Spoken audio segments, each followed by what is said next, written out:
Prologue: this nurse's uniform looks wrong on me, but I desperately need it to look right. I shouldn't be wearing this, nor should I be here in this hospital surrounded by so many other nurses. But I need to look like I work here, or this is going to be very bad for me. I'll be caught. The police will be called. I'll be arrested. I'll go to prison for a very, very long time. Nobody has paid much attention to me yet, but surely it's only a matter of time. Hospitals are secure, aren't they? They are designed to stop people like me doing things like this. So why has nobody stopped me yet? It's not as if this hospital is quiet. It's incredibly busy, but when is it not? When is any hospital anything other than a noisy, stressful environment full of overworked, overanxious people? There are always medical emergencies in places like this. Always patients who desperately need attention, and always nurses and doctors who need a break but have no choice but to soldier on until the end of their shift. It's organized chaos here amongst these claustrophobic corridors. Beds on trolleys pushed up against the walls, all the wards full, no room for any more patients, yet they keep on coming. Wave after wave of flashing blue lights from ambulances delivering the next poor person who needs help, while the waiting room is full of people nursing wounds or coughing profusely or begging to be seen next, because they believe they have a more urgent health issue than the person next to them. This place can be hell, which makes it feel even worse. I should take this uniform off immediately and get out of here, back out to the fresh air, rather than spend another second inside where the stuffy waiting room is full of germs, and the fluorescent lighting is far more punishing to my spirit than the warm sun would be. I should walk through those sliding doors, stride past the ambulances and the paramedics, and run away. It would be the right thing to do. It definitely would be the safest thing to do. Not just the safest for me, but for somebody else in this building too. The patient I am here to see. I know they are somewhere in this medical maze, lying in one of these beds, vulnerable and dependent on somebody wearing a uniform like the one I'm wearing. But unlike all the other nurses, some of whom pass me by, who don't notice me as I lower my head and avoid eye contact, I am not going to help them. Currently, the biggest threat in this hospital is not a deadly disease or a devastating diagnosis. It's not even patient paranoia, or medical malpractice, or any one of the other things that can occur in hospitals on a daily basis. The biggest threat in here, currently, is me. I walk on down another corridor, feeling like a fraud in this uniform, a fraud among these other medical experts, and I keep going until I see the sign for the ward where the patient is.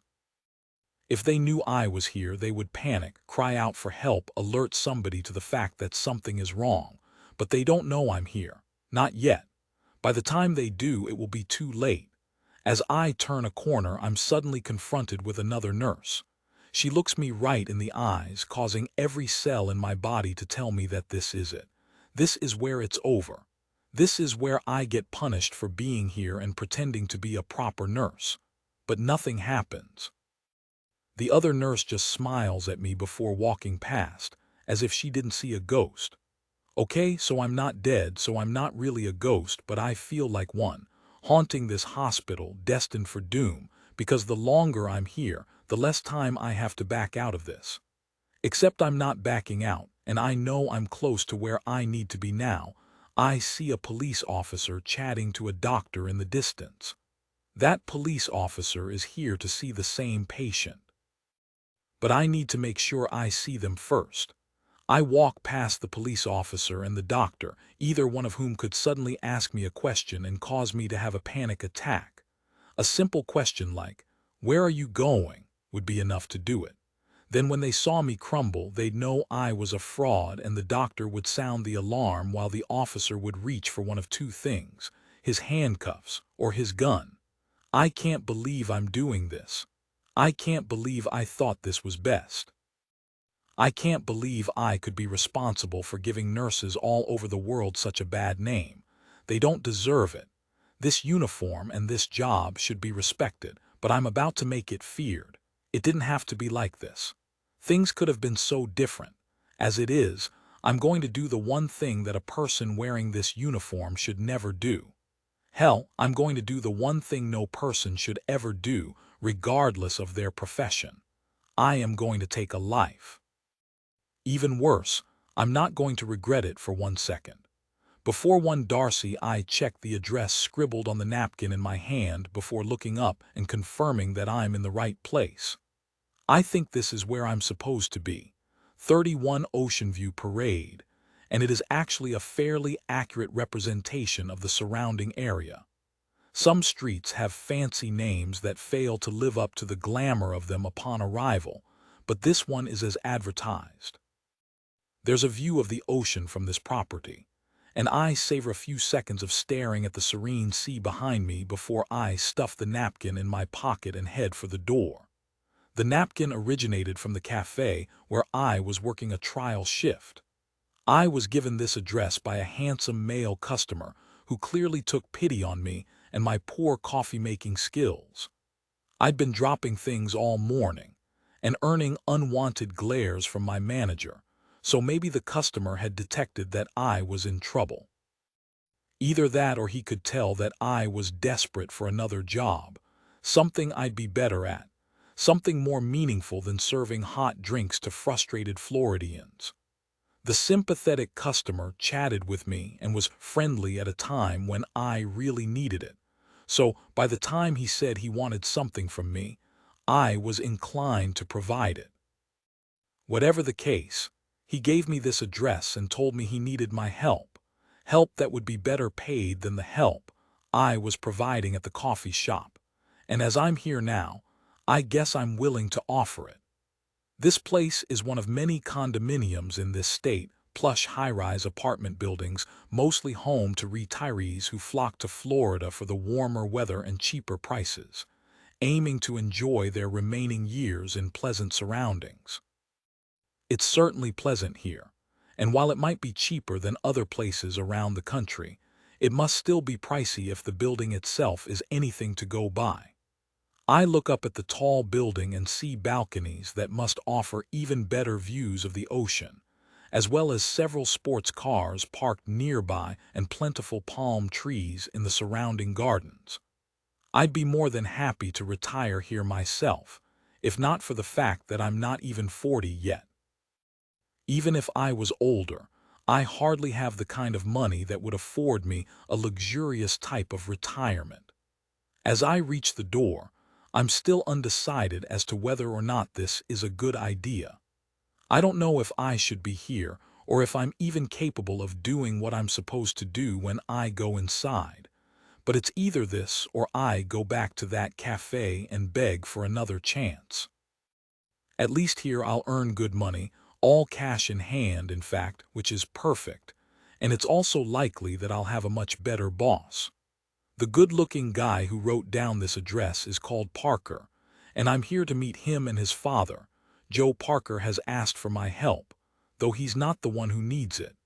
It's his dear dad that requires assistance, and I'm about to find out just how much support he needs once this door is opened. Taking a deep breath, I press the buzzer and wait for somebody to let me in. I assume it will be Parker, and I hope it will be, so he can talk me through exactly what the job involves. I'm also a little excited to see him again, though any crush I might be developing on him should probably be cooled if I want to keep this arrangement professional. Hello. It's Parker's deep voice that I hear clearly through the intercom, and I smile before answering. Hey, it's Darcy, I say in my most cheerful tone. Great, come in, Parker replies enthusiastically before I hear the lock release and the door opens. I step inside the reception area and, despite treading lightly, my footsteps still echo loudly off the marble floor in this cavernous reception area. I wonder how many people live here in these units, and as I reach the elevators, I see a few of them coming out. Two couples, all in their 70s and all sporting sun-kissed skin. The men are wearing flowery shirts that wouldn't look out of place in Hawaii, while their partners are wearing designer sunglasses and have the straps of expensive handbags slung over the shoulders of their summer dresses. Whatever these people did for work in their younger years, they certainly seemed to know how to enjoy their retirement. And as I watched them leave the building, presumably destined for the beach, I wish I had 1 ounce of their apparent ease and contentment. As it is, I'm a ball of nerves, and not just because this is my first day in a new job. It's my natural state, always anxious, and nothing seems to make it better. Not the sunny climate in this part of the world, not the prospect of a well-paying job, and not even my young age in comparison to the elder residents around here. I don't quite know why I feel like this every day when I wake up, but such is my paranoia I almost feel like I'm better off not knowing. Parker told me, by way of writing it on my napkin, that his father lives on the 5th floor, so I push the button with the big 5 on it, and the elevator starts ascending. At least I think it's going up, but it's such a smooth ride that it's hard to tell. Seconds later, the doors slide silently open, and I see that I have risen up above street level to reach a corridor with several doors, and a large glass window at the end offering an even better view of the sea than I had a few minutes ago. After consulting the address on my napkin again, I find the door with the number 31 on it and take a deep breath before raising my hand to knock. Before I can, the door flies open, and I see a devilish grin staring back at me. It's Parker, and he's clearly pleased to see me, which only makes the butterflies in my stomach flutter even faster. "You found us," he says, still grinning, and the only time my eyes move away from his are when I momentarily glance at the tan biceps poking out of his blue t-shirt, as if I've been lucky enough to find a well-paying job for a guy who looks like this. "Yeah, it was no trouble to find," I reply, secretly hoping that he's as pleased to see me as I am to see him, but I think he is. Or maybe he's glad that he now has the extra help he so desperately needs. As he invites me in, I remind myself that I'm here because he told me he was struggling to manage things on his own. Then I see the reason for that struggle. Parker's father is sitting in an armchair in front of the television, his back to us, though I doubt it's because he's being rude. He's probably too tired to turn around, or too occupied with the baseball game on screen, or maybe he's even asleep and doesn't know I'm here at all yet. But I guess I'll be meeting him officially any moment now, and I'm eager to make a good first impression when I do. That's because if this is going to work, he needs to like me. Otherwise, I doubt I'll be invited back here again, which means I can kiss goodbye to the money I desperately need to earn, as well as kiss goodbye to getting to know Parker any better. "I'll make you a drink in a moment, but first, would you like to meet my father?" Parker asks me quietly, and I nod nervously, which I guess he picks up on based on what he says next. "Don't worry. He knows you're coming, and he knows to be on his best behavior," Parker tells me before approaching the armchair, and I slowly follow. "Dad, Darcy is here. Remember I told you she was coming round. Say hello." The 73-year-old man in the armchair, with the bald head and freckled cheeks, reluctantly takes his attention off the sport on TV and turns to look at me. When he sees me, I smile at him. "Hi Joe, I'm Darcy. It's a pleasure to meet you," I say, extending my hand and expecting him to take it, but he doesn't. He looks me up and down before shaking his head. "Who are you?" Parker goes to speak, but I let him know that I've got this, kneeling down beside the armchair so I'm more on the patient's level. "I'm your new nurse," I say gently. "I'm here to help you." "You don't look like a nurse," Joe replies gruffly. "Where's your uniform?" Joe's got a good point. I'm not wearing a uniform, and that's because I don't currently own one. I could make up an excuse or justify my position here, or simply say anything to let him know that I'm the right person to look after him while his son is at work.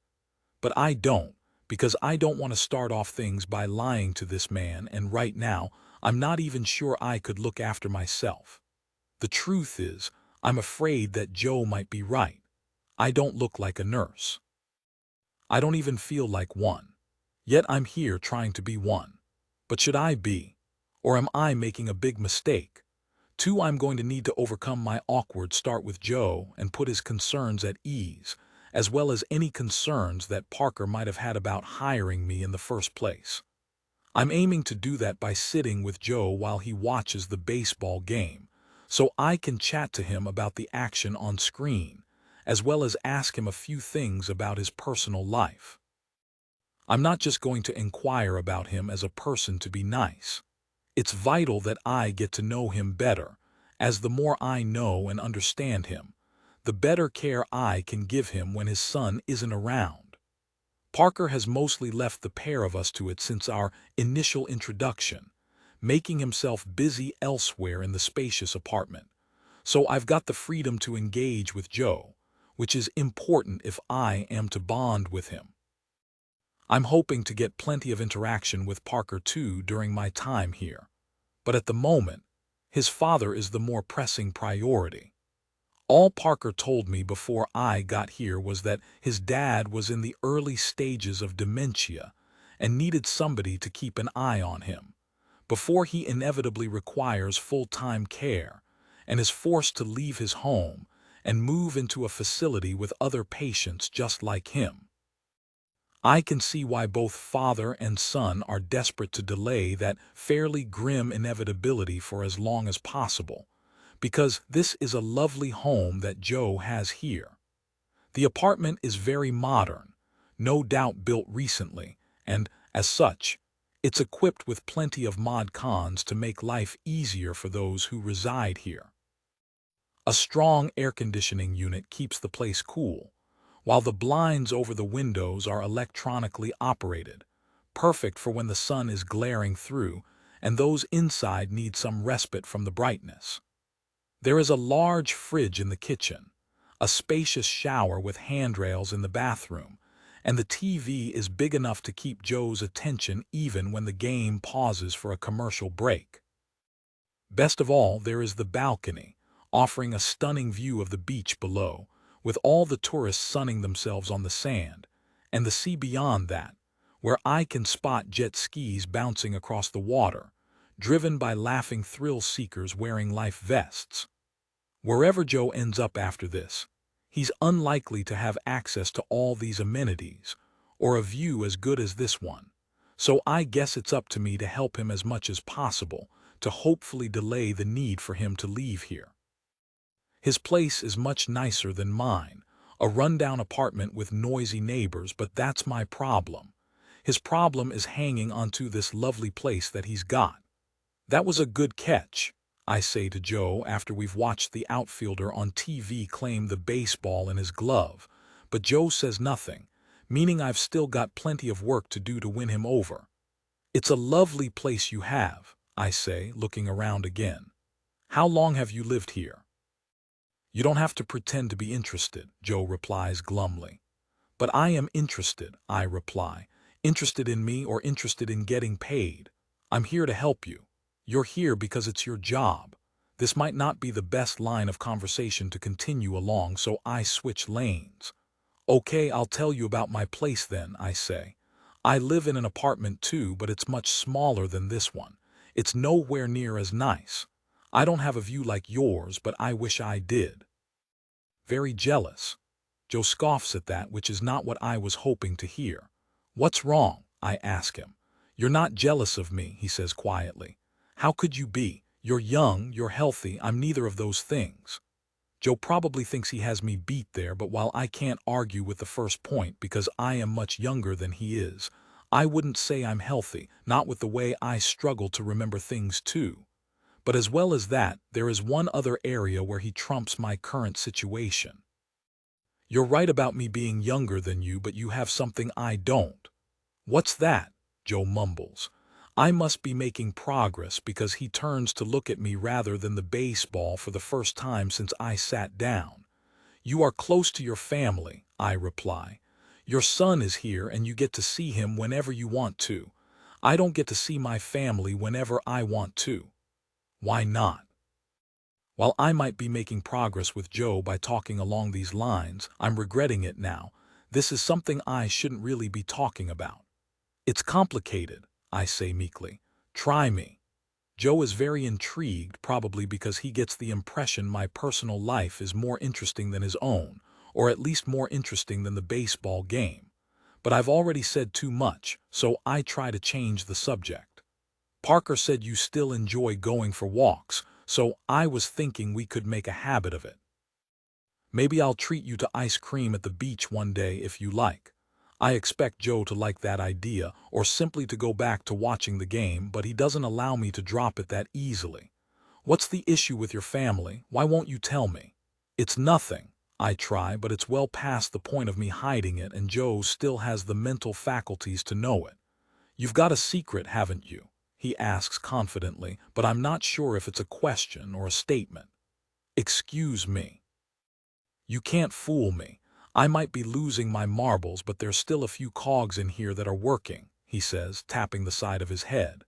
I'm intrigued to find out what your secret is, so I guess you can stay, but don't think you're the only one with something to hide. Joe turns back to the game now, but I'm confused. What do you mean the only one? Other people have secrets too, Joe responds casually. You mean yourself, I ask, but Joe shakes his head. No, not me. Somebody else in this apartment. Somebody you think is being nice to you, but I'm telling you to be careful, and you do well to heed my warning. You mean Parker? I ask, though it should be obvious because he's the only other one here with us. I look around for him, but I can't see him, so he must be in the bedroom or bathroom, but I'm confused. As far as I can tell, Parker seems like a very honest and genuine guy. Do you know why you're here? Joe asks me, which seems like a strange question. I mean, really here. To help you, I reply, but Joe scoffs. There's no helping me, not anymore. No, you're here because it's helping my son. I guess it gives him a break, I suggest, but Joe laughs again. My boy does not need a break, he says, suddenly becoming stern again. He leaves me here by myself most of the time. It's been that way since my wife died. I was wondering if and how I would broach the awkward subject of his late wife. Parker briefly mentioned this when we met, but Joe has gone ahead and done it for me, although he's done so in a way that makes Parker look bad. I'm sure your son doesn't leave you here all day, I say. He's just busy. He has a job. Oh, he's busy all right, but he's doing a lot more than working. What do you mean? Never mind. Drop it, Joe says, and he holds up his hand to make it clear that he's done talking about this. But I'm not, so should I push it further? Do you want to talk about your wife? I offer, trying to come at it from a different angle, but Joe shakes his head. No, why not? Because the precious and personal memories I can recall are for me and me alone, not to be shared with you, whoever the hell you are. This is not going well at all, and I'm wondering if I'm going to bother coming back here, or if Joe or Parker will even want me to return. Maybe Parker misread me when we met and he presumed I'd be good at this. Maybe whatever caring, nurturing side he saw in me was false, and I'm not the right person for this job, even though I desperately need the money and I have no other options at present.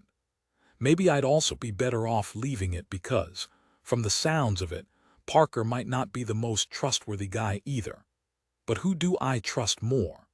The kind stranger who gave me this job, or the unfortunate patient who has memory issues? I feel bad, but I opt to trust the younger man, though it might not just be a practical decision. I don't just need money, I also need a friend. I need company. I need more from life than what I'm currently getting, and maybe Parker is the solution to all of that. He has been nothing but good to me, so it would be disrespectful of me to not trust him. I might be thinking with my heart rather than my head, but whatever it is, I'm staying. For now, at least. If only to find out if Parker has a secret worth hiding. 3. How are we getting along? Parker asks us both as he re-enters the room 5 minutes later, looking relaxed and not at all like a man with a secret, like his father alluded to earlier. Yeah, okay, I think, I say, but I guess it's Joe's opinion that matters to his son the most, so I await the verdict nervously. She's fine, Joe says with a shrug, thankfully, though a little condescendingly too. That's a relief, Parker says, that relief evident all over his face. I'm pleased he's happy, although I'm still a little unsettled about what his father just said about him. But there's no time to ponder that anymore as Parker speaks again. I've got to go out and run a few errands now, so am I okay to leave you guys to it? Sure, I say before looking at Joe to check if it's okay with him. See you later, son, he says quietly, his eyes still on the TV, and Parker gives me a nod of thanks and heads for the door. I almost call out to him to get him to wait a moment because I feel like there are a few things we need to discuss, but he's quickly gone and now it's just me and Joe. I wasn't expecting the pair of us to be left alone so soon after my arrival, and it feels a little abrupt, but maybe it's a good thing. What were you talking about before?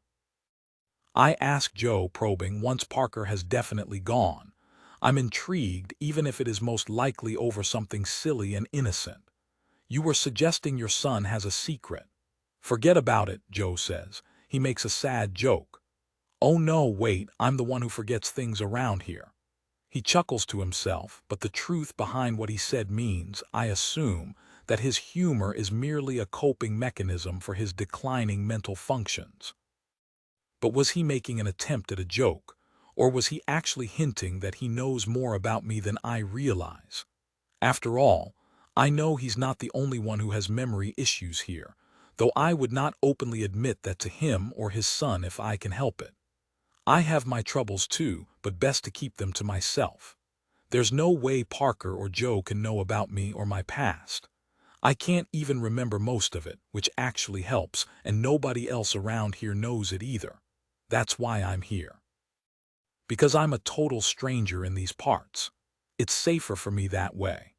While I'm definitely not the biggest sports fan in the world, I sit patiently with Joe until the baseball game finishes, which seems to take forever. There's also a reminder of Joe's problems when, at one point during the 8th inning of the game, he picks up his phone and tries to turn up the volume on the television, rather than using the remote control sitting on the table in front of him. I awkwardly hand him what he needs, and he stares at me for a moment before using it, but I say nothing about it because I don't want to reinforce his mistake or make him feel bad. How about a sandwich? I suggest when the game is over. I'll make it. I'm not a complete invalid, Joe replies sternly, which makes me feel foolish, so then we go to make a sandwich together. But I feel like I'm walking on metaphorical eggshells while we're in the kitchen, and I'm trying to gauge exactly how much help this man needs. Should I use the sharp knife instead of him in case he cuts himself? Or is that silly of me to worry about such a thing? What about him carrying a glass? Will he drop it and cut his feet? I realize that I need to take a deep breath and relax. It's going to feel weird for a while yet, me being here, but I remind myself of my job title. I'm a home nurse now, whenever I start to feel uncomfortable. Parker says I am here for his peace of mind as much as to help his father, so the more I can do around here, the better. As Joe and I work together to make a salami sandwich, I think about how I met Parker. It was a fateful meeting. I was toiling away behind the counter of a beachfront cafe, struggling through my second trial shift, serving hot drinks to thirsty tourists and locals, when I accidentally gave Parker, the customer, the wrong order. He'd ordered a latte, but I gave him a macchiato, and while he was polite when he called me out on my mistake, I became increasingly flustered and ended up spilling the next drink I made all over the floor. Drawing the ire of the manager who had given me the opportunity at a full-time job, and aware that I was out of my comfort zone, I had given up and quit before I was fired. It seemed a foolish, impulsive thing to do at the time, because I needed the money, as well as the safety net of being employed, but I couldn't do it. I fled the cafe and went to the beach where I sat with my head in my hands and tried to figure out where my life was going. It was a thankless task with no potential resolution in sight, so it was surely a good thing that my thoughts were interrupted by the man taking a seat on the sand beside me. I'd looked up to see Parker, holding his correct drink this time, but he was holding another coffee too, and politely, he offered the spare one to me. "Tough day?" he asked after I gratefully accepted the free drink. I nodded. "I think you were destined for somewhere better than that place anyway," he had said then, which made me laugh because I wasn't sure I agreed, but it was nice to hear it all the same. "So, what is it you really want to do?" "I don't know," is all I had been able to reply to that, but Parker hadn't been prepared to leave it there. "I don't usually make a habit of taking pity on the people who serve me the wrong coffee, but I can make an exception for you," he had said. "But I might be able to help you, or rather maybe you can help me." "What do you mean?" "I've got a bit of a problem. It's my father. He's in his 70s now, and sadly he's got dementia." "I'm so sorry," I'd offered, but Parker just shrugged to show that he had already come to terms with the diagnosis. "I'm trying to save up the money to send him to somewhere where he can get the care he needs, preferably before he gets much worse," he'd gone on. "But it's not easy. Nursing homes are so expensive, so it could be a while until I get the money together." "Is your mom still around?" I had asked then, but Parker had shaken his head. "No, she died last year." "I'm sorry," I said again, and it seemed like I'd found somebody having a worse time of things than me. "Here's how I see it," Parker had said after a sip of his coffee.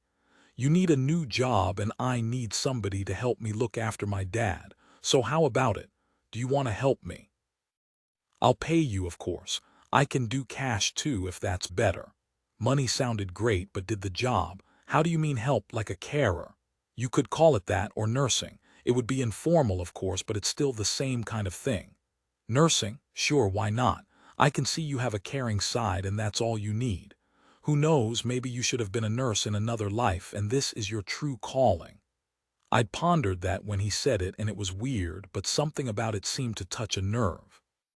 Parker must have noticed because he doubled down on his offer, and when he told me I could start as soon as I wanted to, I had found it difficult to say no. Or maybe it was the way he looked sitting beside me on the beach, tan, toned, and handsome, showing me attention, helping me when I had nobody else in the world looking out for me. So I said yes, and that's how I ended up here. "You're thinking about him, aren't you?" Joe suddenly says, snapping me out of my daydream. "Sorry," I say, refocusing on finishing the sandwich I'm supposed to be making. "Don't waste your time, he's taken." Joe picks up the plate with his sandwich and carries it back to his armchair, so I quickly finish making mine and follow him. "What are you talking about?" I ask as I retake my seat. "My boy. He's got a girlfriend, so don't entertain any ideas of you and him because it won't happen, nor should it." My brain might be broken, but there's nothing wrong with my eyes," Joe says with a shake of the head. "You look like a lovesick puppy when he's around you, but I'm saying you need to snap out of it." I'm shocked that Joe has been able to read me so easily, and then I fear that his son might have done the same. But if Parker has noticed that I like him, then he hasn't said anything.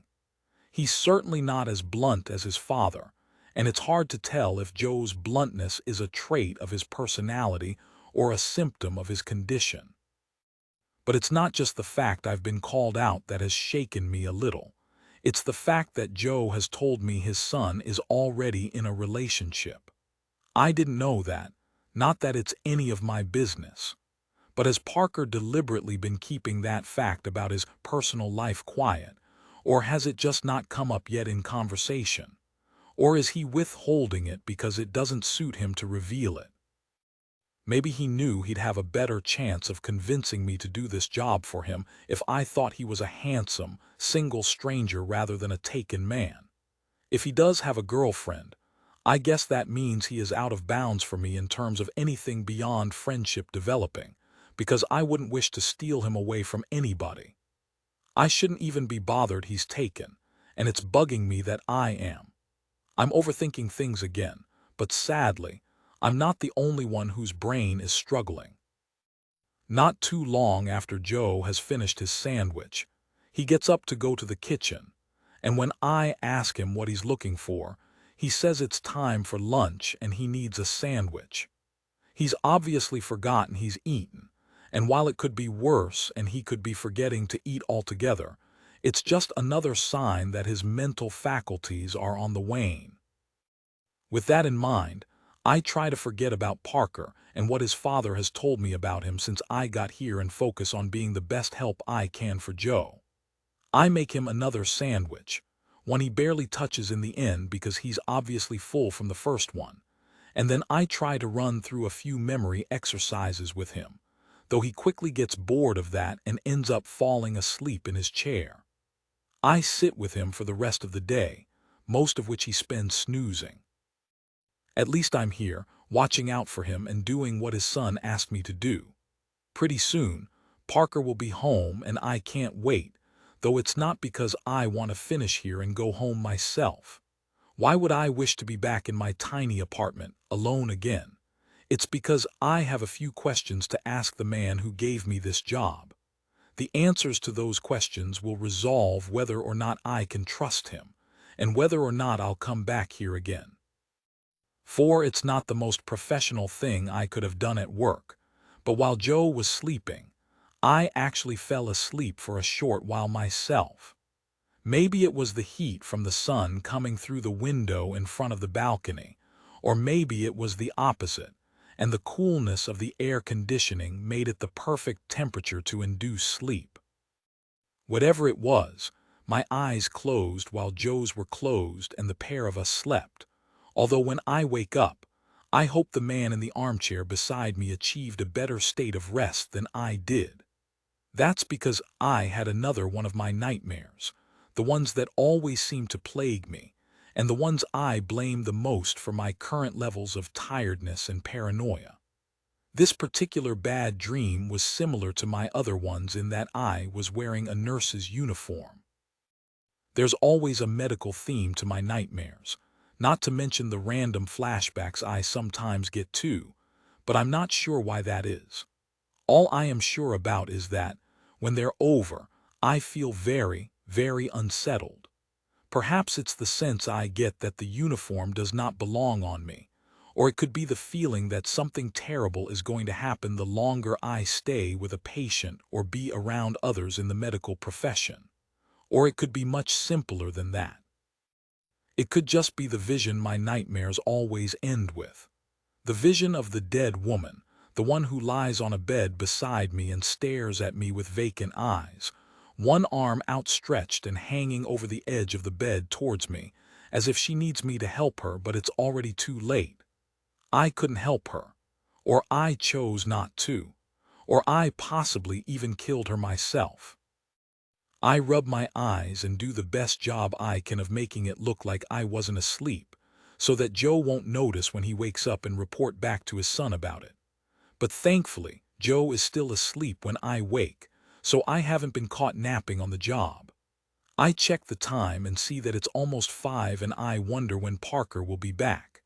As if by magic, I hear a key turning in the lock a moment later and the door to the apartment opens. Have I been locked in here this whole time? I wonder. I assume the door was open, but I guess not. I suppose I can add that to the list of things I need to chat to my new employer about. I get up off the sofa and leave the sleeping Joe while I go to see his son, and when I find Parker walking and carrying a bag of groceries, I put my finger to my lips. He's asleep. I whisper to let Parker know to keep the noise down so as not to wake his dad, but Parker doesn't seem too bothered about that. Oh, I should have told you. He sleeps quite a lot. Easy job, huh? Parker smiles at me before placing the grocery bag down on the kitchen counter, and then he starts unpacking it, pulling out cartons of fruit juice and a box of cereal, still not making much effort to keep the noise down. How's today been? He asks me as he finishes unpacking. It's been okay, I think, I reply as I glance back towards Joe. I can just about see the top of his head in the chair and he isn't moving yet, so I guess he's not been disturbed. This is my chance to talk to Parker in private. But I'm not sure I'm the right person for this job, I add, and Parker stops moving around. Sorry. I'm not sure this is going to work, so maybe it's best if you find somebody else. But I don't want anybody else. You're perfect for this, I just know it. Parker approaches me, looking me in the eyes and smiling, and there it is again, that feeling inside that tells me I'm drawn to this man and the idea that something might happen between us one day. But I remember what Joe said. Parker has a girlfriend, so however he's trying to make me feel right now, I know it's not genuine. He doesn't like me in the same way I like him, and maybe he's manipulating me into doing this job for him so he can have an easier life with his partner. Am I being used? I'm being paid, but still, that doesn't mean I can't be used at the same time.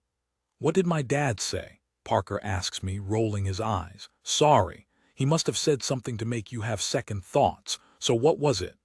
I know it won't be very cool of me to mention the girlfriend, so I forget about that part, but there is the part about Joe telling me that his son has a secret. Should I broach that subject? Nothing, I reply weakly, as that's far easier than saying something uncomfortable. Are you sure? I know what Dad's like. He's always spoken his mind before, but it's not such a good thing now that his mind isn't what it was, if you know what I mean. He said some crazy things to me over the last few months. He even accused me of killing Mom once, which is ridiculous, but the doctors warned me that patients like him can come out with all sorts of upsetting things as they get more and more confused. Of course, that's it. Joe's condition is causing him to say strange things, things that probably aren't true, and I really need to remember that. He could be exaggerating about Parker having a secret or just plain lying, and he might even be lying about Parker having a girlfriend too. Here, Parker says before I can overanalyze this anymore, and I look down to see a bunch of dollars in his hand. It's payment for today. Can you be back here at 8 a.m. tomorrow? I have to go to work then, but you'll be okay with Dad, won't you? It's hard to say no when confronted with cash, and as I take it, I realize there is enough here to buy my own groceries for the next week. Great. I'll see you tomorrow, Parker says as he heads for the door and then opens it, clearly inviting me to leave now my shift is at an end. I look at Joe, who is still sleeping, before looking at the money in my hand, and figure it's hardly been the most difficult way to earn a living, so I put the money into my purse and head for the open doorway. See you tomorrow, I say to Parker as I pass him, and he nods. I make my way to the elevator, hearing the apartment door close behind me. I think about Parker and Joe all the way home as I walk along the beachfront and pass roller skaters, busking musicians, and sunset sunbathers.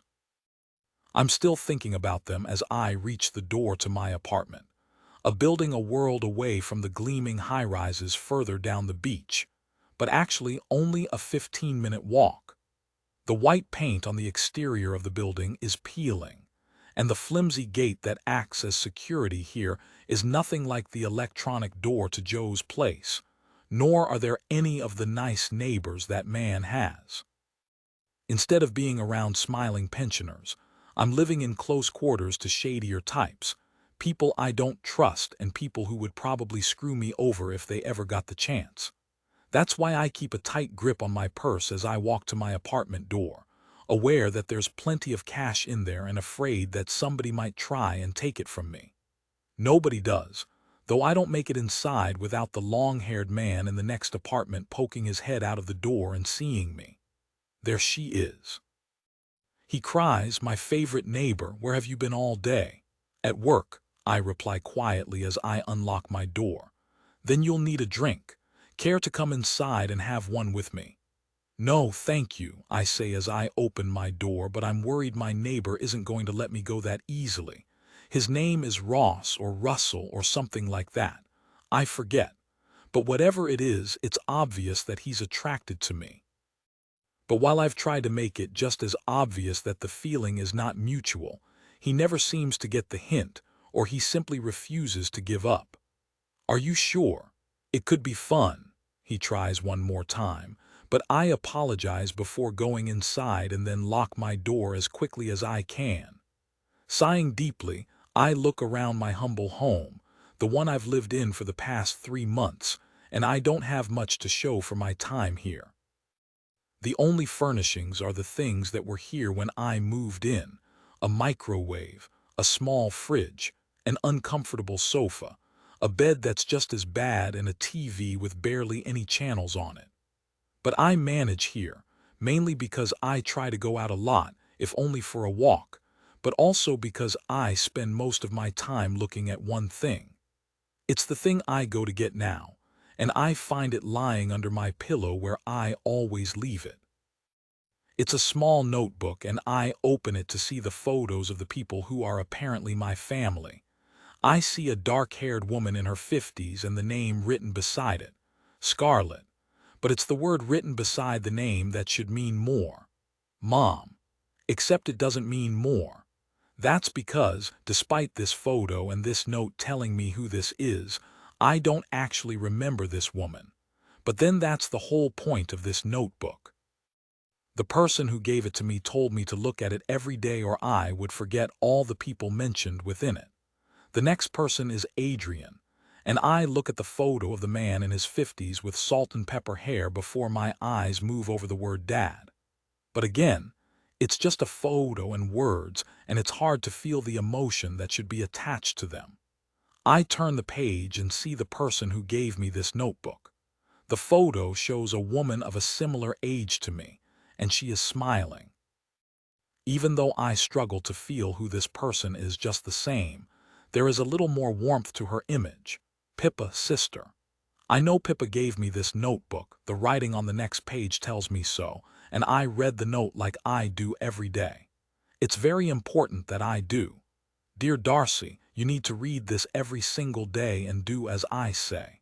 We are your family, and we love you, but we cannot be with you.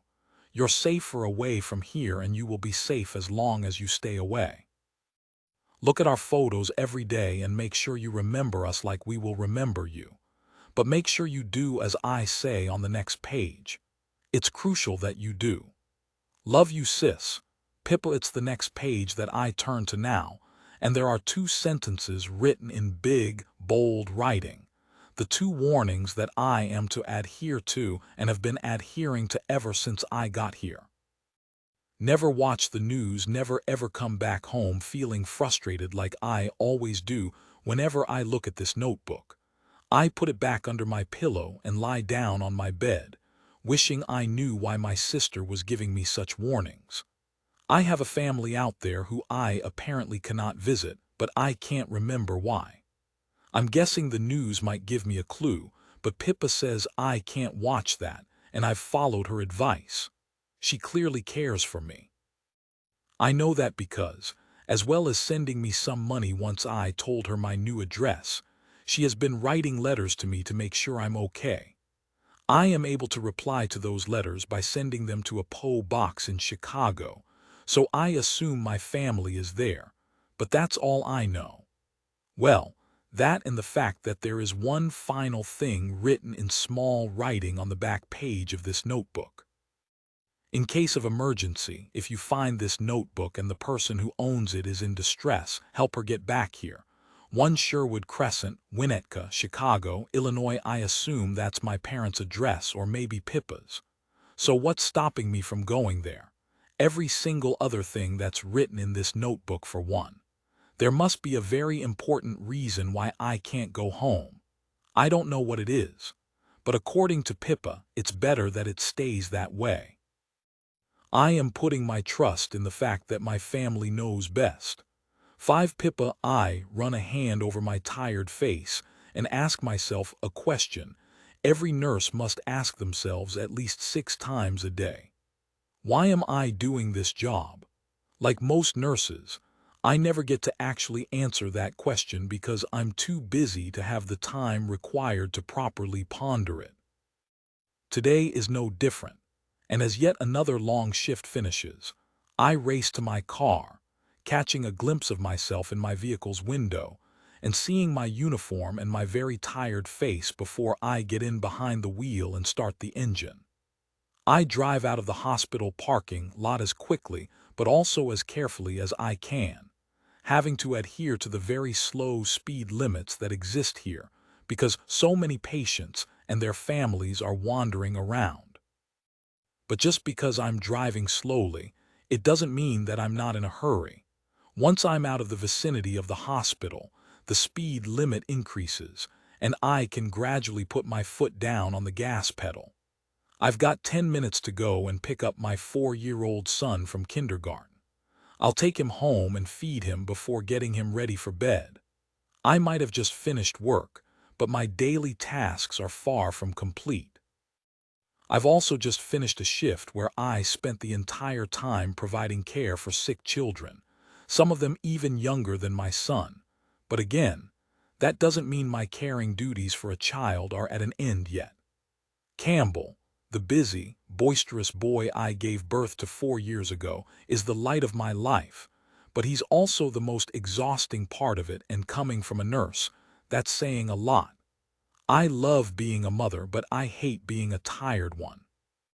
I wish I had more energy so I could savor time with my son more, but as it is, I'm constantly exhausted, forever frazzled, and that means Campbell is not exactly getting the best of me. But I'm not the only one he's not getting the best of. He certainly isn't getting the best from his father, Carl, either, and he's not alone there. I'm not getting the best of Carl myself, but unlike my son, I am not tethered to that man forever. Carl will always be Campbell's dad. But he doesn't always have to be my husband. I feel bad. I know I still love him, deep down where it counts, rather than on the surface, where everything is much more superficial and easier to change. I get evidence of how easy it is to alter the surface of things when I glance at my left hand on the steering wheel, the one without my wedding ring.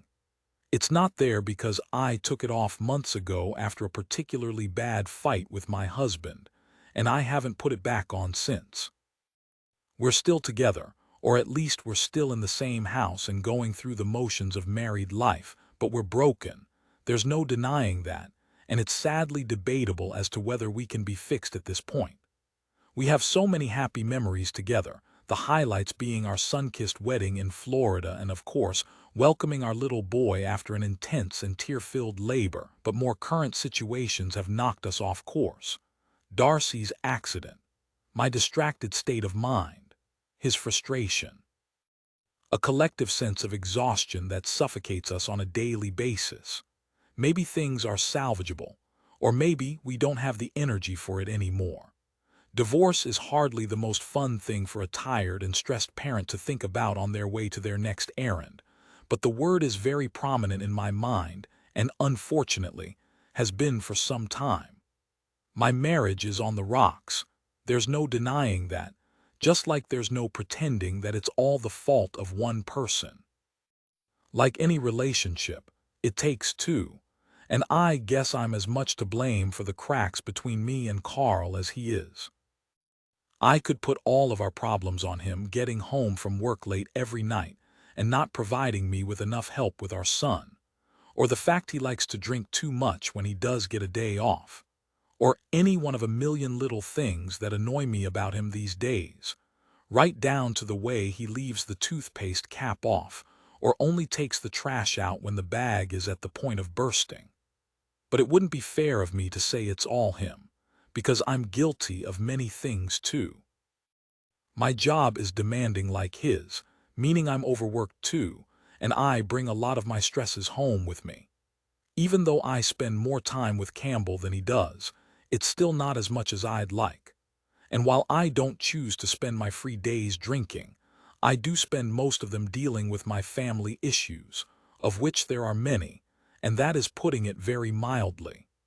There's no doubt that things became tougher for me and Carl when my sister, Darcy, had her accident. The car crash that my poor sibling was in over 2 years ago almost robbed her of her life, and while she survived, it robbed her of something, her memory. Darcy suffers from retrograde amnesia, which means she can remember nothing from before her accident, and also has trouble retaining long-term memories, meaning she is prone to forgetting about things that have occurred after a few weeks have passed.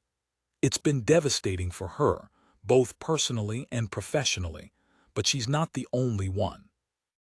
To say that it has put a strain on our family would be the understatement of the year, because as anybody who has dealt with a loved one and memory loss will know, trying to regularly convince someone you are close to of who you are and who they are is exhausting, upsetting, and sometimes impossible. But like any family, we don't give up on each other, and I never gave up on my little sister, who has always been far more than just my sibling. She's been my best friend, and I couldn't live with myself if I didn't try and get her back. Nor could our parents, Adrian and Scarlett. The three of us rallied around Darcy and did whatever we could to try and help her regain her memory, or at least try and make her day-to-day life more manageable in her new condition. But that took time, a lot of time, and it was all time that I was spending away from my other family, my husband and son, and as such, problems began to appear there too. Carl understood that I was struggling with my sister's accident and needed to spend time helping her, but he started to draw the line when I was doing more unorthodox things to help her regain her memory. The best example of that would be when my parents and I decided to role play. I pretended to be Darcy's colleague, while Mom pretended to be a patient, and Dad had pretended to be her worried partner.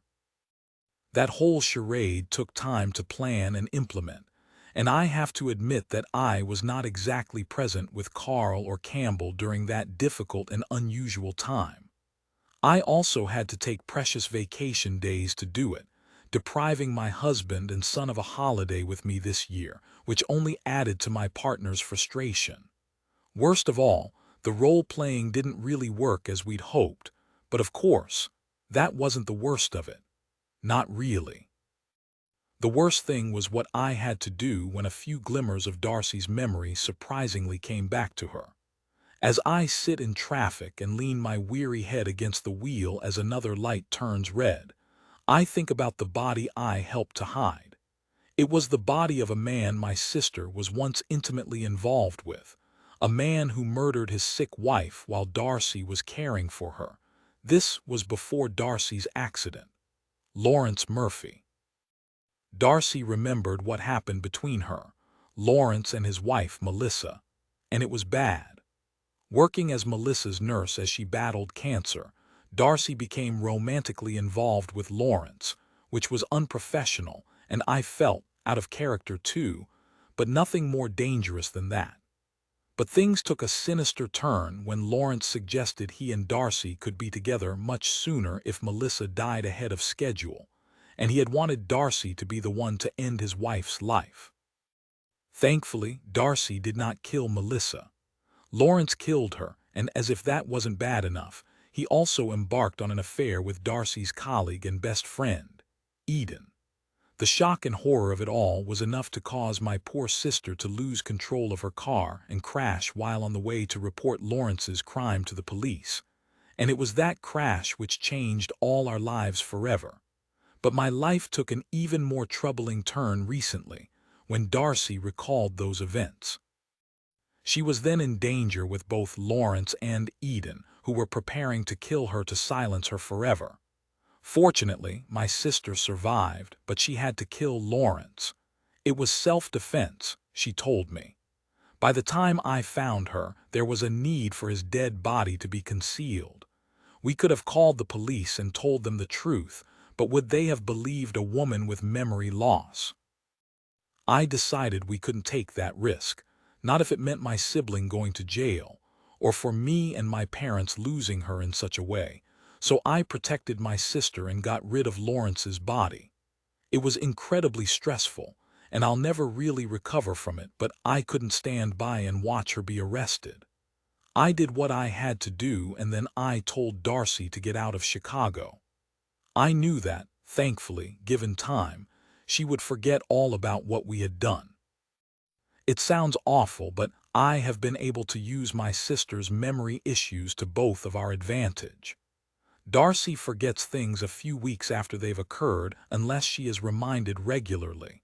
So I knew she would forget about Lawrence and where we had disposed of his body once she left home. But I also knew she would forget us too, which is why I gave her a notebook with our photos in it, as well as some very clear instructions that are designed to prevent her from stumbling back upon the truth, returning home and, ultimately, stumbling right into the middle of a police investigation. So far, Lawrence's body has not been discovered lurking beneath the frigid depths of Lake Michigan, as the temperatures plummet at this time of year, at least for us in the north of the country anyway. But it's much warmer where my sister is down in Florida, where she has started her new life, and where I write to her to make sure she is doing okay and not getting into any more problems. I might visit one day, or maybe secretly head down south to observe her from a distance and check she is managing things. But for now, I'm needed more up here as I try and keep another part of my family together. Needless to say, I haven't told my husband about any of what happened with Darcy. He does not need to know what my sister and I have done, mainly because I can't trust that he won't go to the police. Not even my parents know about the body. It's mine and my sister's secret. Yet really, I'm the only one burdened by it because, unlike my sibling, my memory is entirely intact. Such is the cross I must bear to keep my sister safe. That all explains why I've hardly been wife of the year to Carl, or the most present mother to Campbell. But I am trying, just like I'm trying to get through this traffic jam as quickly as possible so I can collect my son on time. But it's not easy, none of it is, and I don't know how things are going to go in the future. I'm fighting for my marriage. I'm fighting to hold down my demanding job while juggling parenthood. And most of all, I'm fighting the paranoia that comes with spending every day wondering if the police are ever going to uncover our crimes and send me and Darcy to prison for the rest of our lives. Is that enough for a working, married mom to have to deal with? If not, there's also the issue of my parents. Adrian and Scarlett don't know why Darcy had to leave Chicago so suddenly 3 months ago, just that it had something to do with me because I'm the one who drove her to the bus station. That means they blame me for Darcy not being around anymore, which only makes my life even more difficult. It's a crazy situation to have put myself in, and I'm terrified saving Darcy is going to cost me everybody else I love. But I've done it and there's no going back now. As I'm stuck in traffic, I see Dad is trying to call me, but I don't pick up, not only because it's illegal to use my phone while at the wheel, but because I can't face talking to him right now. He's probably going to tell me how upset Mom still is, or how he doesn't understand why Darcy and I have been shutting them out. I've had that conversation before, and I'm sure I'll have that conversation many times again, but not today. Today, I need to focus on one thing at a time, and my next stop is kindergarten to get my gorgeous boy. But as I drive on, I think about how I would feel if Campbell suddenly left, and I had no idea why or where he was going. I'd surely be as confused and distressed as my parents are about Darcy, so I can understand their pain. Oh sis, you've really left a mess for me to sort out here. I just hope your new life is better than the one you've left behind. Surely it can't be any worse. 6. Darcy, I've spent most of my evening writing a letter to Pippa to update her on my situation. And it seems a good time to write because I have news. I've told her all about my new job caring for Joe and how my first day went. And while I feel out of my depth acting as a nurse sometimes, I also feel strangely drawn to doing it, like it's what I was born to do, and I'm just a little out of practice. Not for the first time, I've included a few questions in my letter to my sister as well, questions that she has skipped over or plainly ignored so far when she has written back, but questions that I will always keep asking until I get some answers. Questions like, what did I do for a job before? What were my hobbies and interests? Basically, I want to figure out what my purpose is in life. However, I'm guessing the reason Pippa has never written back to tell me about those things means They must be connected to whatever shady past I have, and the things I got involved with that have forced me to leave Chicago. Surely, if there was no issue, then she would just tell me.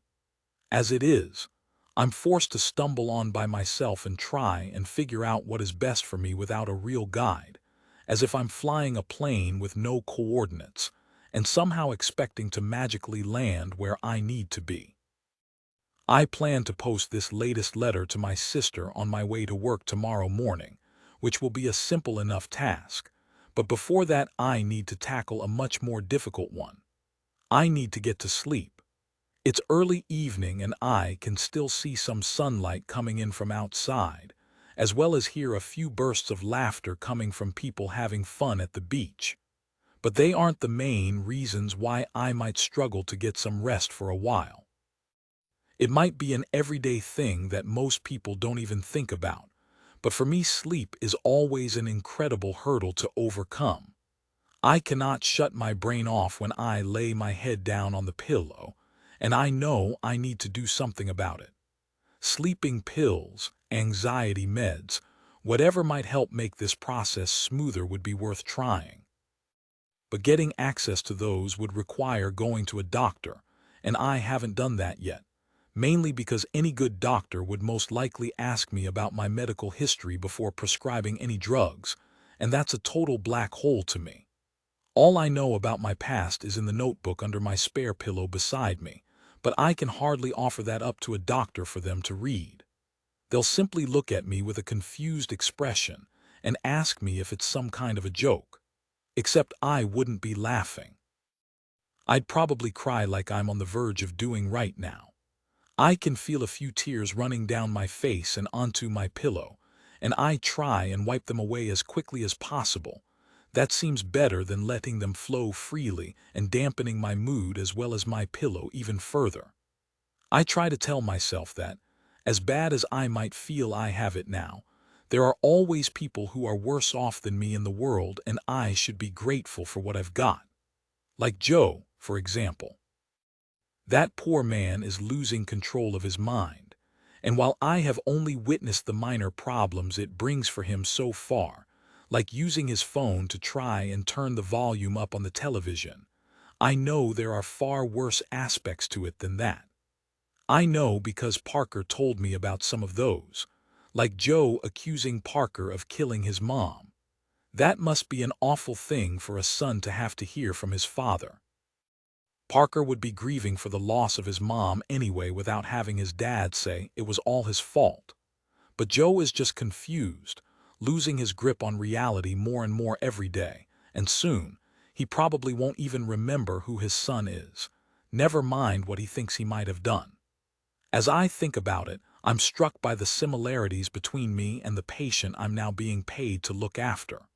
We're both forgetting things, getting confused, and most of all I guess we're both afraid. Afraid of the future, afraid of what might happen if we don't get better.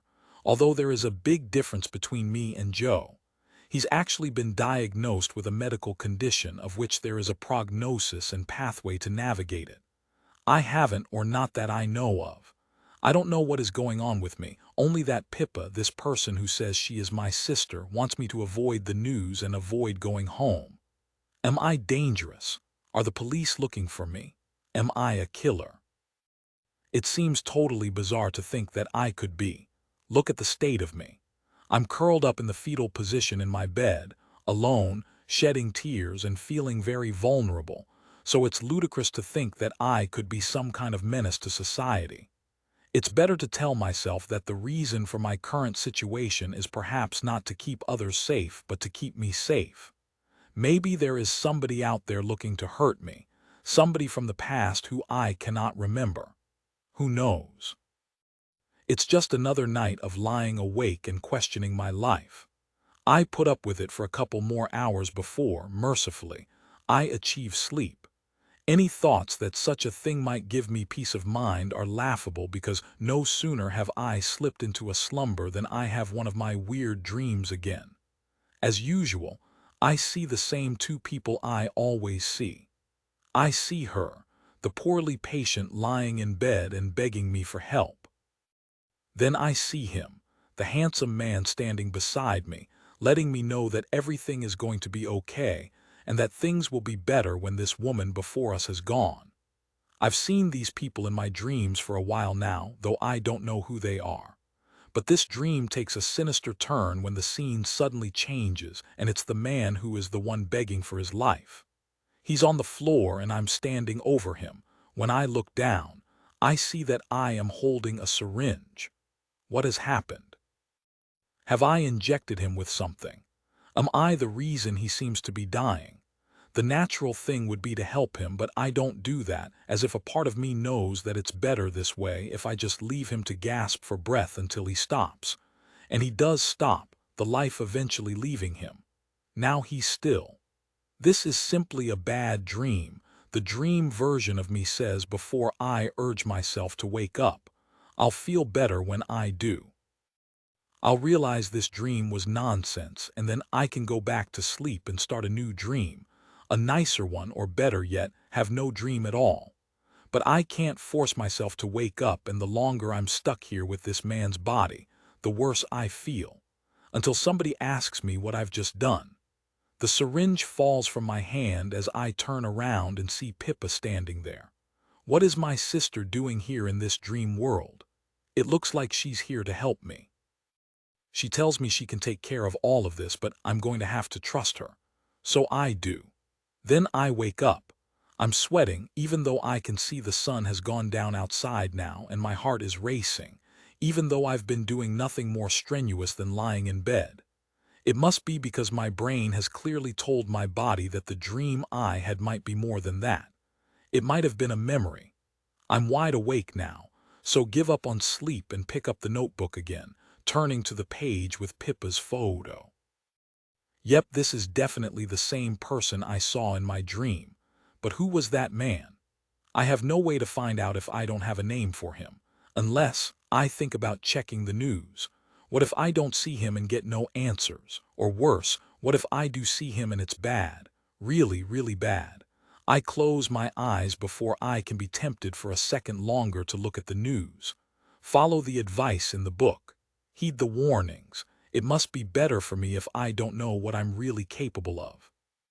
7. Pippa, no, don't touch that. I dive at my son before he can put his hand anywhere near the burning hot stove where I'm busy making his evening meal, and I manage to prevent the disaster that would have occurred if his skin had come into contact with the searing surface above him. Campbell isn't happy that I've stopped him from doing something he wanted to do, but I'm relieved. He'd be in tears now, crying his little eyes out, and like any loving parent, I can't bear to see my child in pain. If the worst had happened, I'd also be preparing to spend the evening at the hospital waiting frantically for somebody to treat his burns. Finding myself stressing in a hospital is the last place I want to be, given that I work in one all day, and I'll be back in one tomorrow once I've got through another hectic night at home. Go and play with your toys and I'll bring your food to you when it's ready, I suggest to my temperamental child, who after only 4 years of life has surely already shaved several years off my own. Such is the amount of stress he likes to put me under. I love him more than anything, but that doesn't mean he's not exhausting, and not for the first time since I've been home. I glance at the clock and wonder when reinforcements will be on the way. Carl was due back from work almost an hour ago, but this isn't the first time my husband has been late recently. The more problems that the pair of us have had in our marriage, the longer he seems to spend at the office, which is clearly an avoidance tactic, and one that I don't appreciate. It's also one that I wouldn't even consider using myself. Who would collect Campbell from kindergarten or get him home and entertain him and make his dinner and get him ready for bed and so on? Carl used to be a much more hands-on parent, taking Campbell to the park and organizing picnics for all 3 of us. But lately it's as if he's detaching himself from his family duties. Although he'll only say I was doing the same thing a few months ago, when I was spending all my time dealing with Darcy and her problems. I told him that was different. I was helping my family, but he says it was to the detriment of the family we have, and we've never really recovered from that, even with Darcy out of the picture now. But it's not as if Carl hasn't given me any opportunity to revert back to his previously more helpful ways. He says he'll be a better husband when I start being a better wife, and what he means by that is he's waiting for me to stop keeping secrets from him and start telling him the truth. He knows something bad happened with my sister, and he wants me to tell him what it is. He's right about one thing. Something very bad did happen, but he's wrong if he thinks I'll ever reveal it, hence our problem. He says the trust has gone from our marriage, and maybe it has, a fact that is more my fault than his. But how am I supposed to tell him that my sister killed a man? Even more than that, how I am supposed to say that I helped her to dispose of his body? I'm pleased when Campbell does as I say and goes to play with his toys, and I'm also pleased when I hear the front door open a few minutes later, because it means Carl is home, and I have some backup to help with bedtime shortly. But the tension in this house has just gone up by several notches now that my husband is here, and I prepare to spend the upcoming few hours trying to navigate our marital troubles as well as all the other ones I have. How I wish we could go back to when Campbell was born and the three of us existed in a bubble of bliss.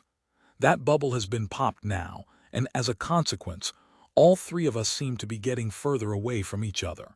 "How was your day?" I ask Carl as he enters the kitchen, but he shrugs before grabbing a beer from the fridge. "Campbell okay?" he asks me as he twists the cap open and takes a swig, while making a visual check on what stage I'm up to with dinner. "Yeah, but I think he'd like a little playtime with his daddy," I suggest, hoping my husband is receptive to it. Thankfully, he is. As Carl goes to find our son, I tell him I'll bring our food in shortly. This night could be going worse, I think to myself, comparing it to recent evenings when Carl hasn't even acknowledged me, when I've eaten my dinner alone while he's been upstairs continuing to avoid me. As I finish the cooking and turn off the hot stove that Campbell almost burnt himself on, I'm thinking everything is going okay. But then I hear my phone ringing, and when I see it's Dad calling, I realize I still haven't returned any of his missed calls.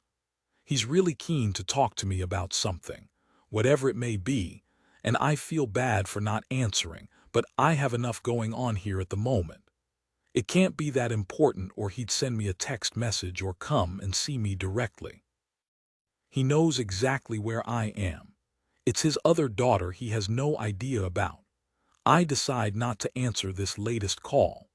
I can't afford to spend too long chatting on the phone. I certainly don't want to take away time I could be spending with Carl and Campbell, because doing that is what's put such a strain on us in the first place. So I'll leave it and try Dad later perhaps, when my son is in bed and my husband is in the shower. I turn my phone to silent, then serve up the food before expertly carrying 3 plates into the playroom, where I find Carl sitting on the floor with Campbell and a large train set parked in between them. "Are we eating in here?" Carl asks, and I shrug, saying it should be fine as it's only pasta, and even Campbell can't make that much of a mess with it.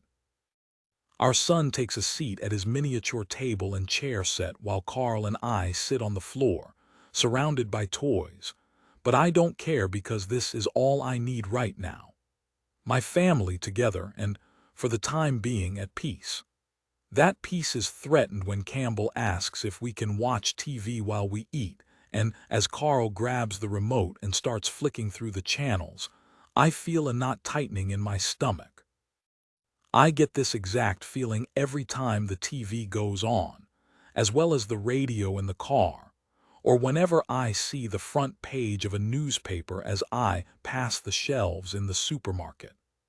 The reason for the stomach-churning sensation whenever I'm confronted by any form of media is because I'm terrified what the news might have to say if I see or hear it. Like anybody who has done something they shouldn't have, I live in constant fear of being caught, and that's why, Whenever I'm susceptible to a news update, I'm afraid that I'm going to learn that the body I dumped in Lake Michigan has been found. Just put some cartoons on, I say to my husband as he absent-mindedly scrolls through the channels.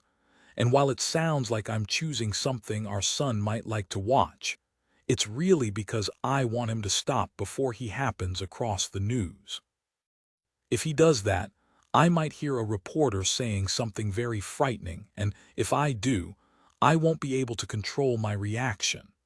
Thankfully, Carl finds some cartoons and Campbell is happy to watch them, so I can relax, though only temporarily. I know that trying to avoid the news forever is not healthy or even wise, but it's better if I check it when I'm alone and can manage the situation better. If the news ever does come through that Lawrence's body has been discovered, I have no doubt that I'll enter into a full-blown panic attack, but it's not so bad if I'm by myself when that happens. Heaven forbid it occurs around my son, who will be scared to witness such a thing. Or worse, my husband, who would surely figure out that I had something to do with that body if I was losing my mind over it.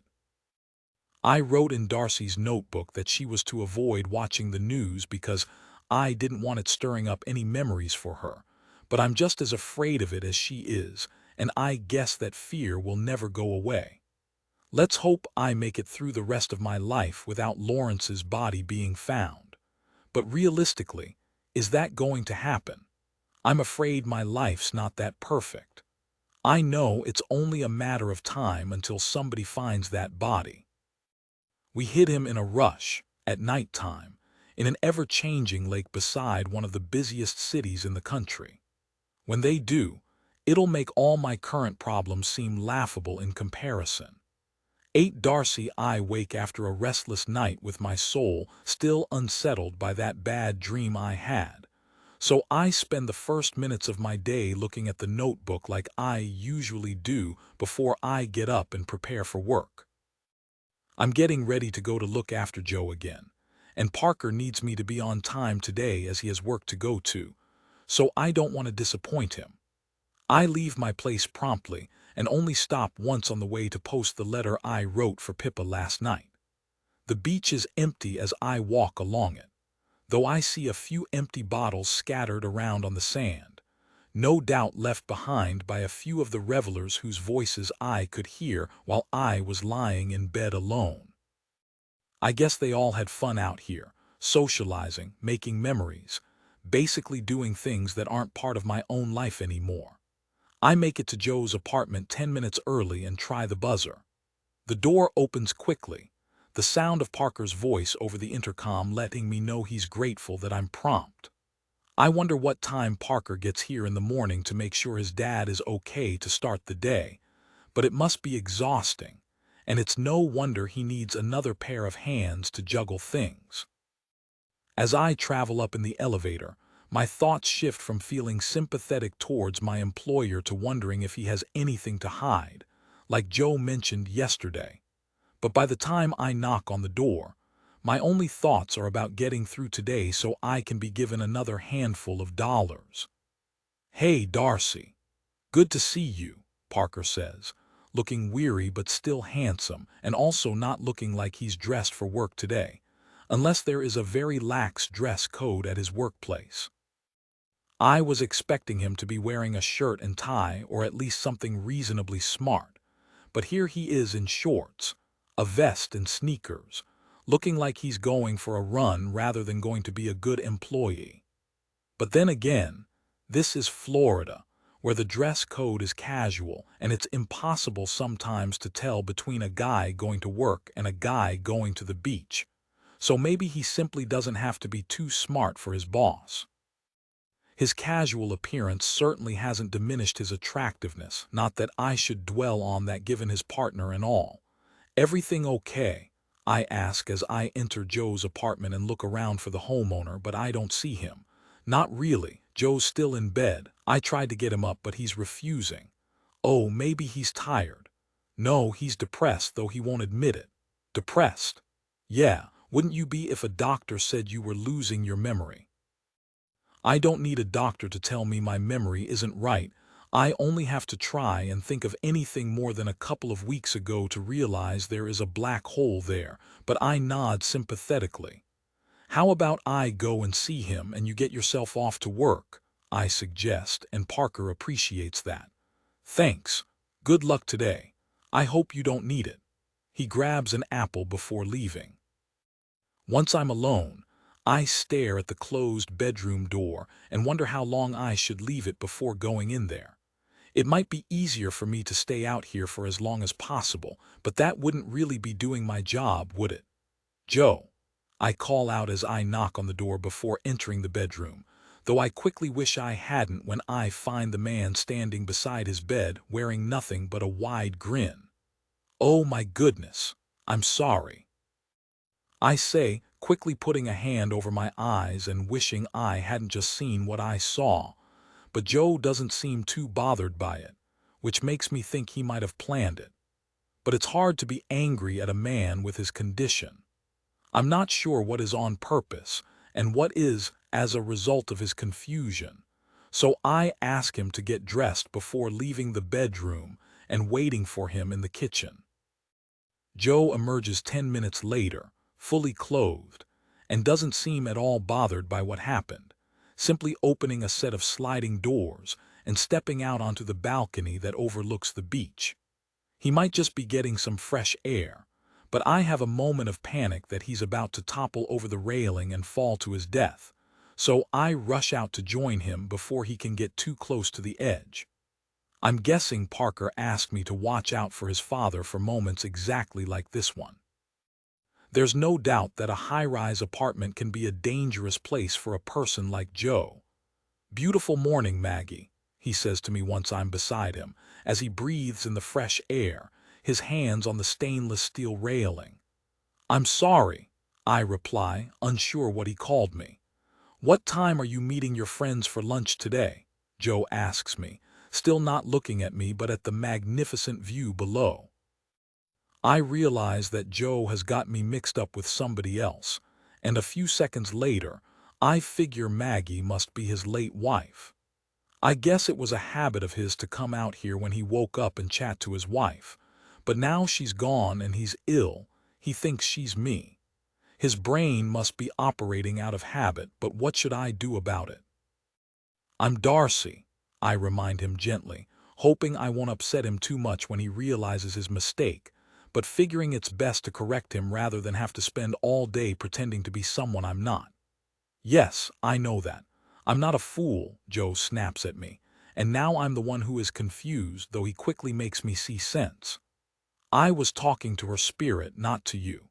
She always had lunch with the girls on a Tuesday, so as it's a Tuesday today, I was having a chat with her." "I'm sorry. I didn't realize," I say, feeling really bad now to ruin this man's moment with his late wife. But Joe just shakes his head, then goes back inside, leaving me languishing on the balcony and feeling like my presence here is making things worse rather than better.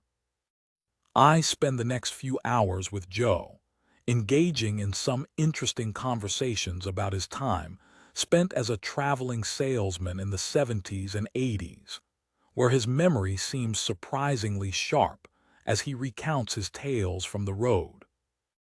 But then there are sad reminders of the reality of his situation, like when he shouts at somebody on the television as if they are supposed to be able to hear him, or when he tells me that he enjoyed Christmas last week, despite that particular holiday being a few months away yet.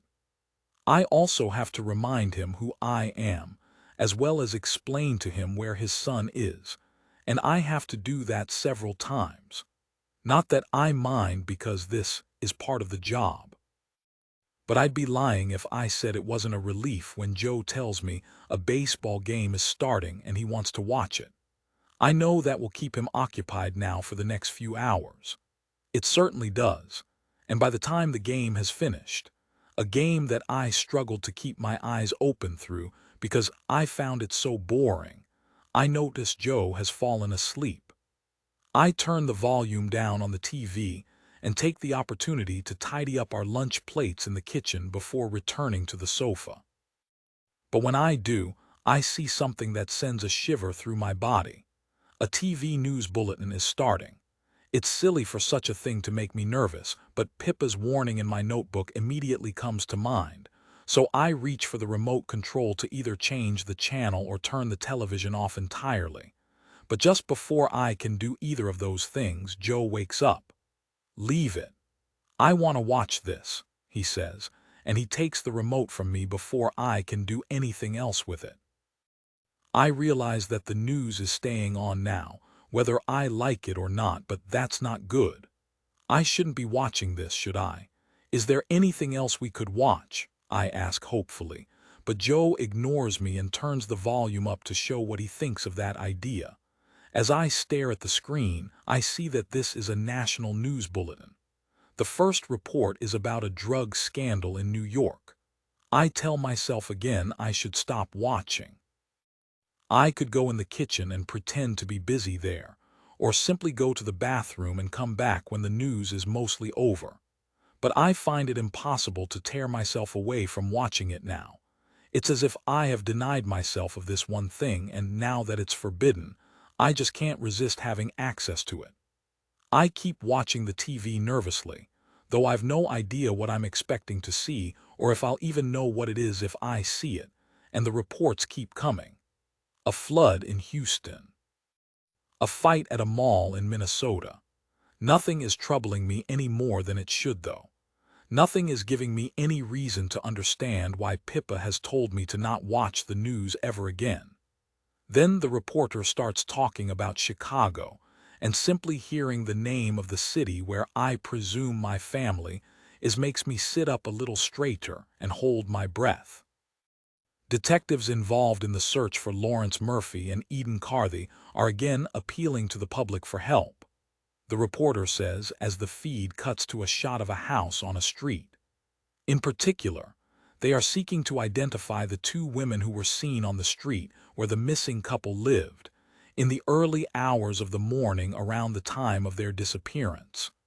Those women are persons of interest, but, as of yet, have not been located.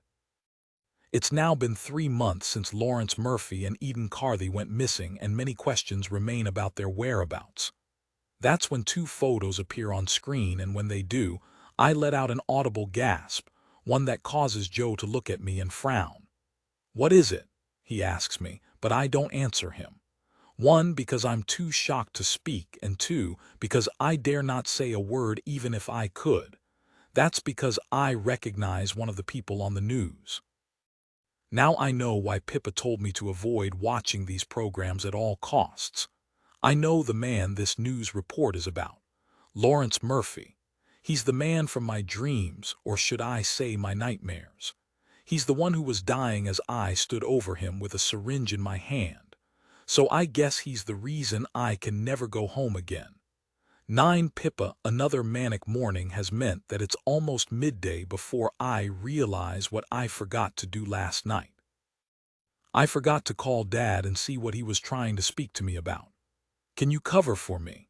I really need to make a call," I ask one of my colleagues on the ward, and thankfully she says yes, probably because we're enjoying a brief lull in the usual chaos, so I can spare a few minutes away. I don't make a habit of sneaking off shift to make a personal call, but I feel terrible for not ringing Dad sooner. I meant to do it last night after dinner, but, as tends to happen, the evening just got away from me. After sitting through a stressful news bulletin that scrambled my brain as I tried not to imagine the reporter telling the viewers that a body had been found in Lake Michigan, and the police were already on their way to a suspect's house, I had gone straight into getting Campbell ready for bed. Some nights it can be fairly quick, but last night he wanted extra bedtime stories, and he wanted me to be the one to read them, not his father. I couldn't be mad at my son for wanting me to sit with him as he wound down from another busy day. I certainly know the years will fly by, and I'll miss nights like that with him. But last night I really could have done without the extra strain on my time. As it was, I did the best I could as a mother, reading and reading until Campbell closed his eyes and drifted off to sleep. By the time I emerged from his bedroom, I was more than ready to go into my own. Carl was already set up in the spare bedroom and didn't seem particularly interested in spending as much time with me before going to sleep as our son did. So I left him to it in there and got in my own bed, alone. Then, completely forgetting about all the missed calls from Dad because I was so exhausted, I turned off the light and went to sleep, not waking until dawn, when Campbell crept in and said he was hungry. I got him fed and ready for kindergarten. Then I was in the car on the way to work, and now it's suddenly lunchtime and I'm finally returning Dad's calls. I really hope it was nothing serious. "Come on, pick up the phone," I mutter under my breath while standing around the back of the hospital, in a part where staff members can loiter and make quick phone calls before turning off our personal devices and going back inside to where the patients are. Annoyingly, Dad isn't answering now, possibly because he is busy doing something else, but potentially because he's mad at me for ignoring him for so long, and this is now some kind of payback. Not to be fully deterred, I decide to call Mom to see if I can get through to him that way, and she does answer my call, although I almost wish she hadn't when I hear her weary voice at the other end of the line.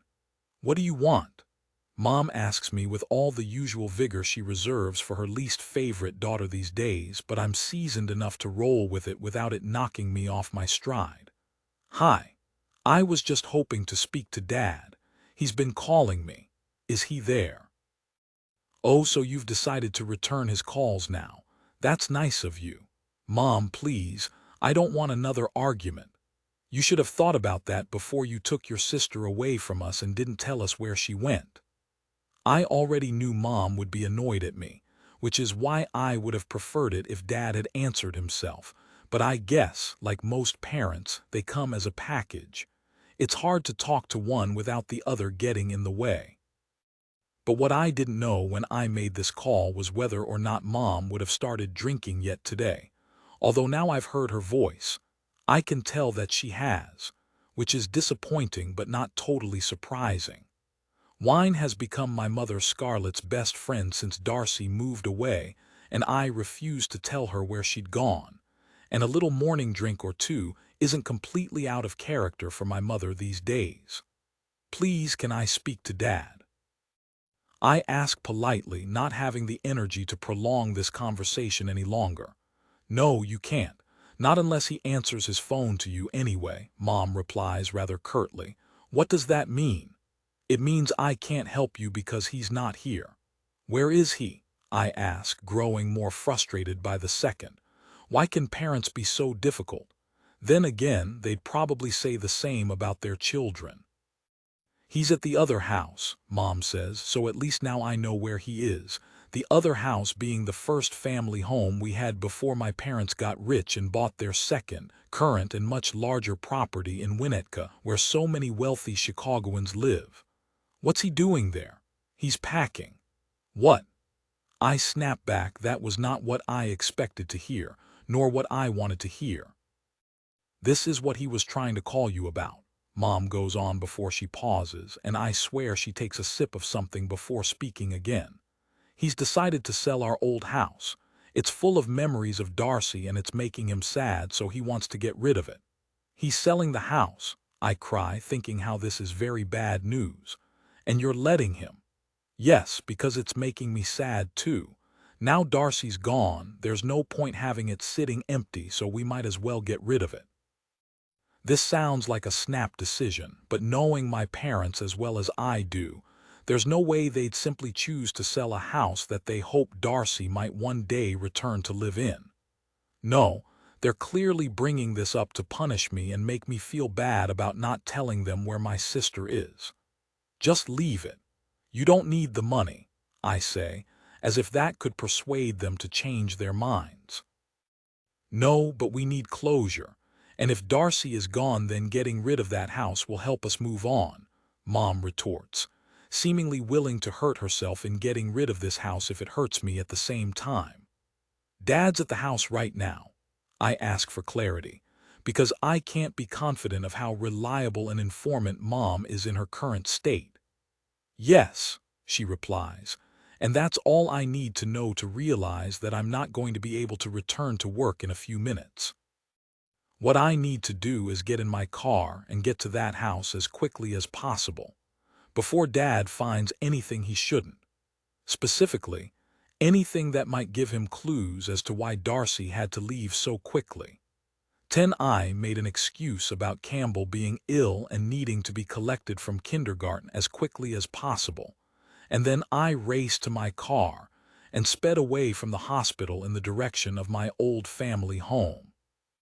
It's the one where Darcy and I spent several happy years growing up before we all moved to Winnetka, but more importantly, it's the home that Darcy moved back into after her accident. She lived there while she was recovering, and while we were hoping her memory might return. We had the idea that putting her in a place full of childhood memories would stir up those lost memories inside her head. But it didn't work, not that it was a total waste of time. At least my sister had a safe place to rest and recuperate, one that the whole family had easy access to so we could regularly check on her. But that also came with its problems once I started to realize that my sister had a troubled past. As soon as I found out what had happened between my sister and Lawrence, not to mention Lawrence's late wife, Melissa, and Eden, Darcy's ex-colleague and best friend, I had gone into protection mode to make sure my sister was safe. That meant getting her out of Chicago in case the police ever found out. But that protection mode had not ended once my sister was clear of the city. It had continued in the form of searching our old house for anything that my sister might have left behind that could give clues or hints as to her past involvement with those people. I knew she had a diary from before her accident, and while there was nothing incriminating in there, I threw that away, along with everything else she had, like her old nurse's uniform and any old photos of her with Eden and other colleagues. Mom and Dad still don't know I did that, and I'm sure they'll be very upset when they discover what I've done. I'm guessing Dad is going to find out very soon if he is in the process of clearing out the house.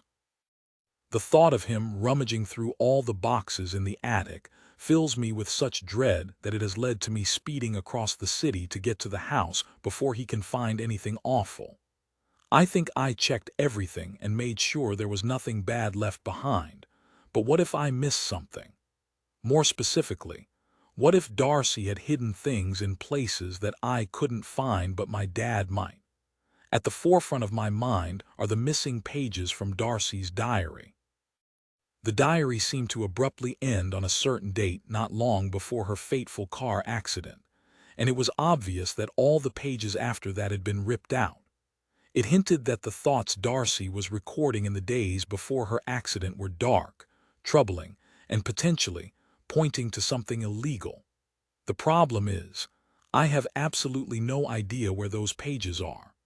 I searched the entire house from top to bottom in the hopes that I might find them so I could burn them too, but no luck. All I can hope is that Darcy herself destroyed them before her accident, so they are gone forever. I really hope they're not still in that house somewhere. In the same way, I really hope there isn't anything else that could link my sister to bad things that have happened in this city. But what if there's something I missed? And what if Dad finds it? I press my foot down on the gas pedal and speed through a light that had only just turned red, meaning I've probably got away with it, but I'm pushing my luck by driving like this. I could easily attract the attention of a police officer if any patrol cars are out here too. I have no choice. I have to get to the house as quickly as I can, so I can see what stage Dad is up to with the packing and make sure I supervise the rest of it, in case he happens across anything concerning. As I continue to drive a little faster than the road limits allow, I am cursing myself for not answering Dad's call sooner. If I had, I could have avoided this panic, because he wouldn't have even started the packing. Maybe I could have convinced him that selling the house was a bad idea and he might not have started at all. At worst, I would have got a heads up that he was going to the house today, so I could have gone there last night and done one final check to make sure everything was fine. I didn't answer his calls. I was too busy with my own life, too preoccupied with my own problems to think of someone else's. Maybe Mom is right. Maybe I am a terrible daughter. That thought is rattling around my head as I reach the house and see Dad's car parked outside. I park my vehicle next to his before running to the front door, the same door I would run to as a little girl after I had got off the school bus with Darcy, the pair of us desperate to get inside and get some after-school snacks before turning the TV on and watching all our favorite shows. Oh, to go back to those simpler times with my sibling, when we would sit on the carpet and stare at that screen, our mouths full of snacks and our hearts full of sibling love. I bet our parents wish they could go back to then too, before Dad made all his money and moved us across the city, before Darcy had her accident, before I helped her hide a dead body. We were just a normal family then. We're anything but that now. Dad, I call out as soon as I enter the house, but there's no reply. However, I do see several boxes sitting by the stairs, all of them taped up, proving that he's been productive since he got here. Dad, where are you? I try again, but there's still no answer, so I start a sweep of the ground floor, checking in every room down here, expecting to find him taping up another box or kneeling over an open one and putting things inside. If I find him like that, patiently packing, I'll breathe a sigh of relief because it'll probably mean he hasn't found anything untoward during the process. What I do not want to see is him staring at something with a perplexed look on his face, or worse, with an expression of horror. Dad, where are you? I cry, exasperated because he isn't answering me, and having established that he's not downstairs, I look out of the window into the back garden, wondering if he might be out there. But he's not. The garden furniture is still untouched. He hasn't packed that yet. That must mean he's upstairs. Dad, I shout as I run up the staircase, taking the steps 2 or even 3 at a time in some cases, which causes my heart to race even faster than it was while I was driving over here. But he's still not answering me. Is he being deliberately stubborn because I didn't return his calls sooner? Or is there a simpler explanation? Maybe he's not in the house.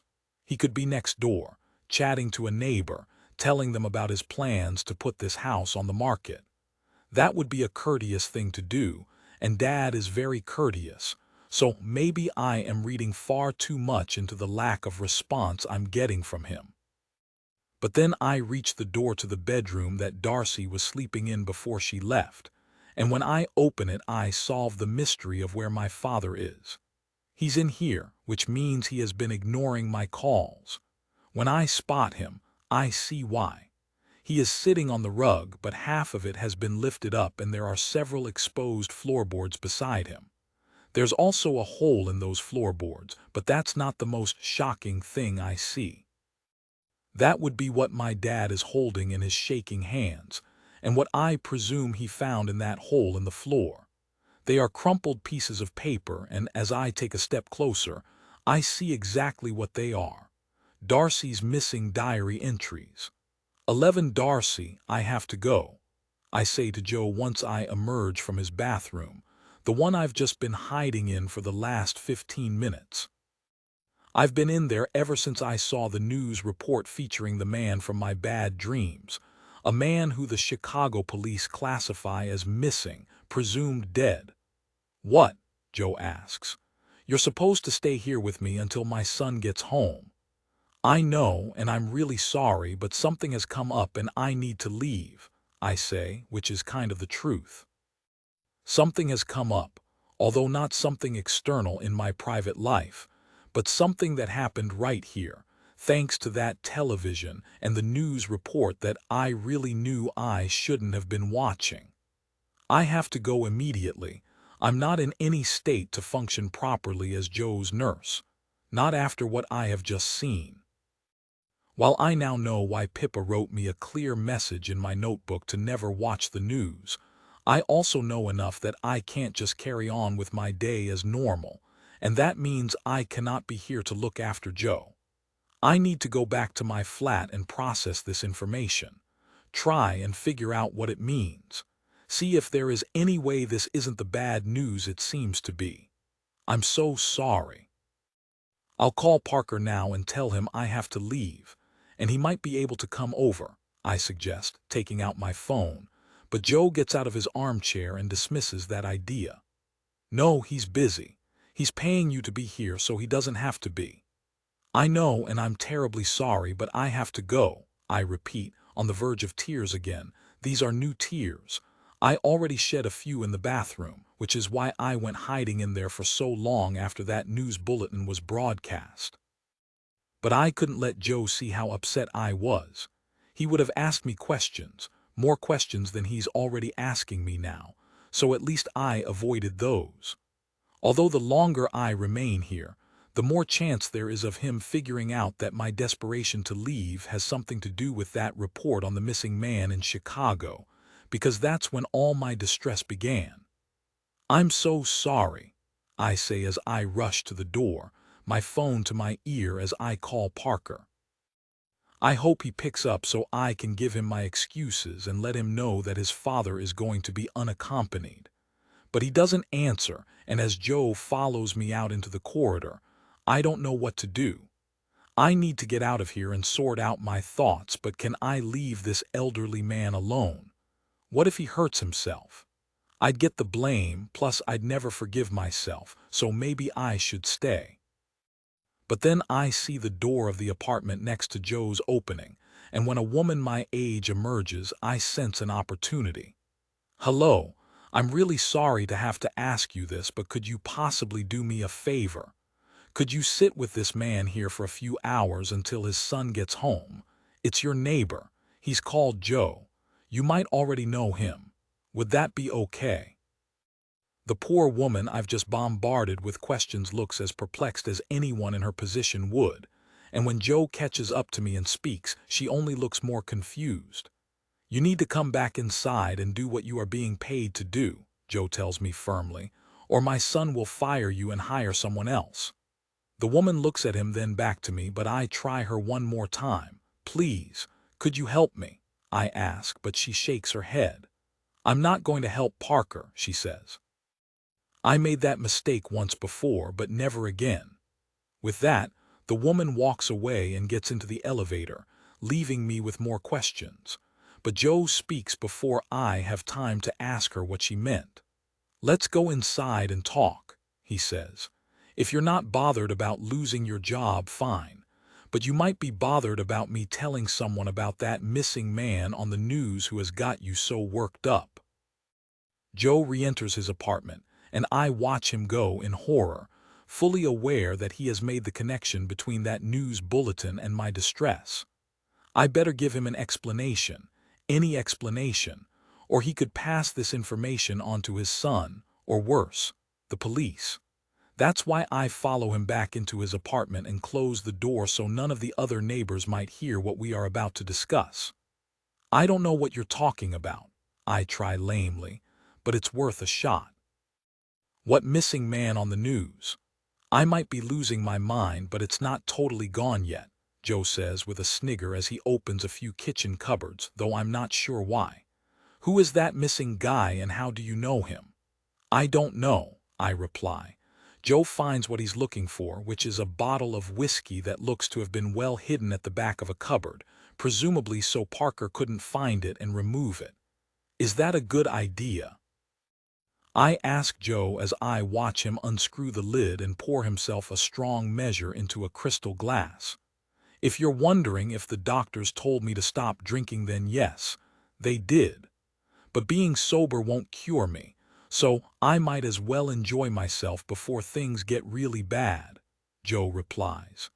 He carries his very full glass out onto the balcony and takes a seat there. I still just want to run from here and go home to figure out why my dreams feature that man on the news, but I'm not sure if it's a good idea leaving a fragile man to drink alone on a balcony, So I go and join him, taking a seat but refusing a drink of my own. Did you stay because you're supposed to be looking after me, or because I might be onto your secret? Joe asks calmly as the pair of us look out over the ocean, and if he's anything like me, he's wishing he was as carefree as some of the people splashing around down there. I don't have a secret, I reply, longing to be as calm as the turquoise water below us. Wow, you must be the only person in the world who doesn't, Joe replies with a chuckle, followed by another swig of his drink, but I choose to stay silent until he speaks again. You can tell me what it is. In fact, I'm the best person to share a secret with because you know I'll have forgotten it soon enough, he says, though he's not laughing now. If I can't remember how to operate the television or what I had for breakfast yesterday, I'm surely not going to remember anything you might tell me. I don't have a secret, I say again, but quieter and even less convincingly than the last time, and Joe clearly knows I am hiding something. But even I don't know what it is yet, so I couldn't tell him even if I wanted to. I need time to think about this, though even if I get it, I doubt I'd tell Joe what is going on in my head because I don't know him well enough.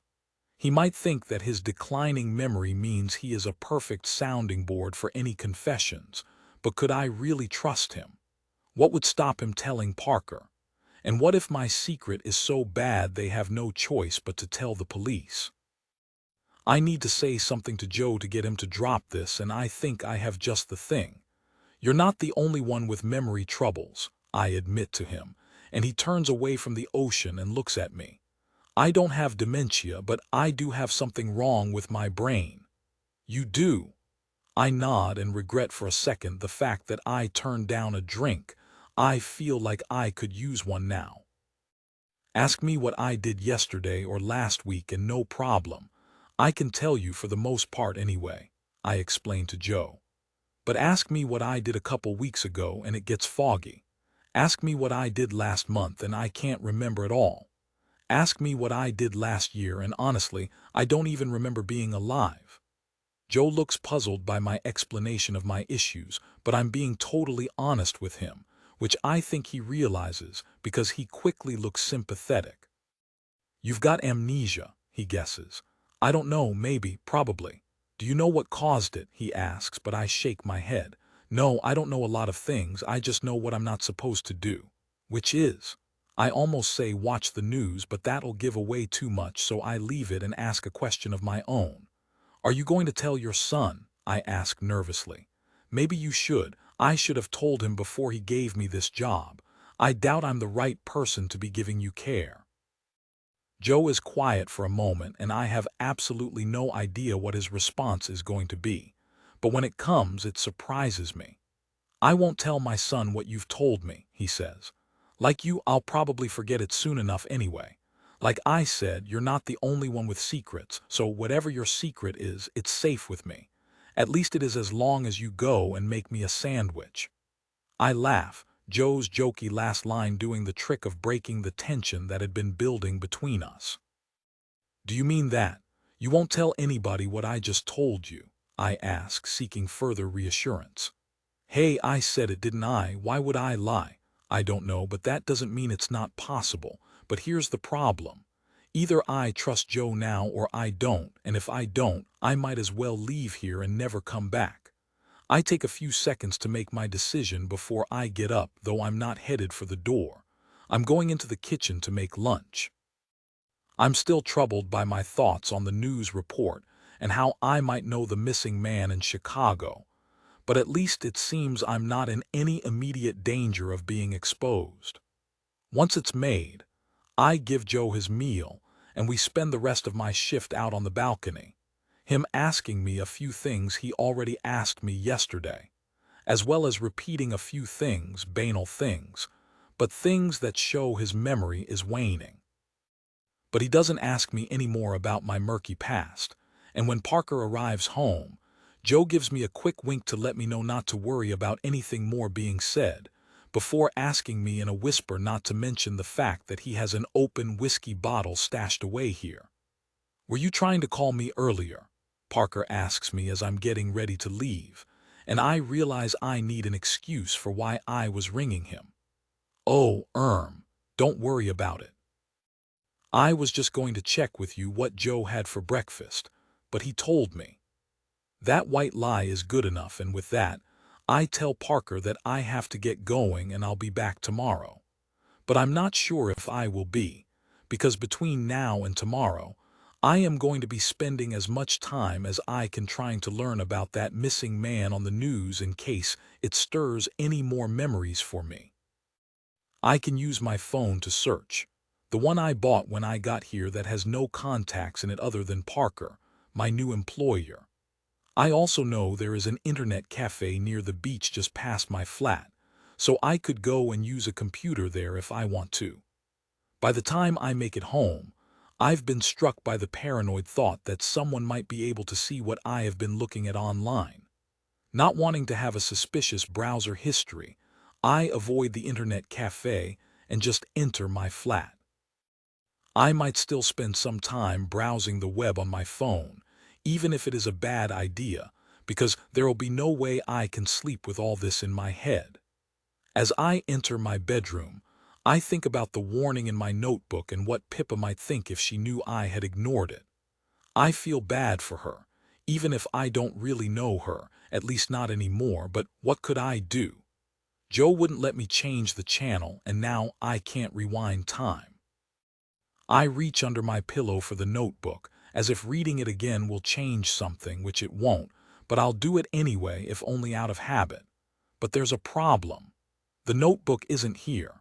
I pull the pillows off the bed, then peel back the duvet, figuring it has to be here somewhere, but I still can't see it.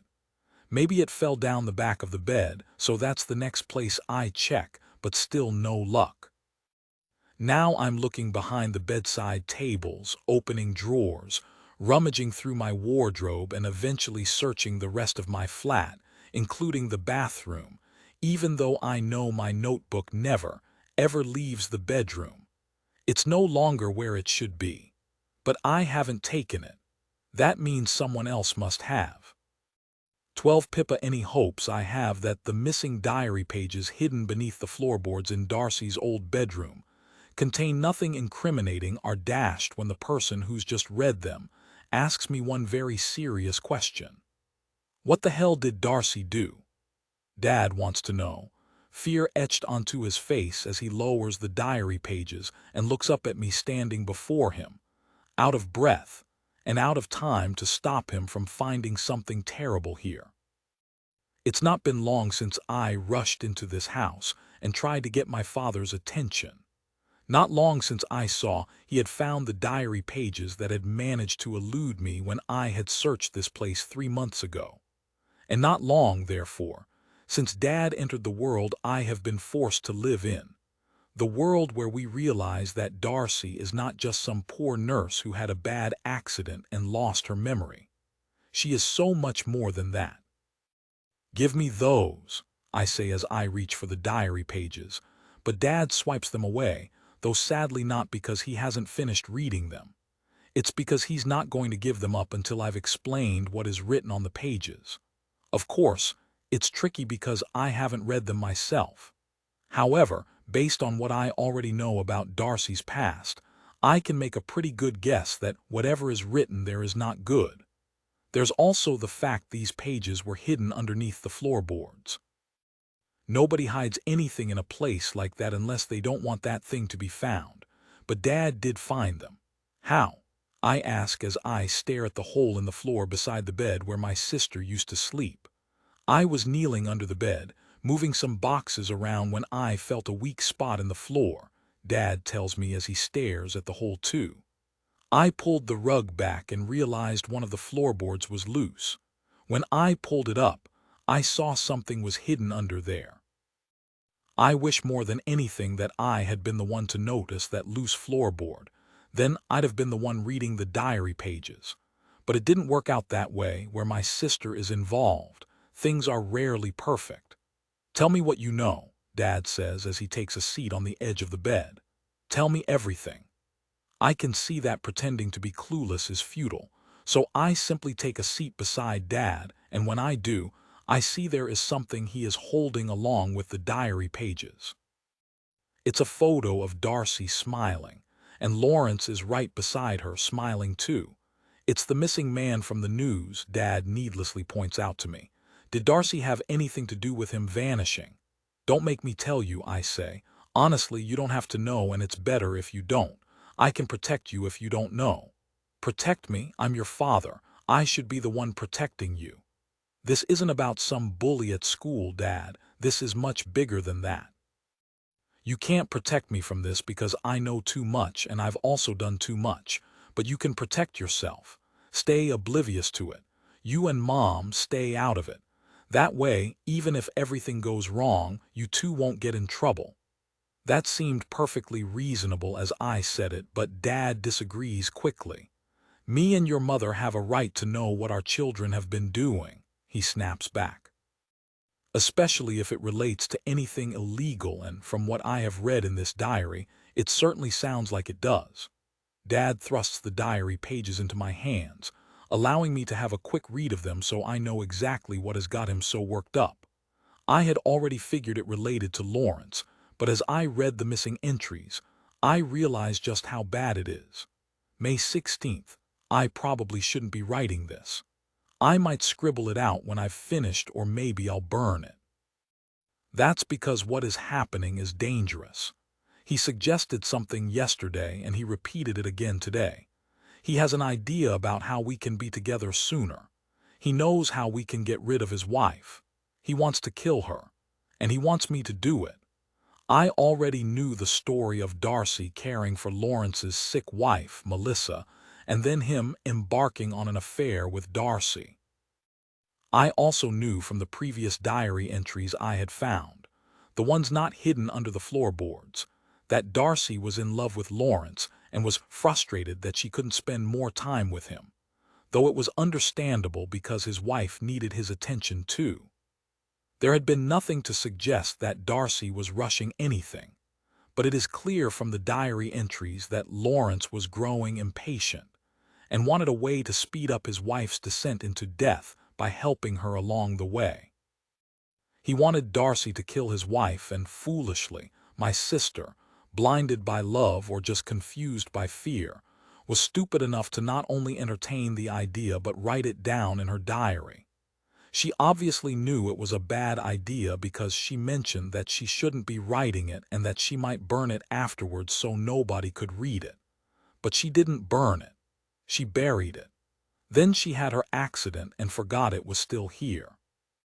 I sift through the pages of the diary as Dad sits silently beside me, unwilling or unable to say another word until I have finished reading. By the time I've done that, several stomach-churning sentences are stuck in my mind forever. May 19th, Lawrence keeps going on about it. He thinks it's a good idea. I told him we can't do it. It's too cruel and it's illegal. I could lose my job. I could lose everything. Though it's hardly as bad as what Melissa would lose, her life. May 23rd, Lawrence says we can have a dream life together when she's gone. Instead of being apart so much or only seeing each other when I go to care for Melissa, we could do fun things. Go on date nights, vacations. One day we could get a place together. It all sounds so dreamy. But Melissa is still alive, so this is all still so wrong. May 26th, Lawrence is not happy. Melissa seems to be getting better. I told him it's only a brief respite in her treatment and her cancer is still there, but he says this is taking too long. He says he's exhausted and can't carry on like this anymore. He told me if she isn't gone soon, he's not sure we can carry on as we are. May 27th, he gave me an ultimatum. Either Melissa goes or he goes. I can't lose him. I love him. What do I do? There is only one more entry and it comes a few days later. It doesn't say much, but it says more than enough. June 1st, I told Lawrence we'll do it. The pages in my hands have become stained by a couple of tears that have rolled down my cheeks and dropped onto the paper as I read the entries. I am upset not just because of the situation my sister had grappled with, but her ultimate decision. There are no more entries after that. But I recall from the media that Melissa's death was recorded as June 5th, so it came only a few days after this final entry. But I also recall something important, which is that Darcy changed her mind at the last minute, and despite preparing to inject Melissa with drugs that would kill her, she ultimately could not go through with it.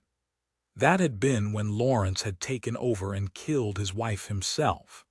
But Dad doesn't know that, so from his point of view, his daughter is a stone-cold killer. The same daughter he helped through nursing school, the one he was so proud of when she came up in conversation at dinner parties, the one he had a photo of in his home on graduation day. He thinks she is disgraced. He might even think she is evil, but he is wrong. She didn't do it, I say firmly to my father as he holds his head in his hands. She didn't kill Lawrence's wife. She got brainwashed by Lawrence and almost got led astray, but she stopped at the last minute. He killed his wife, not Darcy. She is innocent. Of course she is. You know her as well as I do. You know she'd never do something like this. She was brainwashed by him. She was in love. She was lonely and none of us noticed it. It must have felt to her like Lawrence was the only one who did, but we all wish he hadn't because he used Darcy to get what he really wanted. I've said a lot in one statement, but I think the part that landed most with Dad is where I described Darcy as lonely. She had to have fallen under the spell of such a rotten man like Lawrence, to have an affair and contemplate murder and risk her entire personal and professional life for him. And what were her closest family members doing at the time? They were far too occupied with their own lives to notice. You knew about all of this, didn't you? Dad retorts in disgust, and I have to nod. This is why you took Darcy away. This is why we can't know where she is. Because she's a criminal. She's on the run. No, I correct him. She's not a criminal, at least she hasn't done anything she didn't have to do. What the hell does that mean? Dad snaps back, his face a picture of disdain. It means she is still a good person. Lawrence was the bad guy, not Darcy. Why are you talking about him in the past tense? Dad asks, and I realize I'll have to explain that, but I've already resigned myself to giving him the full truth anyway by this point. Because he's dead, I reply quietly as Dad's mouth hangs open in horror. Darcy had to do it. It was self-defense. He was going to kill her because her memory was returning, and she remembered what he had done to his wife. I cry, defending my departed sibling because I'm the only one who can. Lawrence had started seeing Eden, Darcy's colleague. That's why Darcy got into her accident. She found out that Lawrence didn't really love her, and when she sped away from his place, she crashed. Then, after the role-playing we did, she started having flashbacks, and she found Melissa's address and went there to see Lawrence and get more answers. Eden was there too, and Lawrence panicked that Darcy would remember it all and go to the police, so he tried to kill her. He made Eden steal some drugs from the hospital and planned to inject her, but Darcy got him first, then Eden ran away. I arrived on the scene shortly after. Then I told Darcy that she had to leave Chicago, just in case the police started looking. I've explained it all to Dad as openly and as honestly as I can, and I hope that will be it. But then Dad asks the pertinent question I should have known he was always going to ask. What happened to Lawrence's body? Please, don't make me tell you, I beg my father, tears streaming down my face, but he tells me he has to know. So I ultimately confess to having dumped it in our city's famous lake. And if I thought Dad was shocked to hear what Darcy had done, he is just as stunned to hear about my behavior. Once our distressing conversation is over, Dad paces around the house, walking between piles of boxes while shaking his head and repeating over and over that he doesn't know what to do. I try telling him that all he has to do is stay quiet about this, and it will be fine, while shamefully making sure to mention that, if he doesn't, both his daughters will go to prison and our family will be ruined forever. But in between our difficult conversation, I'm also making sure to destroy Darcy's diary pages. doing to them what my sister should have done a long time ago and burning them, along with that photo she had kept of her and Lawrence. Stupidly, I think I've got the situation under control now. I figure Dad just needs a little more time, that I can convince him to keep quiet and this will all settle down. But I'm wrong, though. It's not Dad who is the problem. It's my other parent. Mom suddenly calls us, and when she finds out that we're together, she has something frightening to say that will make both our days go from bad to worse. "I've got something to tell you," she says, her voice shaking and her breathing heavy. "And it's not good." 13 Darcy, where are you?" I cry at the top of my voice, although asking a question of an inanimate object is hardly going to pay dividends. My missing notebook can't answer me and tell me where it is, but I'm asking anyway because I've tried everything else. I've looked everywhere inside my apartment, but I cannot find it. I'm unable to shake the fear that somebody got in here while I was out and stole it from me. I check my front door, but can't see any signs of forced entry, though it's hardly a secure barrier between the inside and out. Somebody could probably force this door open quite easily due to how thin and flimsy it is, or maybe they didn't even have to do that if they had a key to this place. Has the owner of this property been here? They shouldn't have without telling me, but they must have been. But they certainly shouldn't have touched any of my personal possessions. Without any more luck finding what I need, I can't think of anything to do other than call the letting agency who handle my tenancy and demand to know why somebody has been in my apartment.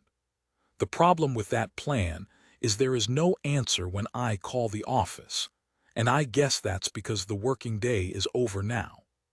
I'll have to wait until tomorrow, unless I want to send an angry message to my landlord, and I am about to do that when I hear a knock at the door. I go to answer it, wondering if it could be my landlord coming back to apologize, telling me that he took the notebook by mistake while here on other business. But I open the door and see it's not him, it's my pervy neighbor. As well as giving off a strong scent of marijuana, his eyes linger on my body for several seconds too long before he makes eye contact with me. "Hey," he says in a very relaxed drawl, similar to how all the lazy surfer dudes around here used to speak to me when I was behind the counter at the cafe. "Wanna hang out?" "No, I don't," I say to him, still unsure what his name is, and I go to close the door, but he sticks out a hand to stop me. "Hey, what's wrong? We're friends, aren't we?" he says. "And friends check up on each other."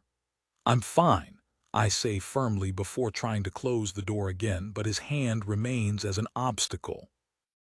"Are you? I just heard you shouting out. Sounds like you need some help. Have you lost something?" I stop trying to shut the door as a thought races through my mind. Has he taken my notebook? He lives right next door to me. Maybe he saw me go out this morning and figured out a way to get in. We probably have the same type of key, and if the landlord is as useless as I suspect him of being, we might even have the same lock. "Have you been in here while I was out?" I ask nervously. "What, me?" "No man, no way," he replies, but is he telling the truth? I assume not, but he's hardly likely to admit to trespassing and theft, so there's no point asking him again. But maybe I can spook him into a confession. "You're right. I have lost something and I'm just about to call the police to report it," I say sternly. "So if you know about anything that happened here today while I was out, now would be a good time to tell me about it." "I don't know anything," he replies with a shrug, and the gormless expression on his face suggests he might be telling the truth. Then again, he looks like this most of the time, so it's hard to tell. Unfortunately, I don't want to call the police, not after what I saw on the news earlier and my fear that I could be connected to it, so I was just bluffing and it doesn't seem to have worked. But at least I am about to be left alone again. "I guess I'll see you later, neighbor," he says as he slowly takes his hand off my door and goes back to his own apartment. As I hear him go inside, I wonder if he has my notebook in there with him, or maybe he's totally innocent. I have no idea.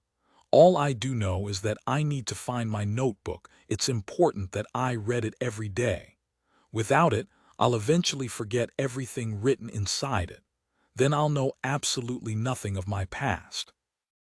Not wanting to risk that, I quickly find a piece of paper and a pen and write down everything I can recall from the notebook. Having only read it this morning before work, it's fairly fresh, so I can recount the names of the people inside it and their relationship to me. Scarlett, Adrian, Pippa, Mom, Dad, Sister.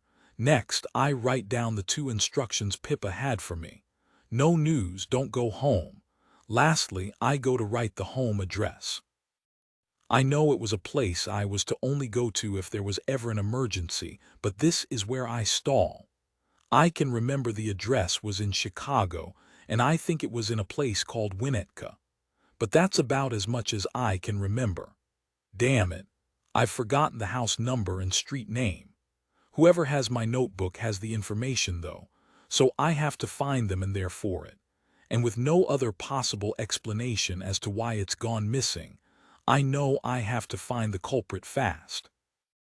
Aware that I'm not going to get any more clues here, I head out, deciding to take a look around in the corridor outside my apartment, as well as the exterior of the building to see if there might be any clues there. I don't notice anything untoward in the corridor, no strangers lurking around, nor do I see anybody when I go outside the building. But now I'm out. I figure this is a good place to make my phone call to my landlord, and even if he doesn't answer, I can leave a very angry message on his voicemail, either demanding to know why he has taken something of mine, or how somebody else was able to gain access to my private property. Somebody like my creepy neighbor, who for all I know could be reading my notebook right now. As expected, my landlord doesn't answer, and annoyingly, I discover he doesn't have a voicemail facility set up on his phone, so I can't leave the angry message I was planning on. That's lucky for him but unlucky for me, and I let out a cry of frustration that a few people walking back from the beach here and frown at. Too much is going on here. My notebook is gone, and I saw a man on the news who I've been having nightmares about hurting. I need answers to some of it, or all of it, and I need them now. But I'm guessing the only people who can give them to me are my family. There's nothing else for it. I'll have to go to the internet cafe and search my family members' names and try and find them. And if I get a specific address, maybe I'll just leave Florida tonight and go there. I'll have to give up my job and my apartment, but that feels better than staying here where some stranger has my notebook and now knows as much about me as I do. I turn and start walking to the internet cafe, and when I see it come into view, I quicken my pace before I can change my mind about this. But just before I get there, I see a couple of people I recognize walking towards me. Darcy. Hey, long time no see. Parker laughs at his joke as he comes to a stop with Joe alongside him, and it looks like the pair have been out for a walk ever since I left them. It's nice they've been doing that. I've certainly not been enjoying my time since then, but do I want Parker to know that as I stop and talk to him? Or will hearing about my problems only make everything worse? Is everything okay? Parker asks me. You look a little flustered. Yeah, fine, I mumble, but he can seemingly read me like a book because he doesn't take that for a good enough answer. We're going to get some ice cream and it looks like you could use some. Come on, let's go, Parker says, and while he has one arm interlinked with his father, he uses his spare one to link arms with me. It all happens very quickly, and despite Parker taking me off course, I can't deny it feels nice to be close to him. He clearly has no problem getting close to me either, and for a few seconds, it feels like all my problems and worries melt away, as this confident man leads me along the beach towards the nearest ice cream parlor. It almost feels like we could be a couple, or at least a couple and Joe, the man accompanying us, but that's okay, as there's a good reason that he shouldn't be left on his own. I guess I'm enjoying whatever this is because I forget about my need to track down my family or my notebook, and now all I'm thinking about is which ice cream flavor to get. My problems seem less important when I'm in company, so maybe that's what I need to do. Have company. If my family could help me, they could be company, but they aren't here, so I guess they can't. Little did I know it then, but at that moment, it was my family who could have done with my help. 14 Pippa. I have no idea why Mom called Dad and told him that she needs us to go home urgently. But we're both in his car now on the way there, and whatever it is, it must be bad because he tells me that Scarlett sounded very distressed. She was drinking when I spoke to her on the phone earlier, I say to him as he steers us through the streets at sunset. Maybe she carried on. She could just be very drunk. No, there's something wrong, Dad replies, not taking into account my theory that alcohol might be causing her to be a little overdramatic. But I'm hoping I'm right. There's already been more than enough drama for one day. As we drive on, I'm more than aware that the previous drama with the diary pages is still very much unresolved, which is why I broach the subject with my father now rather than leaving it to be discussed when my mother is present. What are you going to say to Mom? I ask anxiously. Are you going to tell her about Darcy's diary and our connection to Lawrence? She's my wife, so I should tell her everything, Dad begins, which doesn't sound good, but then he adds something. But she's your mother, and what her 2 children have done could break her heart or send her to an early grave, so in answer to your question, I don't know what I'm going to do.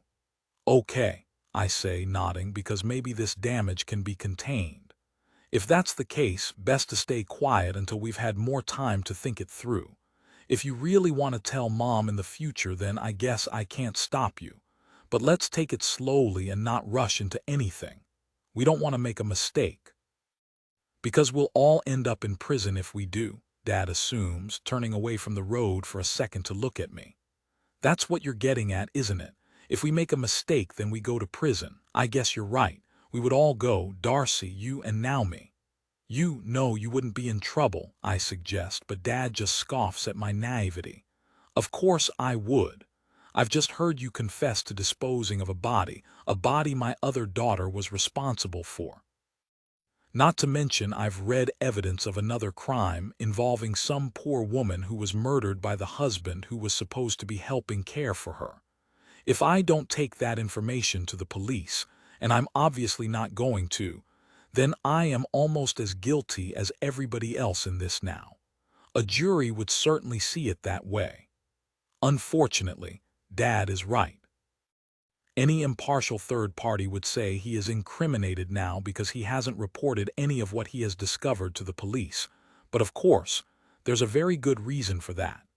By doing so, he'd solve a puzzle that everyone in Chicago is desperate to solve, but at the same time, he'd destroy the most important thing to him: family.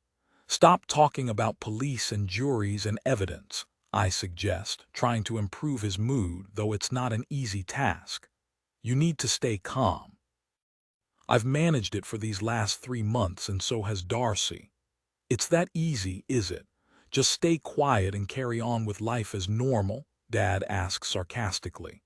No, of course not. I didn't say that. Don't you think I've struggled with this? It's been hell, but what is the alternative? I made a decision in the moment to help my sister who had done nothing wrong, and I stand by that. I thought you'd understand. Oh, I understand that part all right, Dad says as we cruise past a green traffic signal, and we're getting close to the house now. What I don't understand is how I was able to raise 2 daughters capable of doing such crazy things and keeping it from their parents. We were trying to protect you and Mom. And has it worked? Dad cries. Darcy left and your mother has been a wreck ever since. Now I've discovered the truth, and how do you think I feel? Now I'll forever worry that the police will take you and your sister away.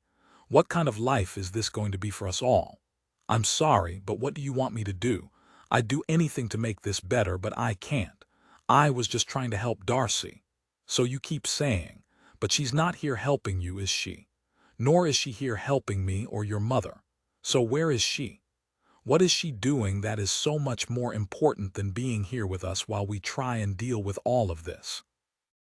I can see Dad is up for an argument and is clearly ready to put a lot of the blame on Darcy, which isn't fair for two reasons. One, she isn't here to defend herself, and two, she isn't to blame for this at all. Lawrence manipulated her, and even when she did the right thing and refused to kill Melissa for him, she still paid the price for his actions and ultimately had to kill him to save herself. She ended up hurt and is still unwell, so I will not have him put this on her. If Darcy was the villain in all this, then I wouldn't have helped her, is all I can say to Dad now. But she isn't, so I helped and here we are. Now I need your help, Dad. I need you to protect our secret. Dad takes his eyes off the road to look at me again, and finally, I think he is going to relent and stop debating this issue, at least for a short while. Or maybe it's just the fact that we are almost at our destination now. Whatever it is, the pair of us are silent as he steers us onto Sherwood Crescent, and I see my parents' huge house come into view up ahead. I love this house, and I love this street, and I know I was incredibly fortunate to spend so many years living here before I moved out of the family home. Our first house, the one we have just come from, is nice, but this is something else. This is the kind of property that people dream about, save an entire lifetime for, and in some cases kill for. But my parents obtained it through nothing but sheer hard work, and I am very proud of them for that. Too bad they aren't exactly proud of me at the moment, but I'm hoping I can change that, and right here might be a great place to start. If I can sort out whatever problem Mom has got, maybe that will go some way to redeeming me in her eyes for sending Darcy away, and possibly in Dad's eyes for having such terrible secrets. Or maybe I'm being a little too hopeful, but optimism has to trump pessimism every time, otherwise what's the point? However, as Dad and I got out of his car and made our way to the front door, I was not to know then that I was severely underestimating the size of the problem that Mom had. I was still blissfully unaware of the sheer nightmare that awaited us when we walked inside. Dad is right about me. I am naive at times, but in this case, so was he. That's because neither of us could have foreseen what Mom was about to show us when we walked inside. 15. What's going on? I ask Mom when I see her nervously pacing around in the hallway as Dad and I enter. Are you okay? Dad asks, sending another question Mom's way, but she doesn't answer, choosing to just keep walking rather than talking, which isn't very helpful, considering we've driven all the way over here to find out what is the matter. Mom, what is it? I demand to know, and my raised voice gets her to stop pacing and look at us. But before she can speak, somebody else does. Somebody we had no idea was here. Hey, let me out of here. Open this door.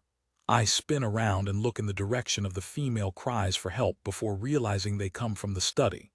I can see the study door is shut, but the cries definitely came from behind there, and now I can hear banging on that same door. Is somebody locked in there? Who is that? Dad asks, as horrified as I am. Help me, let me out, you can't do this to me, come more desperate cries, and while I don't recognize who the voice belongs to, it's not as if this would be any better if I did. Why does it seem like Mom has somebody locked away in the study?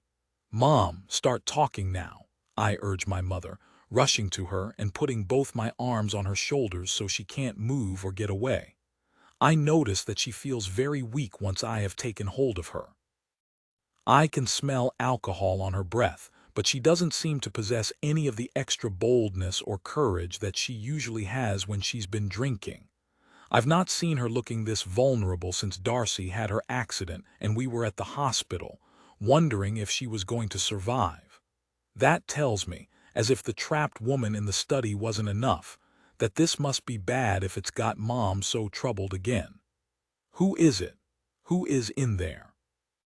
I demand to know, shaking my mother's shoulders, and my desperation to get the answer is matched by the desperation of the woman to get out of that study as she keeps pounding on the door. It's hard enough to hear myself think with all this noise, but through all the commotion, Mom answers me, letting Dad and me know exactly what we are dealing with here. "It's Eden," Mom says quietly. "Eden," Dad repeats. I let go of Mom's shoulders and take a step back from her before glancing nervously at the study door again. So now I know who it is in there. It's Darcy's ex-best friend and colleague, the person who started dating Lawrence while Darcy thought he was in love with her. It's the person who stole the drugs from the hospital that Lawrence planned to use to kill my sister. Most recently, it's the woman who ran away just after my sister killed Lawrence and hasn't been seen since. What is she doing here? I ask, afraid of the answer. It can't be good. She's looking for Darcy. She says she needs Darcy to tell the truth about what happened so the police won't arrest her when she resurfaces. Mom replies as all three of us keep staring at the door, which is shaking every few seconds when Eden gives it another thump. What is she talking about? What truth does she mean? I look at Dad, and he knows as well as I do what Eden is here for. She's here because, at the moment, the police are hunting for Lawrence and Eden. They won't have much luck finding Lawrence, or at least not a walking, talking version of him anyway, but they could find Eden. If they do, they will want to know what happened to him, and because she wouldn't have a very good answer, the chances are Eden would be arrested on suspicion of harming Lawrence. Of course, she's actually innocent, at least in terms of Lawrence and his body being at the bottom of Lake Michigan, but she'd probably have a hard time explaining that. But she would make sure to mention somebody who could help the investigation. Darcy.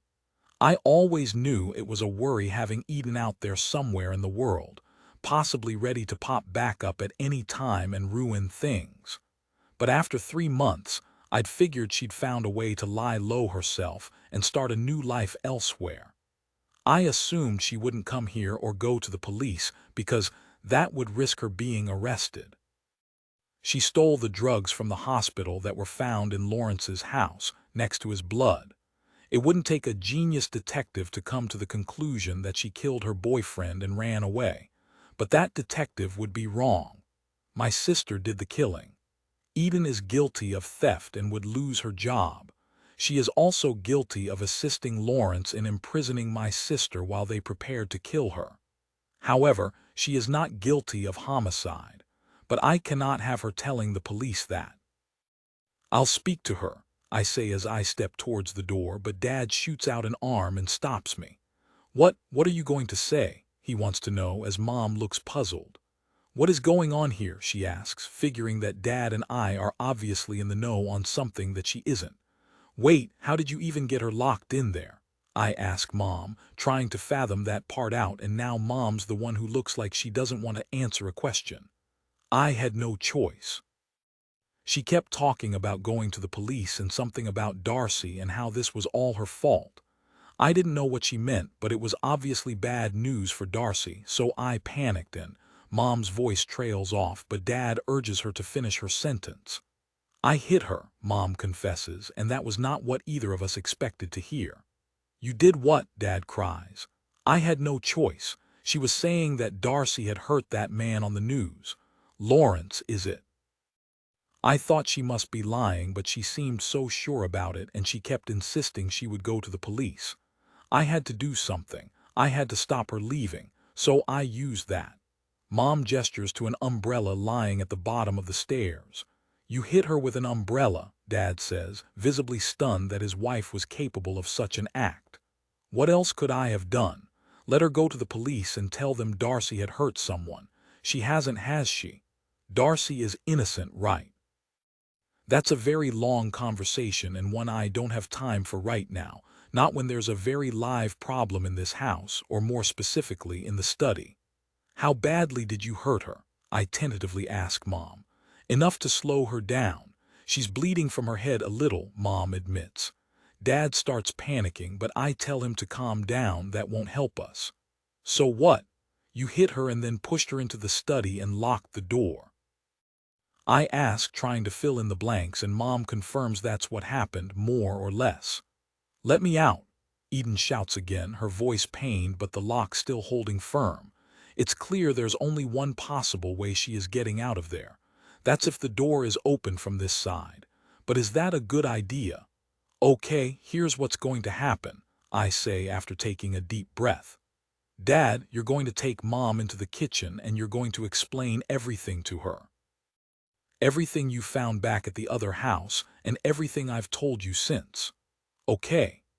Dad doesn't exactly look thrilled at that assignment, but given what's happened here tonight, there's no way we can get away with not bringing Mom into the loop now. So I guess that settles the debate we were having in the car on the way over here. However, the question of how much Mom can be trusted given her drinking problem is one we'll have to answer at some point. But before we can properly ponder that, Dad has another question for me. What are you going to do? He asks me, aware that I've not given myself a task yet. I'm going to go into the study and speak to Eden, I reply, trying to make myself sound more confident about this than I am. And I want you to promise me something. Whatever happens, do not open the door unless I tell you to, okay? Pippa, what are you going to do? Dad repeats, clearly needing more of an answer. So I give him the clearest one I can. I need to do this for our family, I say before swallowing hard and stepping towards the study door. 16, I'm going to unlock this door. I call into the study once I've built up the courage. I don't want to hurt you, Eden, so step back and let me enter, and then we can talk about letting you go. I wait to see how my words have landed, but as much as the prisoner in the study is going to have to trust me, I'm going to have to trust her too. For all I know, she might be holding a weapon of her own, one similar to Mom's umbrella, and she might be planning on hitting me with it as soon as I walk in. I'll have to be on my guard, and I'll take the umbrella with me just in case it needs using again. But there's no way of resolving this situation unless I can talk to Eden face to face, so I'm going to have to open this door at some point. That point is now. I look back over my shoulder to make sure that Mom and Dad are out of the way and in the kitchen like they should be, and they are. And then I turn the key that Mom used earlier to start this whole ordeal. The door unlocks and I brace myself for Eden to try and force herself out of the room, but that doesn't happen, and as the door opens, I spot her standing beside my father's desk, a safe enough distance away from me. She looks anxious, disheveled, afraid, basically like a woman who has been in hiding but has reached breaking point and needs respite now. As it turns out, I was right about one thing. She is holding something that could hurt me. Put the lamp down, I say calmly. I'm not here to hurt you. Then let me go, Eden snaps back. Your mother is crazy. She hit me over the head, look. Eden gestures to the blood on her forehead, just below her hairline. The wound from Mom's umbrella visible and surely very sore. But Mom wouldn't have done such a thing if she didn't think it was necessary. And once Dad has finished explaining things to her in the kitchen, she will realize just how necessary it actually was. I'm sorry about that, I say as I cautiously enter the room, then slowly close the door behind me, though I make sure not to turn my back on Eden in case she rushes at me. Once it's closed and it really is just the two of us, I know what happens next is all on me, rather than Mom and Dad, who are under strict instructions not to interfere with what goes on in here. Why are you closing the door? I thought you were letting me go, Eden says, and she raises the lamp a little as if she's figuring out whether she's going to have to use it at some point because I'm lying to her. We just need to have a private conversation and I don't want anybody else to hear it, I say softly. Take a seat. No, Eden replies, not interested in sitting down behind Dad's desk, even if his large leather chair looks comfortable. But I can't blame her. I wouldn't sit down either if I was in her position. She must be so afraid, but she's not the only one. At least I have the upper hand here because I'm on home soil, though that will only help me if I make it count. Why did you come here? I ask. Why couldn't you just stay wherever you were and stay away from us? You didn't need to turn up here. Yes, I did. What other choice have I got? I didn't cause Lawrence to go missing. I don't know where he is. The last I knew when I ran from his house, he was alive and well. But now he's gone and his face and mine are all over the news. The police are looking for me, and if they find me, they'll think I hurt him, but I've done nothing wrong. Nothing. I snap back when Eden's rant ends. So you didn't steal drugs from your workplace and plan to use them with Lawrence to kill my sister. That shuts her up, but only for a second. Yes, but I didn't hurt her. I helped her. I stopped Lawrence and we were both running for the door. I got away. I thought Darcy did too. She didn't, I say with a sad shake of my head. Lawrence caught her. Oh my God, Eden cries. What happened then? My hesitation in answering says it all. She killed him. Eden asks, fear in her eyes. It was purely self-defense. Then why didn't she call the police? She could have resolved all of this. She wouldn't have got in trouble for it, the police wouldn't be looking for him, and everyone in Chicago wouldn't think that I was the one who hurt him. She thought it was too risky to call the cops, and I agreed with her, I explain. They might not have believed her, especially not with her history. The memory loss, the confusion, any detective could have spun a story about her being unreliable, and therefore dangerous. And then there was the issue of the stolen drugs from the hospital, the ones you took. They would have needed to be explained, and how would Darcy have done that? To the police, it would have looked like those drugs were purposely stolen so they could be used in a crime. And they were, except it was you who took them and you and Lawrence who were going to commit that crime. How was it fair that my sister was left to answer for that? How is it fair that people think I had something to do with Lawrence going missing? Eden retorts. I'm innocent. I haven't killed anybody. I've been living in cheap motels on the edge of the city, hiding away all day and burning through what little savings I have just to survive. But now my cash has run out and I'm screwed. But I can't go back to my normal life unless Darcy explains all this to the police, so that's why I'm here. I need your sister to help me like I helped save her life. So where is she? She's not here, I say, making sure to maintain strong eye contact with Eden so she can hopefully see that I am being honest. She's a long way from Chicago and she's never coming back, so she can't help you. You can only help yourself now. You need to leave Chicago too, start a new life. Don't let anybody know who you really are and they won't find out. You can do it. It's your only option. No, it's not, Eden says, shaking her head as tears well up in her eyes. There is another option. I go to the police and tell them what you just told me. Sure, I'll get in trouble for stealing from the hospital and hiding for so long, but so what? At least I won't be blamed for anything worse, and I'll only lose my job, not my freedom. At least I'll be able to carry on with my life, or whatever's left of it, without having to be looking over my shoulder forever. I'll be able to return to my home, get another job, have some semblance of an existence, which is a lot more than I have right now. Eden is extremely distressed, as she might well be given her circumstances, and this is not going well. This situation is threatening to get out of control, and I need to keep it contained. But how? We could give you some money, I suggest. My parents have plenty of it. You said you're out of cash and that's why you're here, but we could help you. We could get you set up somewhere else. You wouldn't need to go to the police then. This could be the fresh start you need. I haven't discussed that option with my parents, but if it's the only way to keep Darcy safe, I'm sure they'll go for it.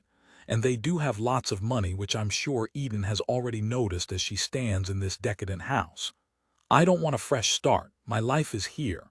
Eden cries, not saying what I was hoping she would. And what about Lawrence? What about him?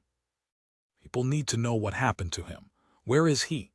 That is not information I would divulge to anybody other than my closest family members, and even then it was only because I had to, so I ignore that question and try again. You're getting confused here, I say, taking a step towards Eden. You're acting like you have control, but you don't. You have one choice. You take the offer I'm giving you and start afresh elsewhere, never to breathe a word of this to anyone again. Or else. Or else what? I don't really want to have to say it, so I wait until Eden figures it out. "You'll hurt me," she cries when it registers. "Is that it? You're threatening me." "All I'm saying is that I will do whatever it takes to protect my sister," I explain. "Just like my parents will do whatever it takes to protect their daughter. So if it's a choice between you or Darcy, we pick Darcy every time." Eden lowers the lamp now, though it doesn't look like a conscious decision, more a sign that she realizes she has no choice but to comply or she's never getting out of this room alive. It's several minutes after I first invited her to take a seat that she sits down at Dad's desk, letting go of the lamp entirely before putting her head in her hands. I give her the time she needs to come to terms with this, glancing through the window that looks out on the front of the house to make sure there aren't any more uninvited guests on their way here this evening. But the street is quiet, as it nearly always is, and it will stay quiet as long as Eden doesn't do anything stupid. "Fine," she says after a nerve-wracking minute. "I'll take your money and I'll stay quiet." "You'll leave Chicago for good and never come back?" I ask, needing confirmation. Eden nods.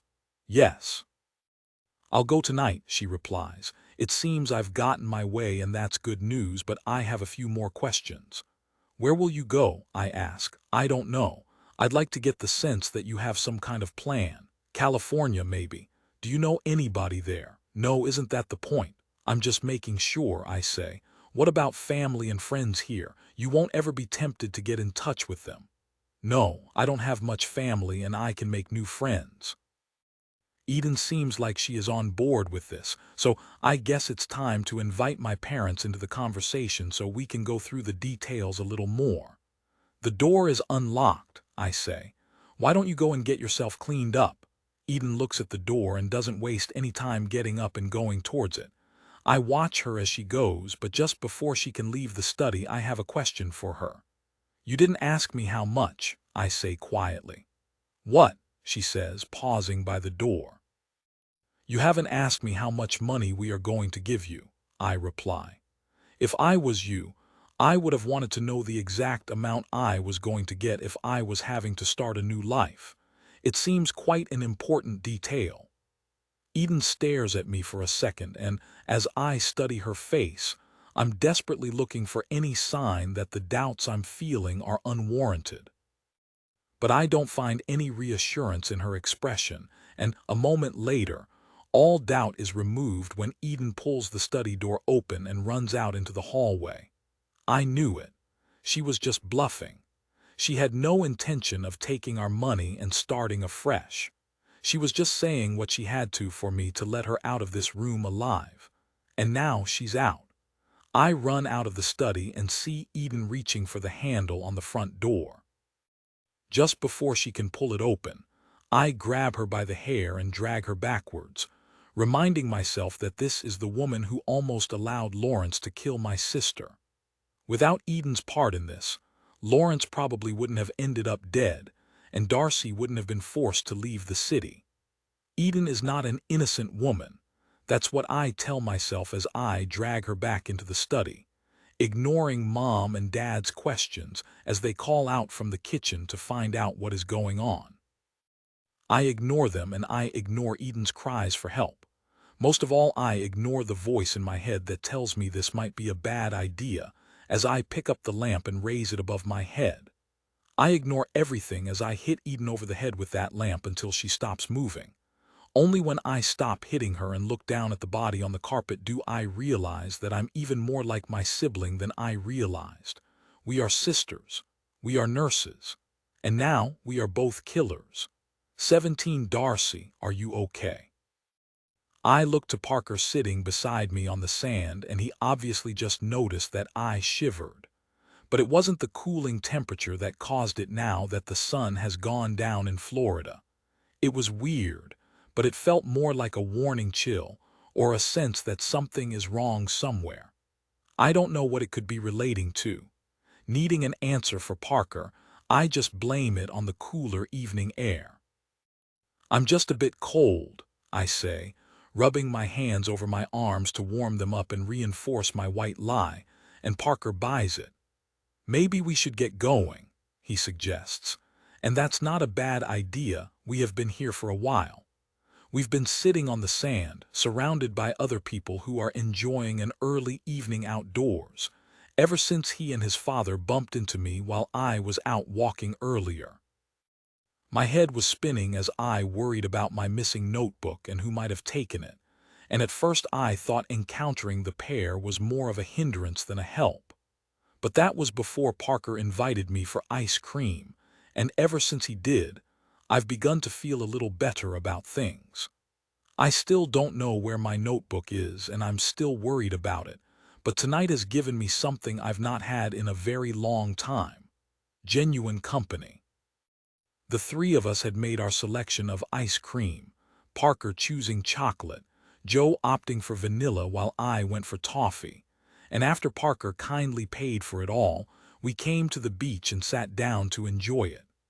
But we didn't all sit together, as Joe preferred to sit on the stone wall a few yards away, while we sat on the sand, though only because, as Parker put it, Joe likes his own company from time to time.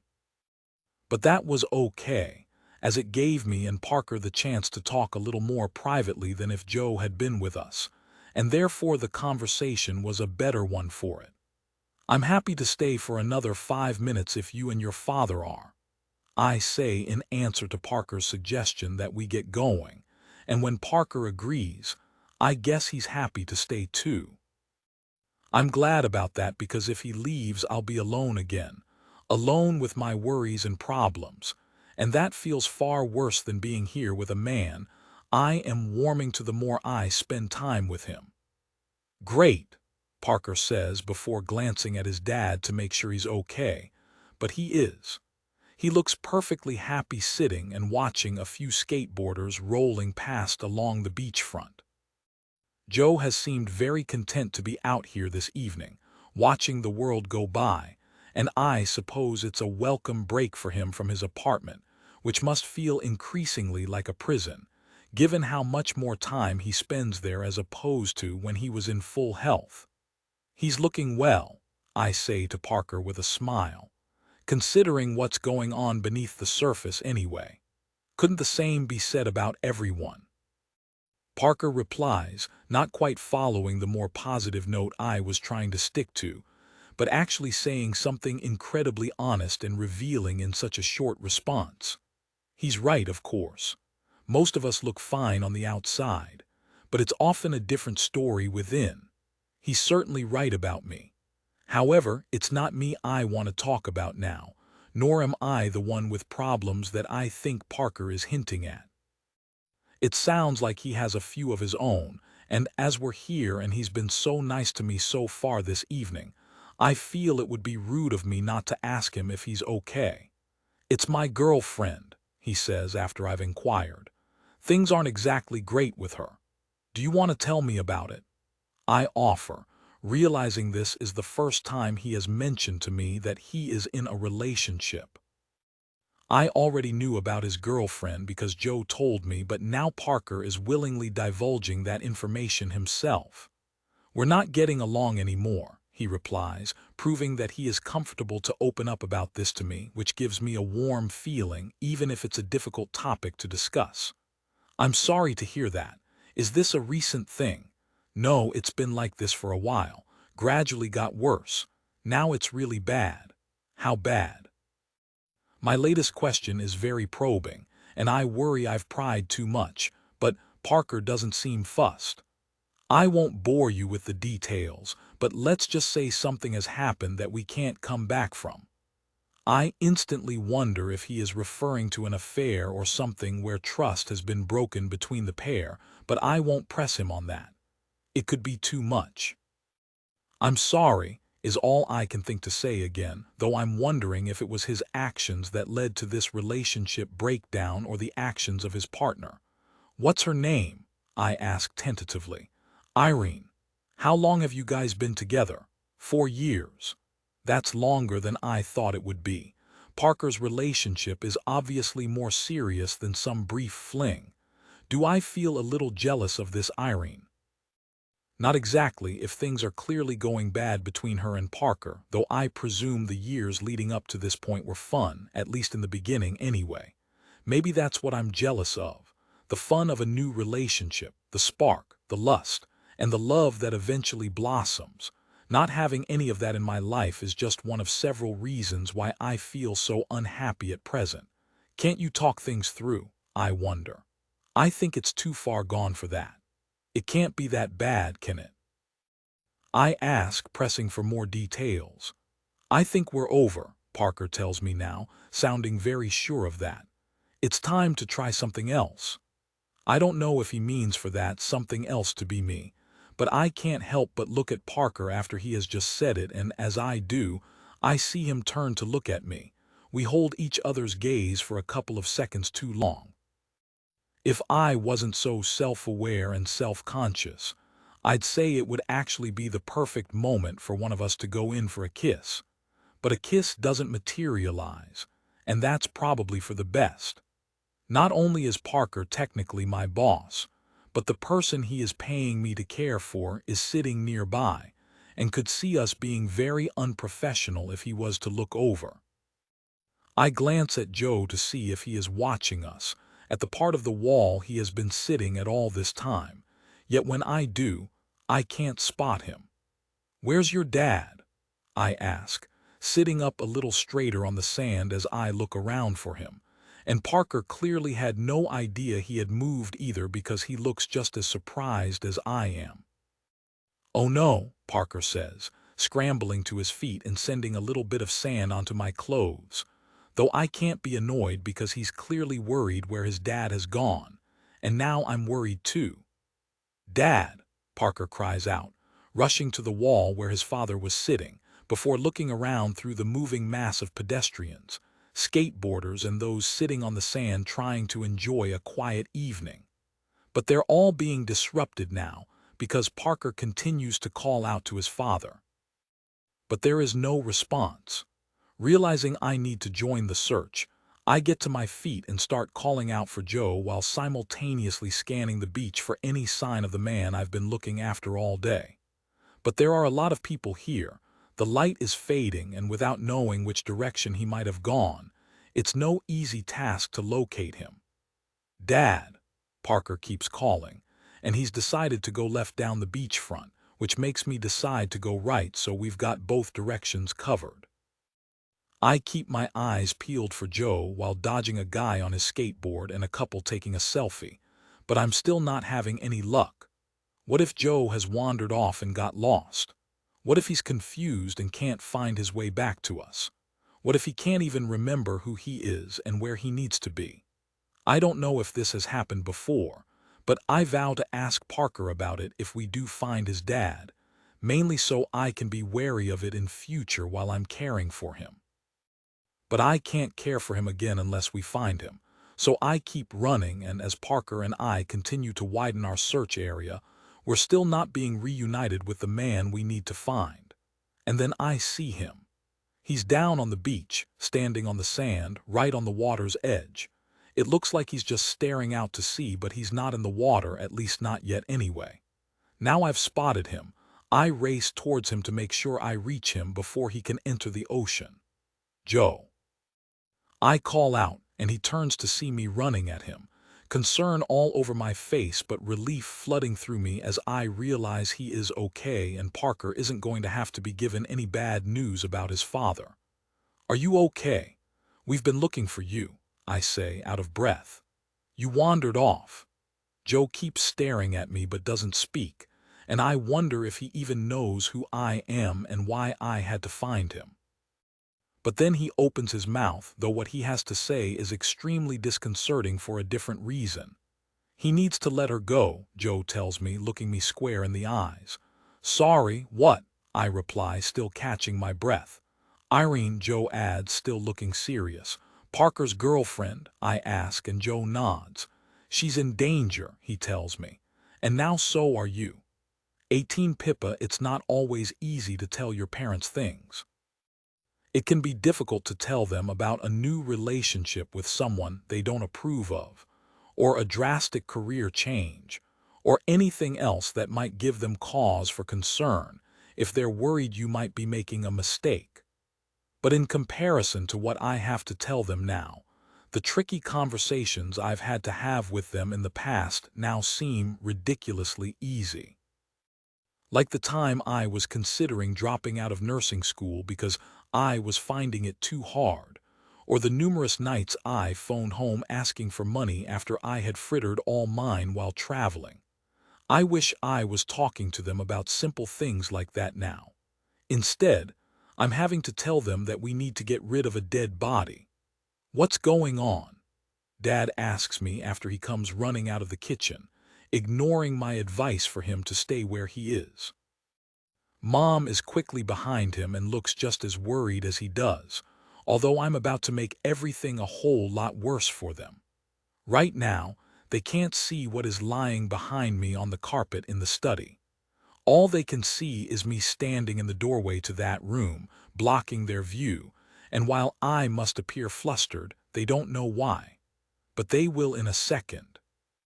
I didn't mean to do it, but I had no choice. I begin my defense, and I'm hoping it's a defense that only my parents will have to hear, and not a judge and jury at some point in the future. Do what? Mom asks, while Dad looks around the hallway and I imagine looks for Eden, though he still can't see her yet. I tried to make a deal with her, but I could tell she wasn't going to stick to it, and then she tried to run. I go on. I had to stop her. I had no choice. I had to do it. For Darcy and for all of us. Pippa, what have you done? Mom asks again, a mixture of fear and impatience in her voice. But I can't bring myself to say it, nor do I have to. Dad approaches me, and feeling far too weak to block him, I stand aside and allow him a full view into the study behind me. "Oh my God," he says when he sees Eden lying on the ground with blood pouring from her head. "What the hell happened?" "I hit her," I say quietly, feeling far meeker than I did a few moments ago when I was wielding that lamp and turning it into a deadly weapon, all in the name of protecting myself and my family. Dad rushes into the room to check her while Mom nervously approaches, leaving me to stand by, feeling helpless. Why did Eden have to try and run? Why couldn't she have just done as I said? Why did this have to go so badly wrong? In the blink of an eye, I've gone from somebody who aided a killer by disposing of a dead body and helping them get away to a killer myself. And while that first crime was bad enough, this one feels very different. This one feels far worse. However, at this moment in time, only I know for sure that Eden is dead, which is why Dad is checking on her while Mom has a very serious question to ask. Is she alive? She wants to know as we both watch Dad kneeling beside the body and feeling for a pulse. When he fails to find one, the look he gives the pair of us answers Mom's question immediately. "What have you done?"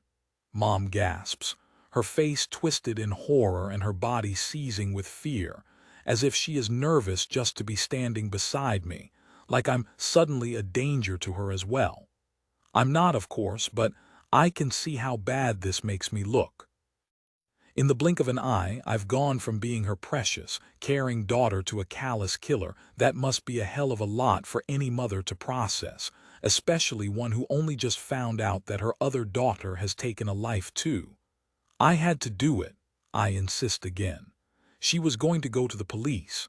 "You killed her," Mom retorts, still aghast. "You locked her in here in the first place." I cry with tears in my eyes, trying to make out like she started this, though of course, there's a huge difference between locking somebody in a room and beating them over the head with a blunt object until they stop breathing. But I'm still overcome with adrenaline, and I can't think straight, let alone properly talk about what I've just done.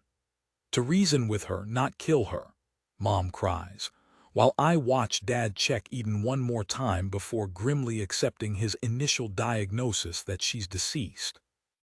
"We need to deal with this, and we need to do it fast," I say, more to him than to Mom, because he still seems quite calm, whereas my mother is quickly losing her mind. "I don't know what to do," Dad admits as he sits back against the wall, slumped in the corner beside the body, and for a second, He looks like the frightened child I should be rather than the controlled parent I need him to be.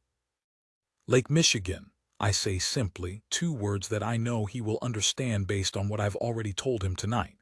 That's where I put Lawrence's body after Darcy killed him. So that's where we need to put Eden's body too. I need time to process this, Dad says, but I shake my head. No, there is no time. The longer we leave this, the more chance there is that we get caught. Oh my God, if I get caught, you know what I'll lose. I'll never see Campbell. He needs his mother just like I need mine. So that's why we need to move Eden now. While it's dark outside and before anybody can come here. We need to get rid of her and we need to clean up. Mom, you can do the cleaning in the study while me and Dad take the body to the lake. It sounds like a simple plan, and one that could actually work if everybody does as they are told, but it's a serious one and a shocking one.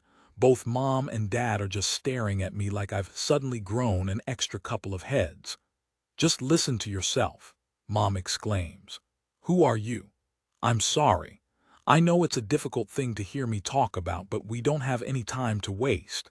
If we want to keep ourselves and Darcy safe, then we need to be quick about this. If we hide Eden's body, then nobody knows where she and Lawrence are, and if that's the case, nobody ever has to know what Darcy did or what we did. Then that'll be the end of it. All we'll have to do then is take our secret to the grave. I've laid out the facts as simply as I can, given the circumstances, and thankfully one of my parents sees sense, snapping out of their terrified trance. It's Dad who slowly gets to his feet. But Mom is still standing beside me, fixed to the spot, and looking like she's going to need a lot more convincing before she makes a move in any direction. She's right, Dad says, nodding at me. We have to act quickly, and we have to do this to protect Darcy. He looks at Mom and she eventually moves, though not in a positive way. I'm going to be sick, she says as she puts a hand over her mouth before running into the downstairs bathroom, and seconds later, I hear retching coming from within. Dad and I share a concerned look, the unspoken words between us being that, while we might be holding it together at present, there is someone who is not. Unless we can fix that issue, we aren't going to be safe. Suddenly, I have an idea how to make Mom feel at least a little bit better about what has happened here. Heading for the bathroom and the continuing sounds of dry heaving, I take a deep breath, praying that what I'm about to say will work and do the important job of making Mom calm down. When I get there, I see her leaning over the toilet, her hands on the basin behind and her hair hanging down beside her face as she sucks in air before making a few most unsavory sounds that tell me she is still feeling very nauseous. Mom, there is some good news here, I say, which sounds totally outrageous given the circumstances, but it is true. Perhaps it's the shock of what I've just said, but Mom does turn around and look at me, with beads of sweat on her forehead and still gasping for oxygen, and she allows me to have my say. The reason I sent Darcy away was because we didn't know where Eden was and whether or not she was going to go to the police and mention Lawrence, I remind her. Mom doesn't say anything, only wiping her forehead and still looking incredibly pale, so I have to fill in the blanks for her. Well, now that Eden is no longer a concern, it means Darcy doesn't have to hide away anywhere, I say with a hint of a smile, but only a hint, because it seems very disrespectful to properly smile when a woman has lost her life here tonight. My words land with Mom, and when they do, I see a little color returning to her face. She's understood my point. There is some good news here after all. Maybe my sister can come home, and we can be a proper family again. Maybe we can put all this behind us. Maybe. 19 Darcy, what do you mean? I try to get Joe to tell me before Parker finds us. What do you mean Irene is in danger and so am I?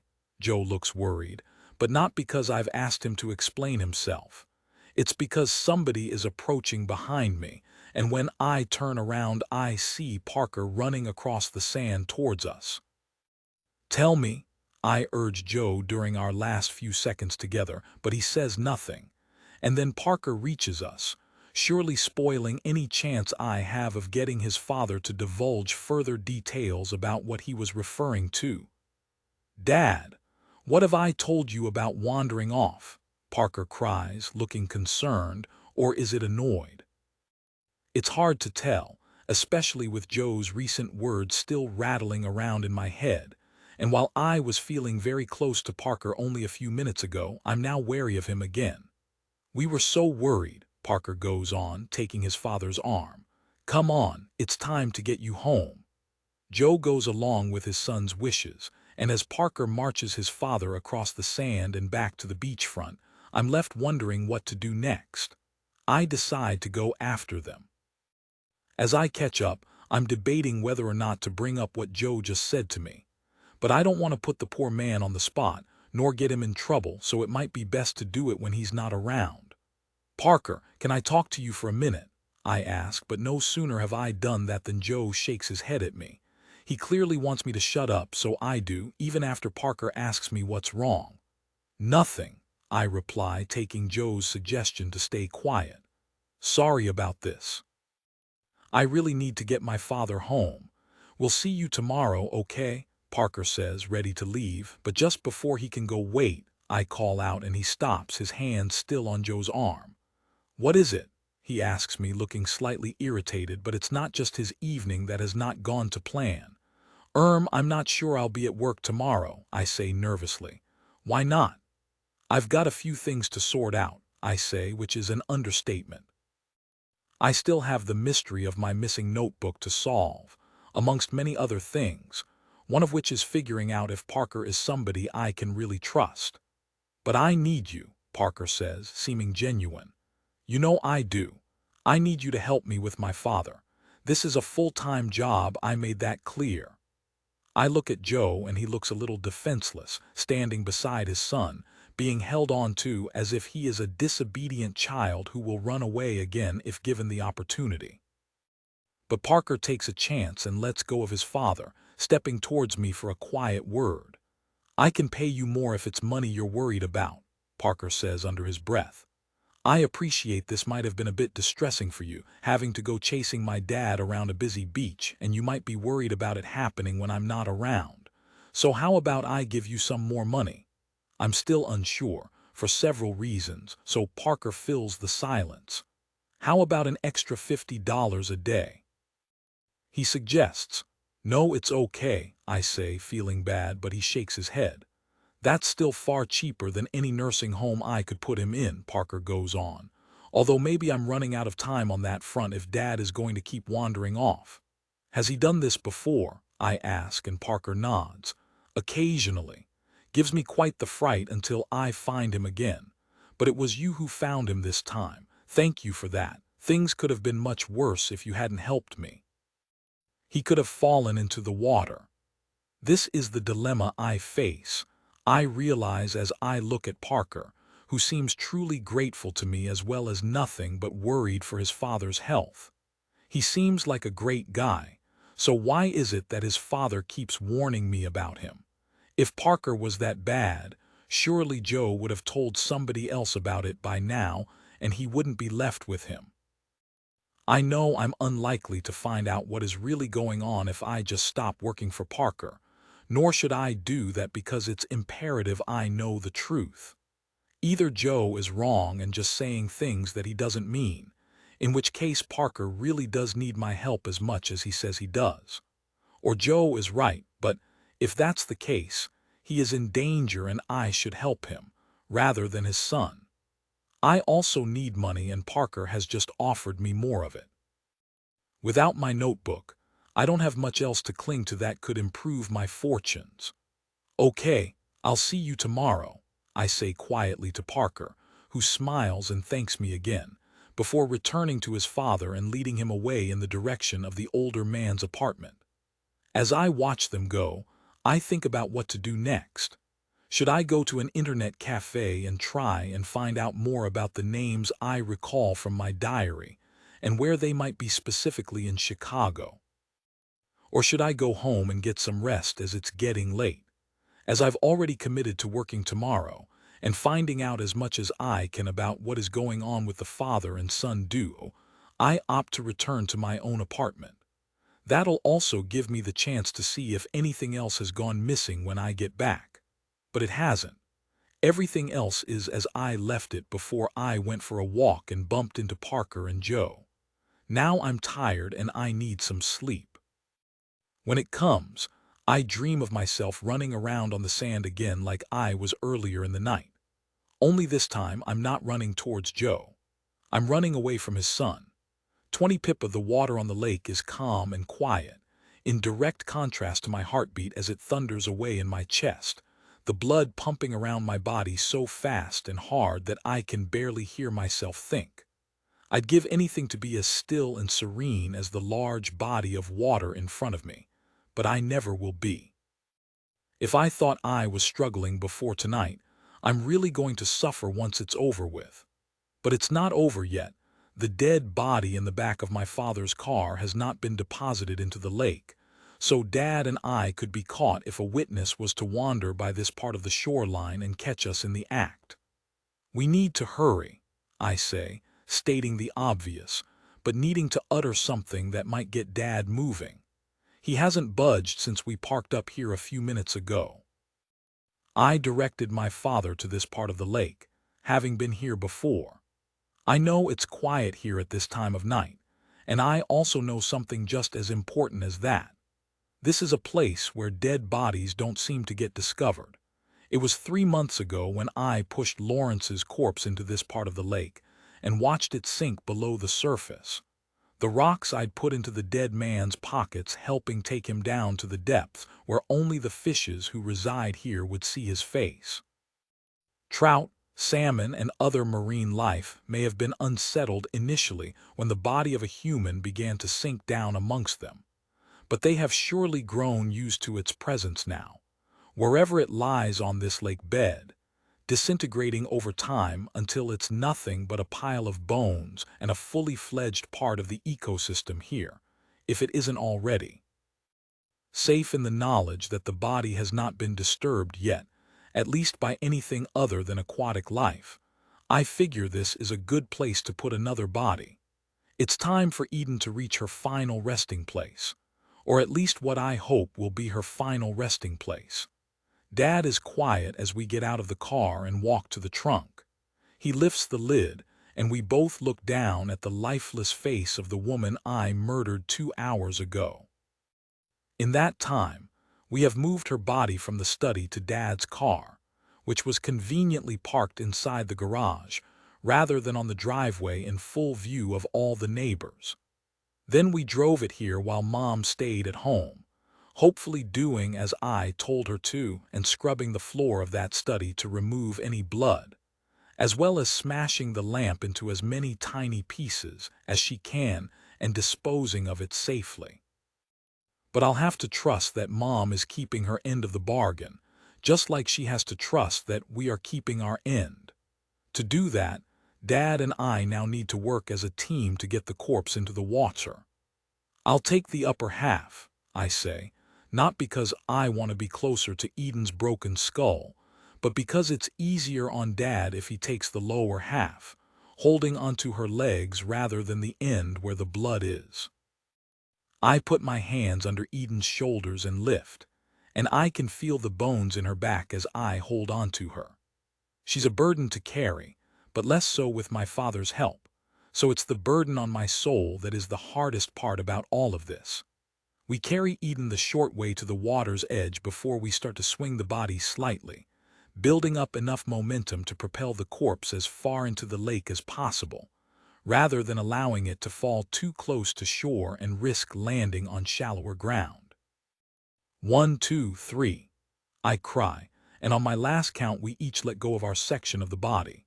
We watch as Eden flies through the air for a second before she crashes into the water, disrupting the still surface and sending small waves out in all directions.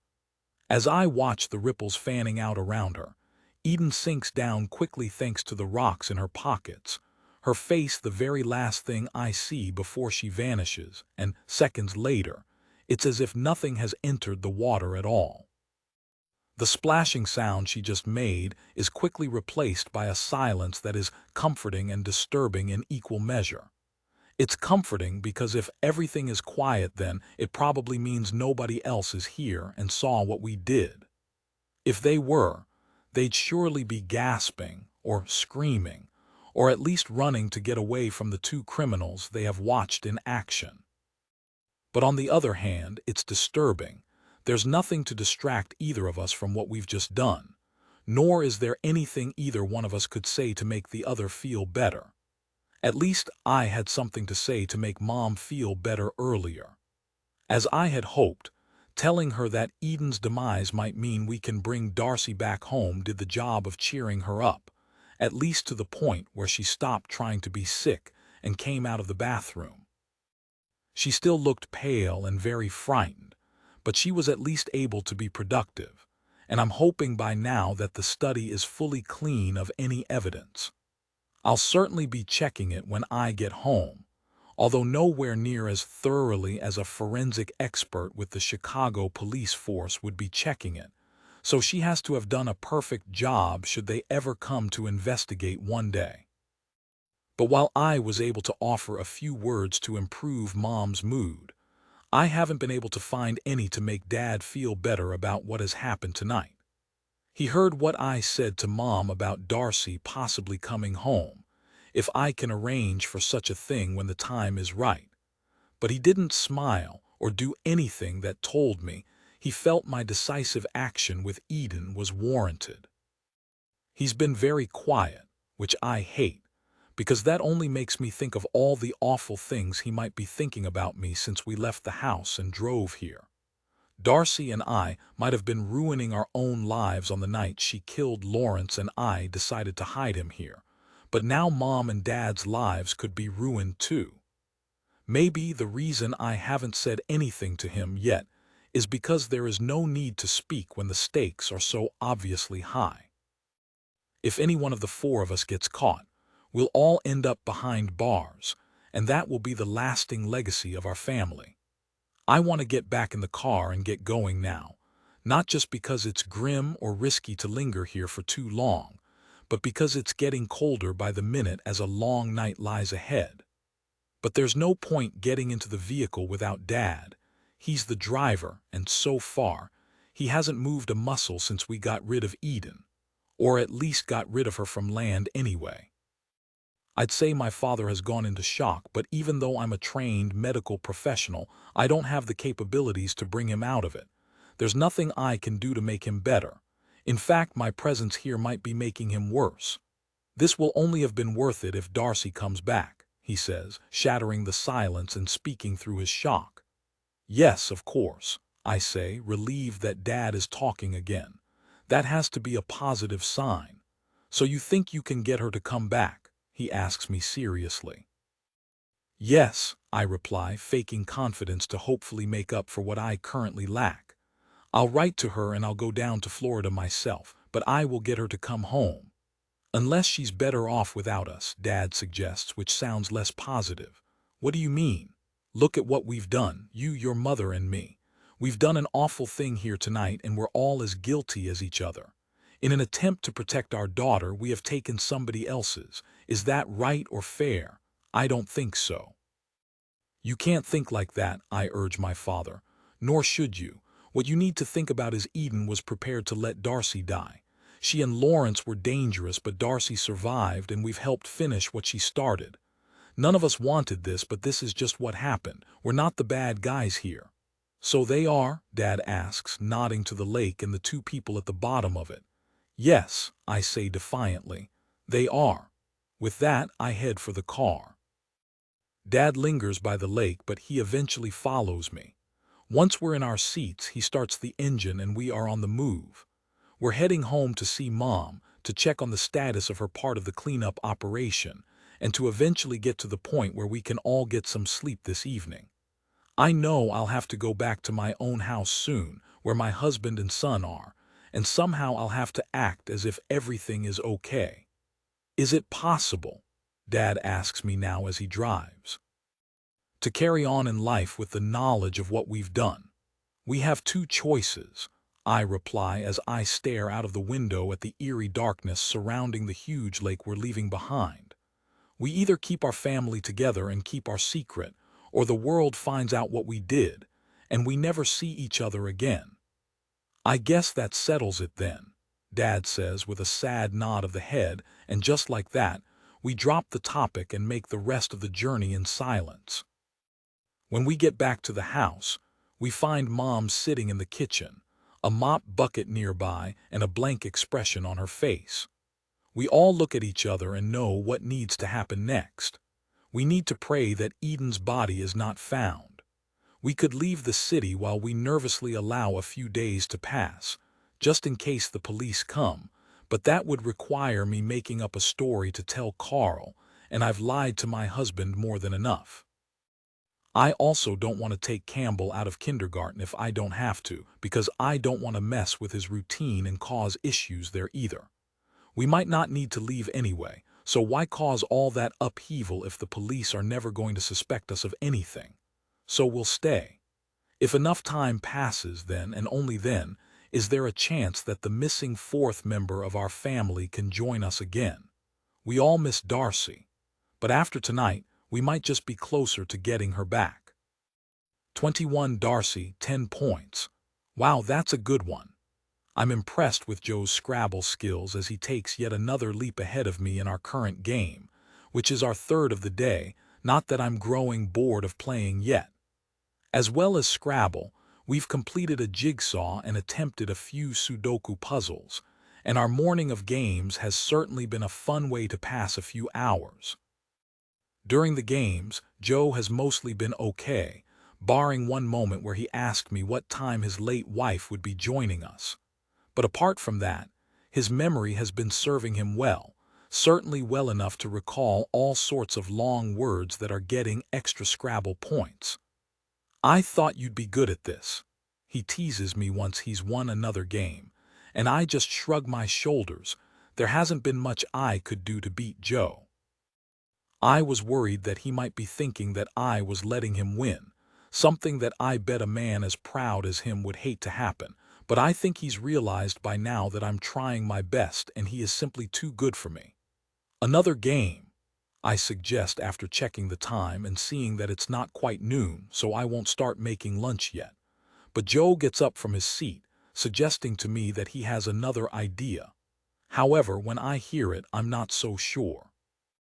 I was thinking of going for a walk, he says as he goes and takes his hat from where it hangs on the stand by the door. A walk, I repeat, instantly on guard. The last time Joe was out for a walk, he disappeared and had to be found.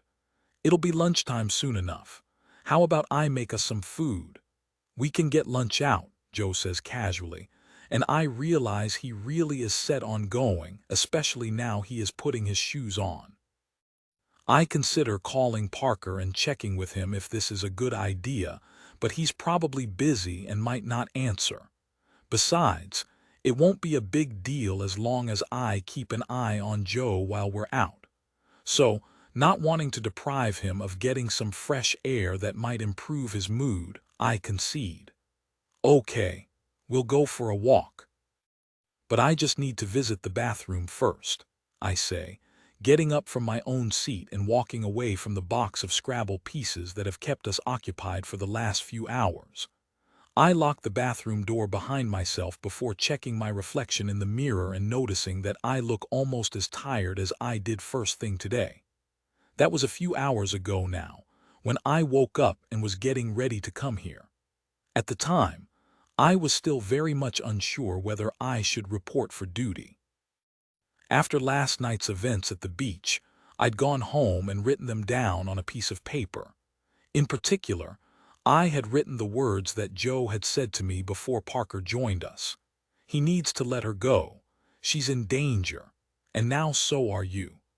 I had written them down so that I wouldn't forget them, and I had also written down the names of my family members so I wouldn't forget them either. Aware that my memory has more holes in it than a sieve, I felt it best to note down what I could recall, especially in the absence of my notebook, which I still can't find anywhere. It was Joe's words that were making me reluctant to come here again, because reading them repeatedly only strengthened the mystery of them. But I hoped I might get closer to solving that mystery by attending work today. However, that has not happened. When I tried to broach the subject with him during our first game this morning, he instantly shot me down. "I don't know what you're talking about," he'd said in response to my inquiry about our private conversation by the sea last night. "You told me I might be in danger," I'd reminded him.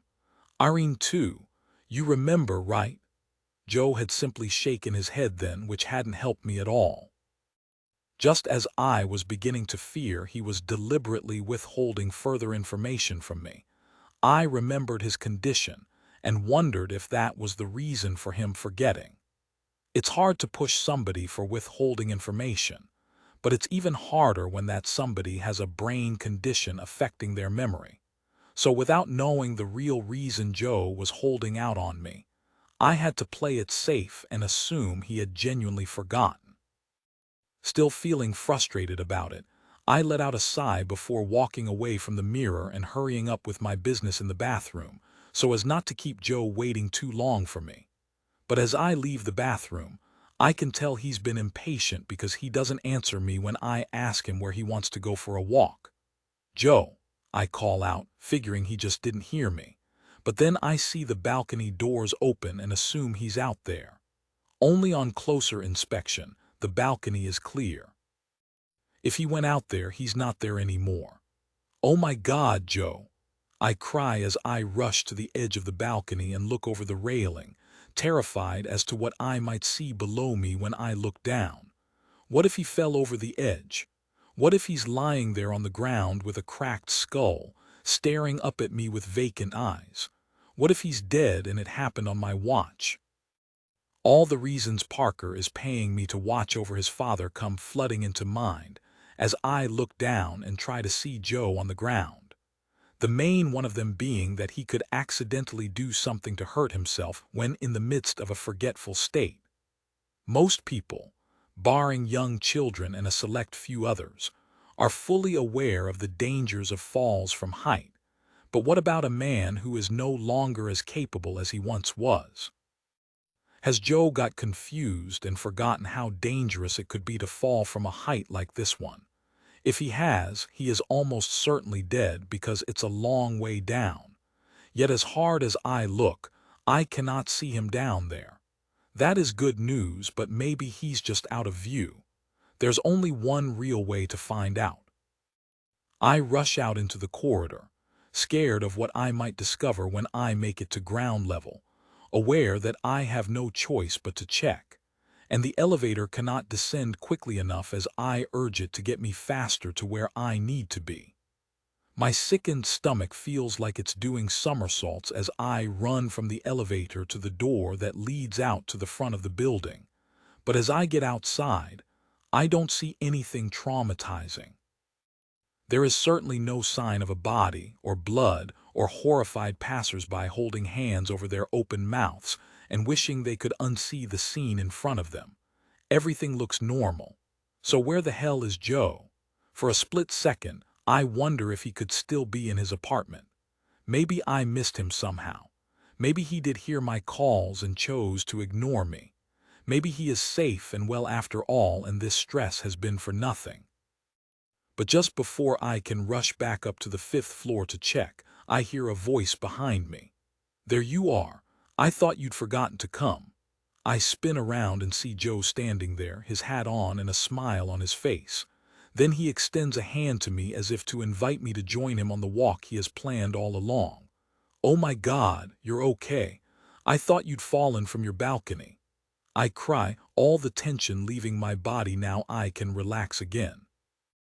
"I wouldn't say I'm okay, but I'm surviving," Joe tells me before I take his hand and we start walking. My heart is still beating a little faster than it should be as we begin our walk, Joe leading me in a different direction along the beach than the one we were in last night. As we go, he points out a few things, including certain bars he liked to have a drink in, as well as a few shops his late wife frequented, but it's the seafood restaurant towards the end of the beachfront that really has him reminiscing. "We used to eat in there all the time," Joe says as we stop and look at the restaurant. "She loved it in there. We both did. So many hours spent just talking. It's full of kids staring at their phones now, but back then it was quieter, and some afternoons it was just us, chatting, watching the world go by, happy to be exactly where we were." Joe has tears in his eyes, but when he mentions his late wife again, he's not sad about what he's saying. At least she died before she saw what he could be like. "Excuse me," I say, unsure what Joe is trying to tell me. "Parker, I'm so glad she never got to see the things her son was capable of." I quickly realize we're back on the mysterious subject of Parker, and not wanting to miss my chance to learn more before Joe either forgets or pretends to, I press him on it. "What's so bad about your son?" I ask, getting the feeling I'm finally about to find out. "I'd rather be in a nursing home than move in with him," Joe says sharply. "Parker is saving up for a nursing home for you," I say, and Joe chuckles. "He doesn't need to save up.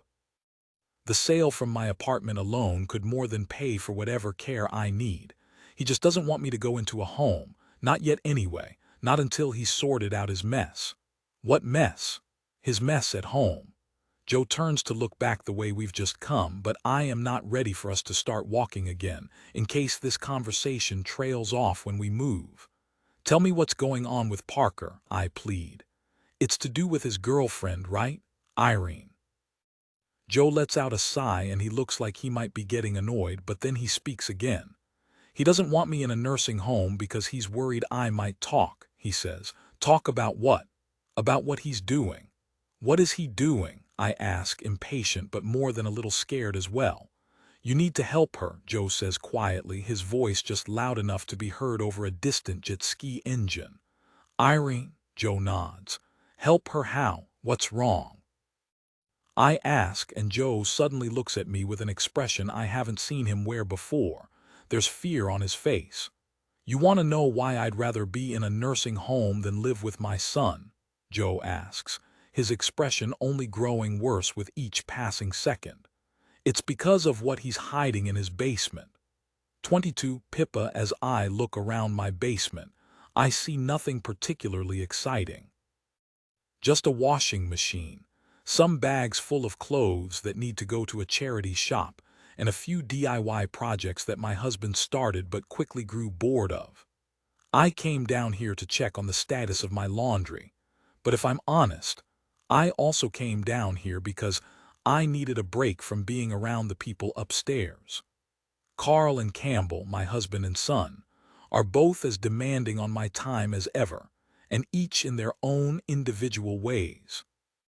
Carl is still in a bad mood with me, still holding back from being the good partner I need him to be, because he still thinks I'm holding back on telling him what is really on my mind. I miss the couple we used to be, the ones who told each other everything because we had trust. Unfortunately, my husband is right, of course. I am holding back. I'm holding back a lot, but if he knew, I think he'd prefer it if I didn't divulge what was really on my mind. If I did, he'd have to hear about the 2 bodies I put in Lake Michigan, and about how I beat one of those people over the head with a lamp, and the final cherry on top would be telling him that Darcy left because she's killed someone too. How's that for an update, Hubs? Still want me to tell you all my secrets now? As for my son, he is currently lying in his bed with the flu, an illness that is keeping him out of kindergarten today and also keeping me off work. I can't get childcare, so I told my boss at the hospital that I won't be in today, and that is that. At least it means I don't have to deal with the stresses of my workplace with all the things going on in my head right now. As expected, my boss wasn't happy about me not reporting for duty today, but that's perfectly normal for the manager of an understaffed, overpopulated children's ward. I guess it's true that I cannot get childcare, although I didn't actually ask anybody. I certainly didn't ask my parents. Figuring that Mom and Dad need some time to themselves to process what has happened recently, I decided not to call them to see if they could come and look after their grandson, while Carl and I went to work. It's a typically hectic morning here as Carl prepares to leave for his office, and we collectively fight the fatigue from the broken sleep caused by our son's illness. I can't risk my parents having some kind of breakdown with Campbell around, especially when news of that could get back to my husband and give him even more reason to suspect that something is wrong. Much better for me to stay off work and care for my son myself, while I hope that Mom and Dad are taking all the time and privacy they need to cope with what we did together.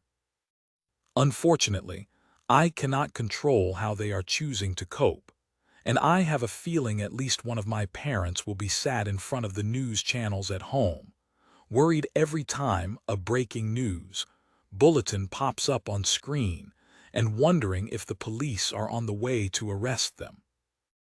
That wouldn't be a healthy thing for them to be doing, although I couldn't blame them if that's how they're choosing to spend their time. I've certainly been checking the news at regular intervals on my phone in fear of a frightening update from a journalist relating to Lake Michigan and a grim discovery. I forge on with my chores, taking the opportunity to wash a few of my nurses' uniforms so they're ready for when I return to work. Once the washing cycle has started, I head upstairs to check on my son. But on my way to see him, I encounter my husband, who I was hoping would have left for work by now. But he hasn't, and when I see what he is holding, I understand why. It's a letter. He must have been leaving just as the postman arrived. But what is it that's been delivered today? I know it can't be anything from Darcy. I made sure to give her a P.O. box address for any correspondence to me, which allows me to keep all her letters secret from my husband in case he read one. But as I get closer to him, I see that he is holding a handwritten letter, and shockingly, the handwriting looks like it matches that of my sister's. But how can that be? What's that? I ask, hoping I'm mistaken, and surely I must be because I didn't give Darcy my home address, and there's no way that she could recall it with her condition. But as Carl sees me coming, he holds up the letter and strangely, he has a grin on his face. It's from Darcy. Quite interesting reading too, he says rather smugly, and I freeze. A part of my private life that I carefully constructed seems to have just developed a serious crack in it. What? Is all I can say in response, but Carl looks like he expected me to be surprised, and even worse, it looks like he's taking pleasure in it. What's the matter? I'm just reading a letter from my sister-in-law. She's family, right? It shouldn't be a big deal, should it? It makes sense that I'd be concerned about her, but now I don't have to be because I've read this. Carl sniggers before he tosses the letter onto the kitchen countertop, and I rush to pick it up, fearful of what might be contained within it and how much my husband might know now. I know Darcy should have forgotten everything that happened before she left Chicago because of the injuries to her brain, but what if she's been having flashbacks? What if her memory has returned? And what if she has just written some very incriminating things in her latest letter? Incriminating for both her and for me. My eyes scan over the writing as quickly as they can while my brain works overtime to process the words as quickly as possible so I can ascertain just how bad this is. But my reading time is interrupted by my husband sniggering again. I knew it. I knew you were hiding something from me, and I knew it had to do with your sister. Well, now I know for sure. He knows. Oh my God, what has Darcy written? Wait, I can explain. I cry before I've even finished reading my sister's letter, but I have to do something to slow down my partner because this could be bad. Really, really bad. It sounds like she's been busy, Carl says as I try to finish reading, and I'm getting a sense of what he means. Darcy has written about a new job she has. Something about caring for the dad of some guy she met in a cafe, but I'm reading so fast, and my heart is pounding so hard, and the words on the page are starting to get blurry as I fear my entire world is about to crumble down. But then a strange thing happens. Carl stops interrupting me and I manage to finish reading the letter, and when I do, I see that there is no mention of anything criminal in it. No words about Lawrence and his body, or Lake Michigan and my involvement. Nor is there anything about Eden or how me and my sister could both be in serious trouble if she ever went to the police. That's good because it shows my sister's memory has not returned, as expected. It also means my husband still doesn't know the truth of why Darcy left the city, and why I've been deliberately distant with him about it. But what is not explained here is how my husband came to be in possession of this letter. I don't understand, I say. How did you get this? You're wondering why the letter was sent here and not to that P.O. box, aren't you? Carl says, raising his eyebrows as if he's just let me in on a very clever plot. Well, I'll tell you. I knew you were hiding something from me, so I made sure to find out what it might be. That means I've had to do some sneaking and snooping around. I'm talking about your phone, your laptop, your emails, anything I could get my hands on while you were either out of the house or asleep. And I'm sorry, but if that makes me sound like a paranoid husband, then yes, Pippa, that's exactly what I've become, because you've left me with no other choice. You've been looking through my personal things, I ask, afraid not because it demonstrates a huge lack of trust in our relationship, but rather because he clearly found something he shouldn't have while looking. I sure have, and I don't even feel guilty for doing so because of how you've been with me over these last few months, Carl replies calmly, not a hint of regret on his face or in his voice. I knew you were hiding something, and you were. You were hiding a P.O. box address. I found it saved in a note on your phone, and once I found out it was registered to you, I was able to pose as you and reroute any mail to it. I rerouted it right here, which is why this letter arrived today. It's a lot to take in, but I don't have time to process any of it. I could go into damage limitation mode and explain why there was the need for a secret mailing address for my sister, but something tells me that, unless I'm fully truthful, Carl won't believe me, and that will only make things worse. That's why I opt for a different strategy, perhaps an even riskier one, at least as far as the future of my relationship is concerned. I can't believe you did this. It's totally unacceptable to go through my things behind my back. I'm disgusted at you. That's it. That's the strategy. Turn this back onto my husband. Make out like he's the bad guy here and not me, even though I know I have to take my fair share of blame for driving him to this point in the first place. The problem with this strategy is that it's only going to make our arguing worse, and the way things are headed now, our relationship is breaking beyond repair. It's merciful then that before either of us can say another word, we hear Campbell calling us from upstairs. No matter what we might be arguing about, Carl and I will always put aside our issues when our son needs us, and as he's currently ill, we move to respond to him even quicker than usual. I'll go, I say as I head for the stairs, and I'm hoping that Carl is going to say he's going to work and we can put this conversation on hold until he gets back this evening. But he doesn't do that and chooses to follow me upstairs instead, much to my disappointment. Maybe he's not even planning to go to work at all today, which would be really problematic. I don't want him here for the next several hours to prolong this painful state of affairs. I don't say a word to him as we head for Campbell's bedroom, and he doesn't say a word either. I enter our son's bedroom first, but surprisingly there's no sign of him. He's not in his bed lying underneath his comforter where I left him, but his voice definitely came from up here, so he has to be around somewhere.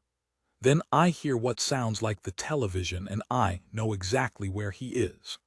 Carl is already on the same wavelength as me, at least when it comes to our child and his mischievous movements, and as we enter our bedroom, we see Campbell lying on our bed with a remote control in his hand. I should have known he'd try this trick at some point today.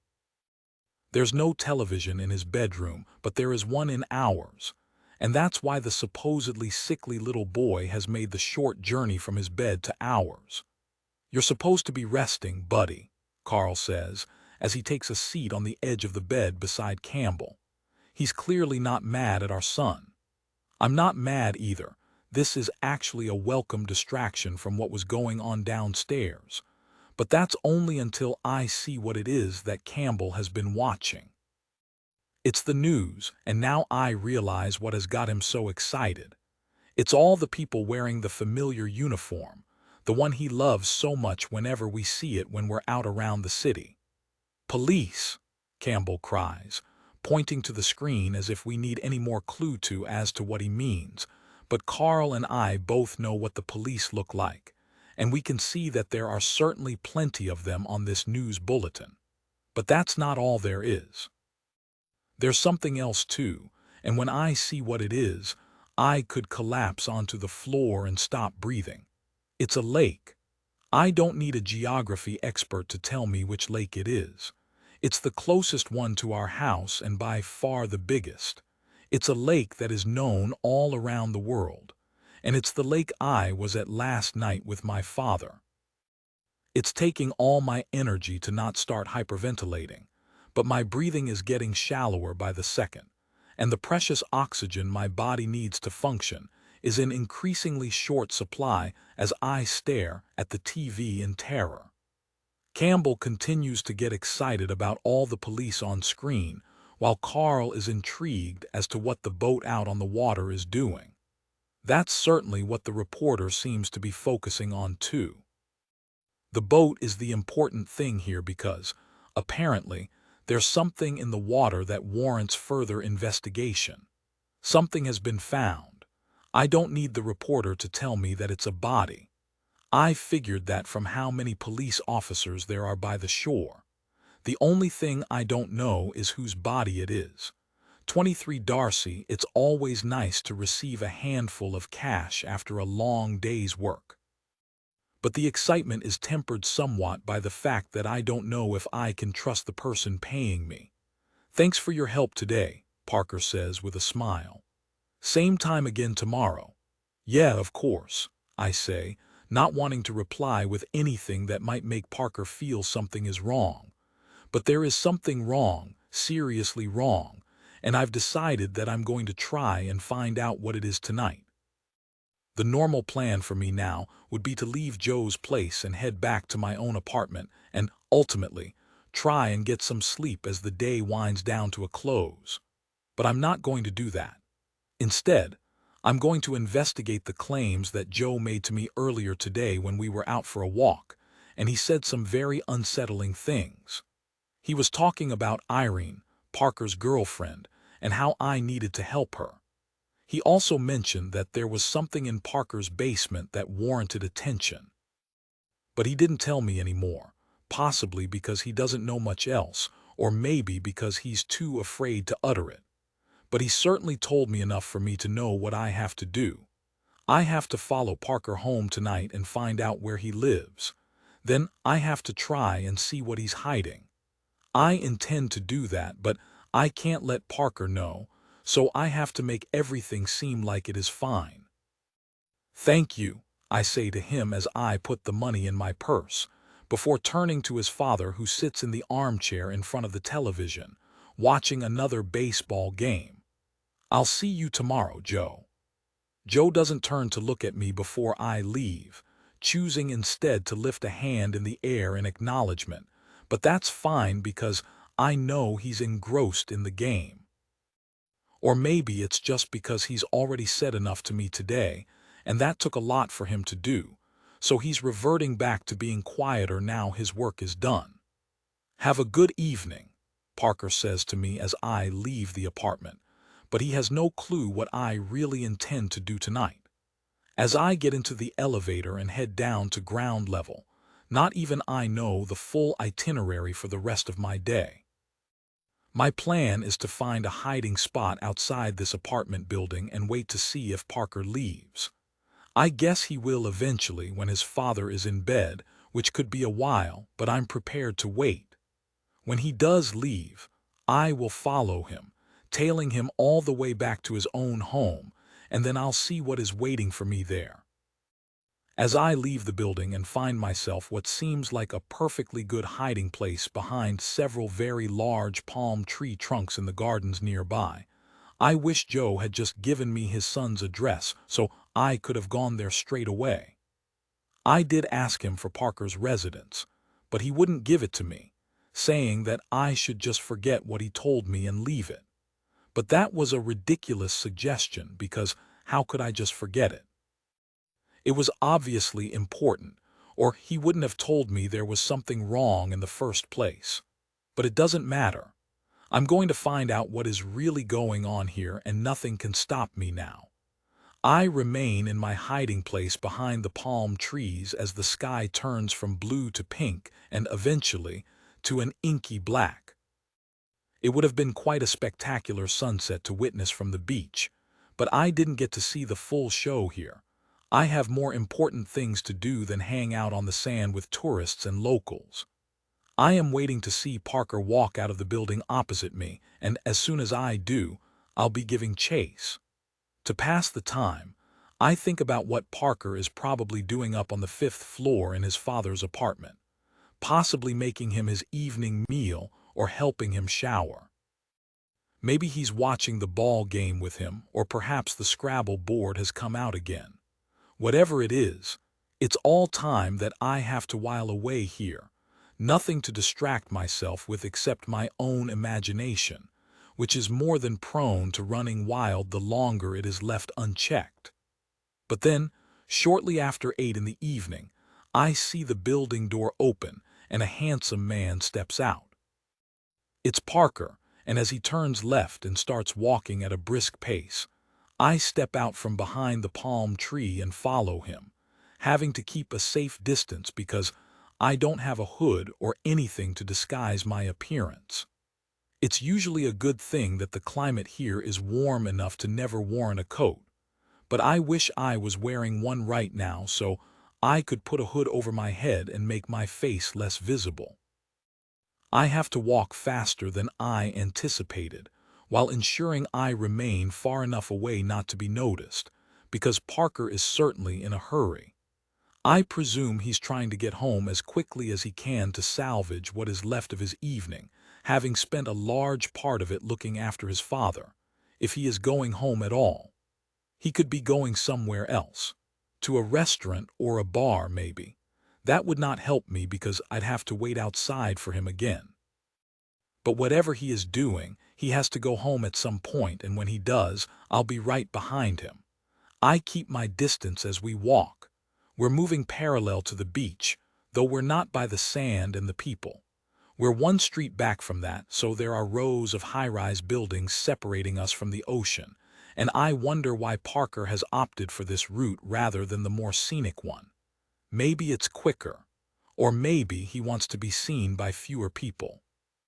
Fortunately, there are still enough people on the sidewalk to make it less obvious that I'm following him were he to look back over his shoulder, not that he has so far.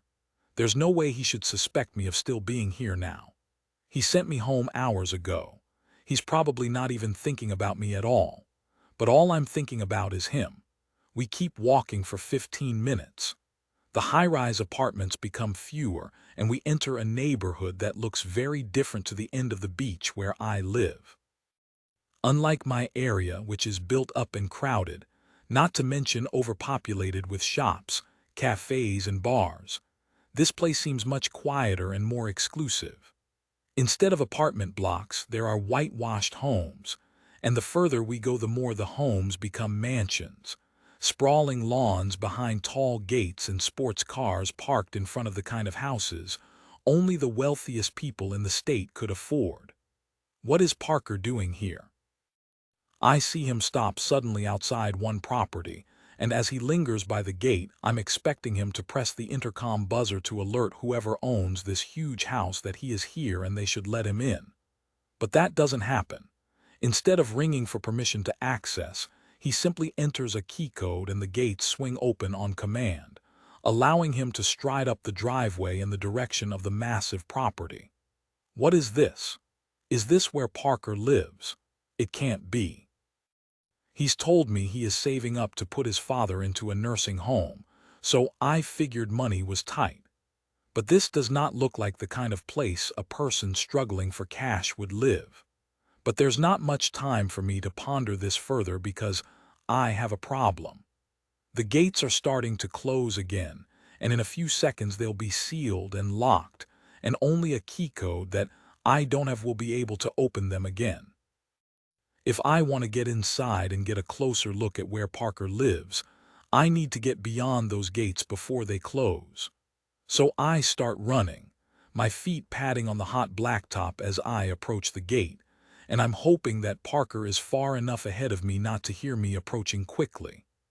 The gates are almost closed now, but I quicken my pace and somehow just make it through them before they shut behind me. Then I dart behind the nearest bush and crouch down before peeping my head back up, checking to see if Parker saw me. But he didn't. He's simply unlocking his front door and going inside. I made it onto his property, technically, though it's not the kind of property I was expecting.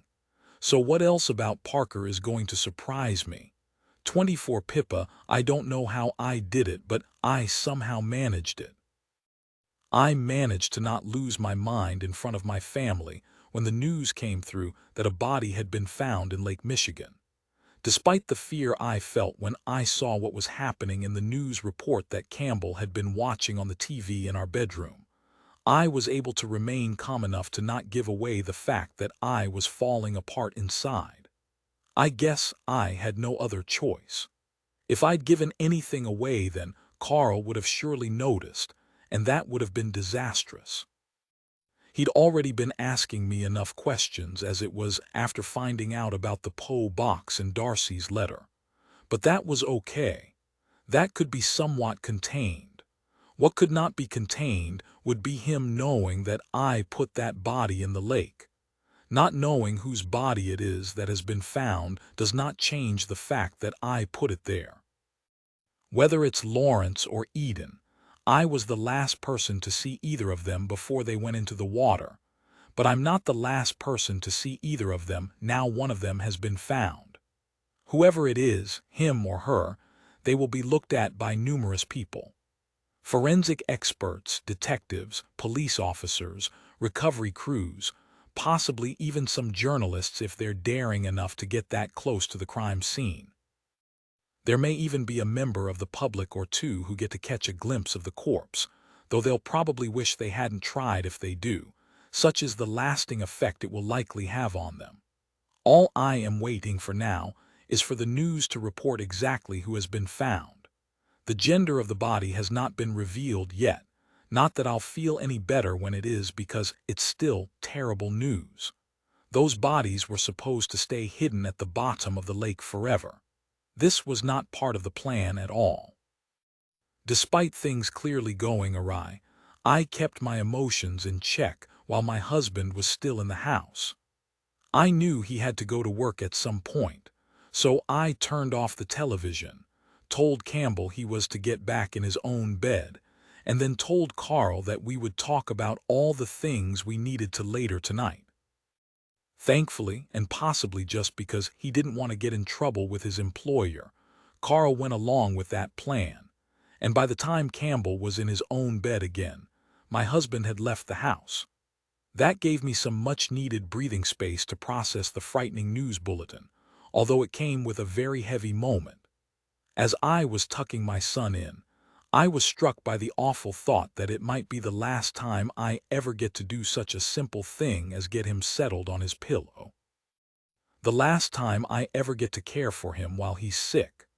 The last time I get to see him as a cute little 4-year-old who needs me more than anyone else in the world. I needed to push those thoughts out of my head as quickly as I could, so after leaving my son to nap, I went straight downstairs to turn the TV on and keep tabs on the news. That's what I've been doing ever since. There's still no word on who has been found in the lake, but every media outlet in Chicago has jumped on this and speculation is rife. It hasn't taken long for people to wonder if the body belongs to Lawrence, the missing man who has been in the headlines enough already over the past few months. Some are suggesting it could be Eden, which also might be true, though I am glad a few people are wondering if it is somebody else, somebody entirely unconnected, and I guess I'm hoping that too. There is a small chance that this body has nothing to do with me. I don't know how many other homicides there have been in Chicago, but surely I can't be the first person to ever choose the huge lake beside our city to hide a body. Maybe it's a body from years ago. Maybe it's connected to the mobsters of the past, like something out of a gangster movie. It could just be something to do with a plain old domestic dispute between a husband and wife and one of them wound up dead. Or maybe I'm not that lucky. Maybe this has my fingerprints all over it.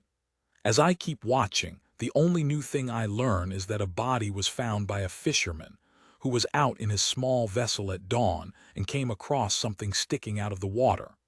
Apparently, the body, whoever it is, was found stuck in a clump of reeds, meaning it was visible rather than unseen in the murky depths. If it's Lawrence, then his body must have floated up somehow. If it's Eden, I guess her body never really went down like I thought it did. If it's anybody else, I'll be the happiest woman in Chicago. I'm going through a roller coaster of emotions as I wait for news, a roller coaster I was initially sent on all because I tried to help my sister. Now I fear this roller coaster is out of control, but the brakes came off the moment I realized Darcy needed me to do whatever it took to keep her safe. The obvious thing for me to do would be to call my parents and tell them not to panic. But I haven't done that so far for a couple of reasons. One, I'm hoping that somehow they haven't turned on the news today and therefore have no idea that Lake Michigan is currently an active crime scene. Two, I feel like it would be pointless for us to have a conversation in which I tell them not to panic, because if they have heard this news, there's no way they will be staying calm. Mom will probably be drinking again if she isn't doing that anyway, while Dad will either be in a silent spiral of despair or telling me we need to call a lawyer, which would be a bad idea unless the police have arrived. But so far there are no police. Not here, and I'm guessing not at Mom and Dad's either, so everything is okay, for now at least. But the clock is ticking, and as if I didn't have enough problems, I know Carl will be home from work soon. When he is, not only will he want to pick up the conversation about Darcy and what might be going on with her, but I'll have to put on my act like everything is fine and the news isn't bothering me. If only I could stay here, in a room on my own, I feel like I could control this. But that's not realistic. I live with other people, plus there are others outside of this house who can get in the way of things too. Families. Why do they always complicate things? I can hear Campbell calling me again. He probably wants food or a drink, or maybe he wants to watch TV. Looking after him could be a welcome distraction, except it's not. That's because every time I look at my son's face, I am reminded of what I stand to lose if the truth comes out about what I've done. If I go to prison, I won't see his face for a very long time, or, if I do, it'll only be because somebody has had to bring him to visit me in whatever awful place I'm residing. He'll be confused why Mommy is wearing a uniform. He'll ask why I'm surrounded by officers with handcuffs and guns. Most of all, he'll want to know why I can't just come home with him. It breaks my heart to think about being separated from my son forever, but that's what will happen if this situation gets out of hand. Maybe it's already too late, but I have to pray that it's not. I also have to pray that somehow, without expressly telling him the problem, I can convince my husband to forget his paranoia and his obsession with finding out every single detail about Darcy. I need him to drop it. He cannot know the truth. He can't know because I might not be able to trust him to keep it quiet. He already told me the trust has gone from our relationship. So that's all I need to know to tell me that he would not be on my side if the worst was to happen, and the police were to come to our door. 25. Darcy. My heart rate increases when a large security light comes on above Parker's entrance. illuminating the part of the driveway that I thought I was stealthily sneaking up. Desperate for darkness again, I race to the side of the house and press my back against the wall, trying to get my breathing back under control before making my next move. Parker is inside his house now, while I'm stuck outside it, but that doesn't mean I shouldn't be able to see what is going on in there. I'll have to be quiet and very careful, but I am hoping I can peer through a few windows and get more of an insight into what he might be hiding inside. If he's hiding anything at all, that is. I'm well aware that I'm here because I'm trusting the word of a man with a serious brain condition, which means he might not be the most reliable of narrators, but something makes me think that Joe is telling the truth. If it's motivated me to be here, risking not only Parker seeing me and firing me immediately, but also risking him calling the police, I guess I believe there is truth to what Joe said. That means I'm looking for two things here: Parker's girlfriend, Irene, and that basement. The security light goes off again, and it's a relief not to have my surroundings flooded with a bright yellow beam that was only making my task harder. Now it's dark again. I feel more confident to move, so I creep down the side of the house and make my way to the first window. Peeping inside and praying that Parker is not going to be looking out at the same time, I see a large hallway with a curving marble staircase and several paintings on the wall. This house is even dreamier on the inside than it is on the outside, and I'm once again struck by how jarring this is. A man who lives here could surely afford whatever he needed, so why did Parker make out like paying for professional care for his father was beyond his reach? I'm no art dealer, but by the looks of some of those paintings near the stairs, I'm guessing the sale of a couple of those could get Joe some first-class care in one of the area's best nursing homes for at least a year or two. But for whatever reason, Parker has been lying to me, and I'm guessing the extent of his lies goes far beyond what he's already told me, so I have to keep investigating. Moving on to the next window, I look inside and see a dining room, the kind any host would love to entertain dinner guests in. There are 8 chairs sitting around an oval-shaped table that could easily fit all manner of exquisite dishes and expensive glasses of wine, though currently there is only a set of candlesticks in the center of it. Parker is not in here, nor is anybody else, so I guess I should move on again. I reach a third window, but that only allows me to look into a pantry where I see dozens of shelves stocked with all sorts of spices. I'm still no nearer to finding the homeowner or anybody else who might be in there, so I forge on, and now I'm at the rear of the property. I gasp when I see the backyard. If I thought the front was impressive, then this is something else entirely. The lawn seems to stretch impossibly away from me, so much so that I cannot even see the back boundary where it might end.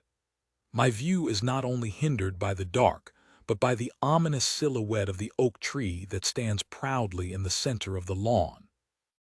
It's looking a little spooky at this time of day, with the wind blowing gently through its leaves, but I imagine it looks spectacular when the sun is up, and this garden is full of people enjoying a barbecue in the shade of its impressive branches.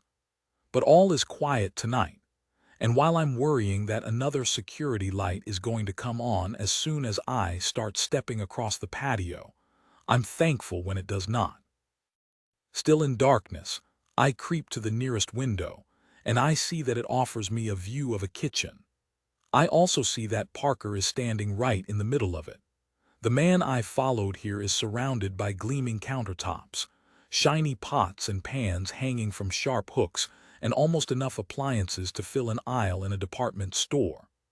I watch as he moves past the coffee machine on his way to the microwave, where he opens the door and takes out a steaming packet of rice. I see him tip the rice onto a plate before he opens a tin of tomatoes and puts a few of them on top. It looks like a very basic meal, surely one very undeserving of a kitchen like this one, but maybe Parker is just tired and cannot be bothered to cook. Or maybe his personal chef went home hours ago, because if he lives here, he can certainly afford one. But perhaps there's another reason for the very meager meal that has just been prepared. Perhaps it's not for Parker at all. I start to wonder if that is the case when I see the man of the house snacking on some candy, the food he just made sitting untouched on the counter nearby. He doesn't look like he's going to sit down and tuck into the meal, but if he's not eating it, who is? I can't see anybody else in there with him, and I'm tempted to try another window to see if I might spot someone. But just before I can do that, Parker stops snacking and picks up the plate again. Then he carries it to a closed door, takes a key off a hook and slides it into the lock. He turns the key and the door opens, which just leaves me to watch as Parker enters the mysterious room with the food before the door closes behind him. Where has he gone? What's in there? Why was that door locked? I have lots of questions, but I can't get any answers from my current vantage point. It's not like moving will help me either, because whatever room that door leads to, it's in the center of this house, so there won't be any windows that show me inside it anyway. I guess I'm stuck here until Parker comes back out, but how long will that be? I decide to move on to the next window while I wait, just to see if there's anything of interest in there. I see into a lounge.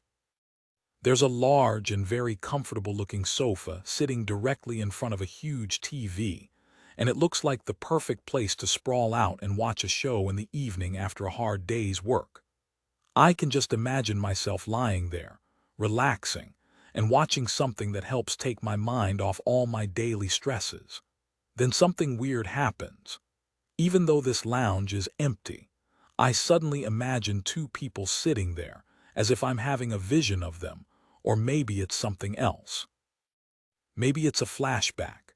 A man and woman, clearly a couple judging by how close they are to one another, sit together on the sofa, sharing a bowl of snacks and enjoying a glass of red wine while watching television. I feel like I've seen these people before. I know them from somewhere. But who are they? Are they the people from my notebook? Are they my parents? Aware that this must be some kind of memory, I try to recall a time in the past when I was sneaking around a house and peering in through the windows at night. But as always with my brain, anything that happened a long time ago has gone, left in as much darkness and uncertainty as those shadows in the yard behind me. This flashback has made me very unsettled, and I feel like I need to get out of here. I'm not in the right frame of mind to be doing something as risky as this. That's why I choose to head back the way I came, heading for the kitchen window, and beyond that will be my escape route down the side of the house and over the front gate to the freedom of the streets beyond. But I'm not paying attention and taking as much care as I was earlier, and that's why, as I pass the kitchen window, I'm not careful in trying to stay out of sight. It's why, when I glance inside, I see Parker standing right there, and he sees me. I scream when I realize that I've been caught, and my next reaction is to start running. He might have just caught me sneaking around outside his house, but it could be worse. He could physically catch me. I'm not prepared to let that happen, so I run as fast as I can, and as I round the side of the house, I'm really picking up speed. I'm just hoping it's enough to beat Parker, who is surely racing to the front of his house too, hoping to catch me before I make it over his gate. But before I can even get to his driveway and activate the security light there, my right foot thuds into something hard. It could be a tree stump, or it could be a garden tool, but whatever it is, it surprised me and knocked me off balance, and now my momentum is sending me tumbling to the ground. I groan as my body hits the soil beside the path that I was running around, but I really let out a loud noise when my head thumps into something harder behind me. I think my skull just clipped a tree trunk as I fell, but I'm far too dazed to check what it was, and it's taking all my energy just to put a hand to my head and feel the throbbing. Urgh, is all I can muster as I try to regain my bearings and stop the pounding in my head, But I took quite a hit and now I'm feeling nauseous. But I feel even worse when I hear footsteps approaching me, and despite trying to get to my feet before the person reaches me, I fail to do so. I'm lying on the ground on my back in the dark and with a bad head injury. Just before I pass out, I see the person standing over me. "Parker, 26 Pippa Campbell, please. Put that down. I'm not going to tell you again." My frustration with my supposedly sick child has been growing stronger all day and into the evening, and I don't care what he says. Tomorrow he is going back to kindergarten because there's clearly nothing wrong with him. Of course, my mood has not been helped by the gnawing paranoia I've had to endure ever since I saw the news report, and I've been keeping tabs on the news ever since, which hasn't been easy with Campbell running around the house at the same time. "Campbell, stop it," I cry, totally exasperated, and the volume of my voice gets my son's attention, and he mercifully stops doing what he shouldn't be doing and comes to a halt, out of breath but with a mischievous grin on his face that tells me he's not quite done yet. I need him to calm down, or at least I need his father to get home and give me some help with him. But there's no sign of Carl yet, even though it's past the time when he's usually getting in from work, so I'm still very much on my own here. "Any more messing around and you'll be going straight to bed without your dinner," I say to Campbell, who thinks about that for a minute before deciding he would like some food, so he better stop testing me. "Why don't you go and play with your toys in the playroom, and I'll be in a minute," I suggest, feeling guilty as I see his little body slinking away to do as I say. Now he's out of the way, I can make another quick check on the news, so I turn the TV back on and see what updates might be waiting for me. But all the channels are on commercial breaks, so I'll have to wait a few more minutes before the bulletins are back on. I'm about to go and see what we have in the fridge for dinner, because if my son isn't asking me for food soon, my husband probably will be. But before I get there, I check my phone, which I haven't done for a few hours. It's been lying on the table in the hallway, and I've barely had a chance to look at it, as Campbell has been keeping me busy.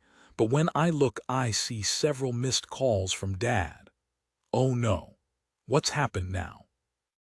I need to call him back, but just before I can do that, the landline rings and I go to grab it from its holder, which is located in the hallway too, at the bottom of the stairs, as that's the most convenient place to keep the communal phone. But the holder is empty, which means whoever used it last did not replace it on the charger. I bet that was Carl. I always put it back where it belongs when I'm finished with it, but now that it's not there, I have to go hunting for it around the house. I can still hear the phone ringing as I begin my search. If I don't find it quickly enough, the call will go to voicemail. Then the ringing stops. Has the caller hung up? It's not the end of the world if they have, and it's not as if I'm not busy enough without having an extra thing to add to the list. But then I hear Campbell's voice coming from the playroom. It sounds like he's talking to somebody, and when I walk in, I see that he has the phone and is chattering away to whoever is at the other end of the line. "Who's that?" I ask him, nervous. Having been on edge all day, I'm starting to become fearful of everything, including a simple call to the house. "It's Grandpa," Campbell cries excitedly. And while I'm relieved it's no one more sinister, like a detective looking for me or Darcy, I can't relax, as I have a feeling I know why my father is calling here. He wants to talk about what's happening on the news, and because I haven't been answering my phone, he's had no choice but to call the house. "Give me the phone," I say urgently to my son, clicking my fingers to get his attention when he turns his back on me to keep talking to his grandfather. "I've been at home all day today, Grandpa," Campbell says to my father as he continues to keep the phone out of my reach, moving around the playroom so that I can't catch up with him. "Campbell, give me the phone, please. I'm not going to ask you again," I say, my frustration levels rising rapidly once more and threatening to become unmanageable. But that still doesn't work, and as my son continues to defy me, I lose my temper. The eruption that has been threatening all day is now ready to be unleashed on the smallest person in this house. "Give me that damn phone now," I shout at the top of my voice, and Campbell instantly drops it, such is the level of his shock. Then he starts crying. I feel bad for upsetting him, but I'm so frazzled that I don't know what to say to comfort him, and I haven't even got to hear what Dad has to say yet. This conversation is best to be had out of earshot of my son, in case he passes on details of it to his father when he gets home, so I give Campbell a quick hug, another possible last, before I leave the playroom with the phone pressed to my ear. "Dad, I've seen the news and you need to stay calm. Everything's going to be okay," I tell him as I can hear my son's sobs softening in the playroom. "Stay calm. How can you say that? They've found her," he cries, and now he's the one giving me news. "What?" "Eden, it's her body they've found in the lake." Dad's panicked voice shoots down the phone line, enters my ear and goes right into my brain, and now I'm as stressed as he is.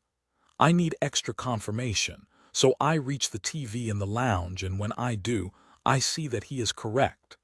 The news is reporting that the body pulled from the lake this morning is that of a female, and while she has not been named yet, we already know her identity. "I thought you said that was a good place to put her," Dad cries. "I thought you said we could get away with this." Dad's words are just noise in my head now, as are Campbell's as he enters the lounge, still crying, before telling me that I am a naughty mom for shouting at him.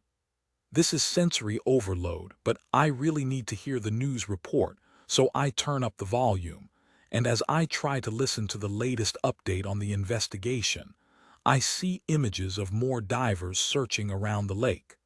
Why are they still looking in the water? Why haven't they stopped and gone home now the body has been found? What if they keep looking and find the other one? "Pippa, what do we do?" Dad begs, making me feel like the parent and him the child. "Your mother is in tears in the kitchen. She's already drunk a bottle of wine. I think she's having a nervous breakdown and I'm not far behind her." Dad is losing it. Mom sounds like she's already way ahead of him, and now Campbell is tugging at my sweatshirt to get my attention. "Mommy, I'm sorry." Campbell keeps crying, tears running down his cheeks. "Mommy, stop!" I shout at the top of my voice, not to anyone in particular, but to everybody who is bothering me at the moment. I guess that would be my father on the phone, my son beside me, and even the reporter on the TV, even though they can't hear me. The reporter is the only one who doesn't go quiet, but Dad and Campbell do. For a brief second, I have a moment of peace, but that is shattered when I hear the voice behind me. "Pippa." What the hell is going on? I turn around and see Carl in the doorway. I guess I didn't hear him come in, but that's hardly a surprise with all the noise a moment ago. But he is here, and it seems he heard me and my outburst, given the grave look of concern on his face. "Daddy," Campbell cries, and he runs towards his father, needing some comfort from at least one parent. I feel terrible for not being the one to provide it. I also feel awful for losing my temper with him in the first place, and I go to apologize, but Carl shields our child from me, which is like a dagger to my heart. "I'm sorry," I try lamely, and Campbell doesn't look at me, while I wish Carl wouldn't because his eyes are boring into me, and he's clearly disgusted to have walked in on such a scene as he did a few seconds ago. Neither my son nor my husband seem to recognize me, and why should they?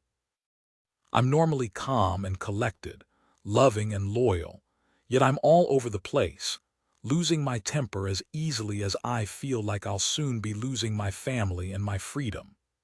Dad is still on the phone, and I can hear him asking me what we do, while the television is still blaring, and now Carl is paying attention to what the reporter is saying, meaning it's not going to take too long for him to make the connection between my distressed emotional state and the content of the report.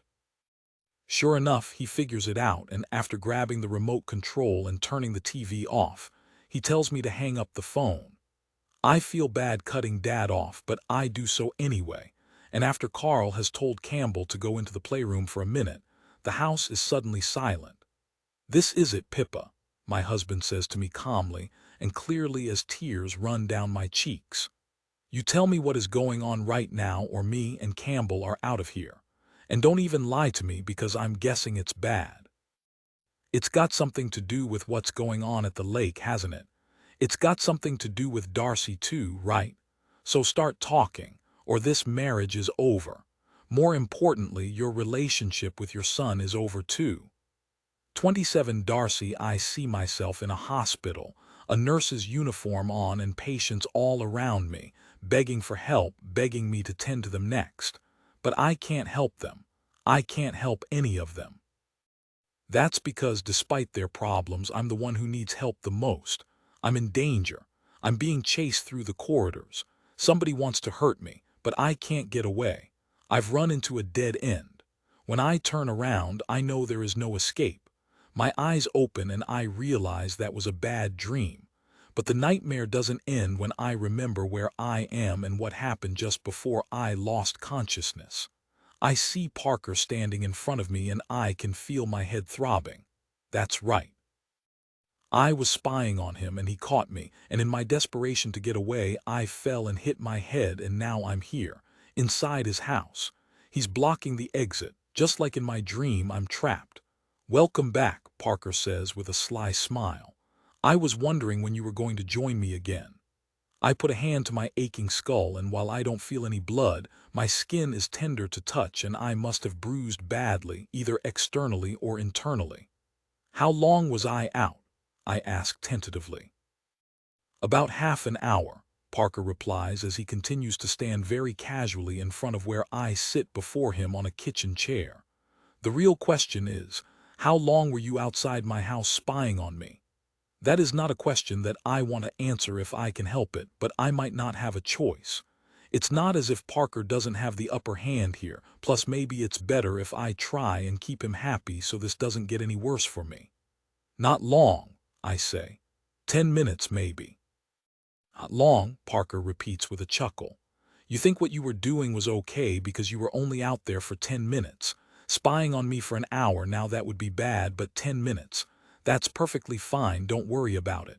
No harm done, off you go. I might be concussed, but I'm not too far gone to realize that Parker is being sarcastic with me. Okay, so the next question is, why were you spying on me? Parker asks. What made you follow me here? I presume that's what you did. Then what made you sneak around to the back of my house and peep through all the windows? You must have a good reason, and I'm dying to hear it. I do have a good reason. A very good one. It's because I was warned about this man and what might be hidden here. But how can I say that? And how can I say that the warning came from his father? Like an accused person in court with very little defense, silence might be my best strategy, so I decide to stay quiet and see what Parker chooses to do next. But like an expert lawyer for the prosecution, he has plenty of tricks up his sleeve to get what he wants, and refusing to say anything is not going to throw him off his stride. I'm guessing I either said something to make you not trust me, or somebody else said something, he goes on, pacing now, as if that's helping his thoughts come quicker. While you were unconscious, I've been thinking about what I might have said that could have made you suspicious of me, but I haven't been able to come up with anything. That must mean it was something that somebody else said, so who could that be? Who else knows me well enough to say something to you about me? I'm guessing it was my dear old dad, right? He's already figured it out, so there's no need for me to answer, but I have thought of something worthwhile to say. Please, just let me go, I say quietly. I shouldn't have come here, but I haven't seen anything, and if you let me go, I'll just leave. I won't bother you again. Will that work? It's a very simple plan, but sometimes they can be the most effective. Sadly not in this case if the grin on Parker's face is anything to go by. I was trying to help you, he says with a shake of the head. I took pity on you. I could see you needed money, but not just money. You needed purpose. I tried to give you that. I had you looking after my father. I thought I could trust you. I thought you'd be able to ignore whatever he told you about me and just put it down to his condition. But I guess not. I guess I should have picked somebody else. As I stare at this deceptive, possibly deadly man, I cannot believe I was once attracted to him. How could I miss what was staring me right in the face all along? He's dangerous and I totally missed it until it was too late. I don't know what is going on here, but you don't have to hurt me, I say. Please, you're right, your dad was talking nonsense. I should have just ignored him. I obviously wish I had done now. But I didn't. I guess I'm gullible. But just let me go and you'll never see me again, I swear. I came here because I was worried that Parker might be dangerous. But now that he has caught me, I cannot even begin to imagine the danger I could be in. He's actually right. I really shouldn't have listened to his dad, but it's far too late for that. Parker continues pacing, and the more I watch him, the more I get the sense that he is still making his mind up as to what to do to me. That gives me some hope, possibly false hope, but it's all I have to cling on to, so I'll take it. I know you are a good man, you're right. You were helping me by giving me a job, and I'm grateful for that. I needed the money and I enjoyed working for you. You also helped me when I fell over outside. You've brought me in here and made sure I'm okay, even though I was trespassing on your land. So again, thank you. You've been too kind to me. I don't deserve it. I might be laying it on a little thick, but it's worth a shot to play dumb and make out like I'm a damsel in distress who is more grateful to my captor than afraid of him. But is he going to fall for it and let me go? You've been lying to me, Parker says, suddenly stopping. You're not helping me at all. You're investigating me. Investigating? No, I'm not. I'm here by myself. But you're still investigating me. What is it you're expecting to find? What is it my father has told you about me? Nothing.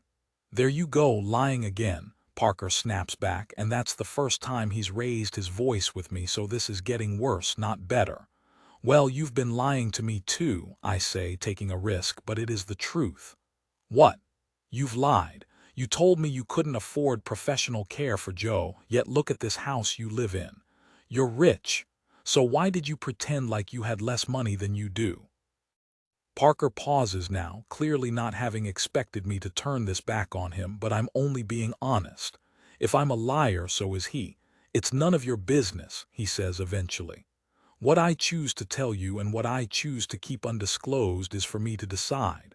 It's just strange, I forge on. I don't understand the need for lies. Why not just put your dad in a nice home? Why go to the trouble of hiring me? Can't you see? I can't have my father in a home because I can't trust what he might say to somebody. He's obviously told you some things, hasn't he? So that's it. He can afford a nursing home, but he deliberately chose a cheaper option, which was me, because he was worried his father might say something that could get him in trouble. He obviously didn't think I was a threat. He must have thought I wouldn't listen to Joe or care about what I heard, and that I'd be happy to keep taking the cash. But I wasn't. I needed to know the truth, so I came here, and now look what's happened. Can I leave? I ask again, trying my luck, but Parker lets out a deep sigh. No, you've seen too much. I haven't seen anything, I try. Oh, really? You didn't see me making food and taking it into that room? Parker asks, pointing to the closed door I watched him enter while I was peeping through the window earlier. No, I say, shaking my head to reinforce my lie. It doesn't matter if you did, Parker says with a shrug which unsettles me. So what if you know things about me that you shouldn't? I guess that makes us equal. What do you mean equal? I know some things about you that I'm guessing I shouldn't, Parker goes on. Quite interesting things, actually. What the hell is he talking about? Do you want to know what I know and how I know it? He asks me, and I have a feeling he's going to tell me whatever I say, so I stay quiet and watch him as he walks over to a drawer and pulls it open. Then he takes something out, and when I see what it is, I gasp. It's my notebook.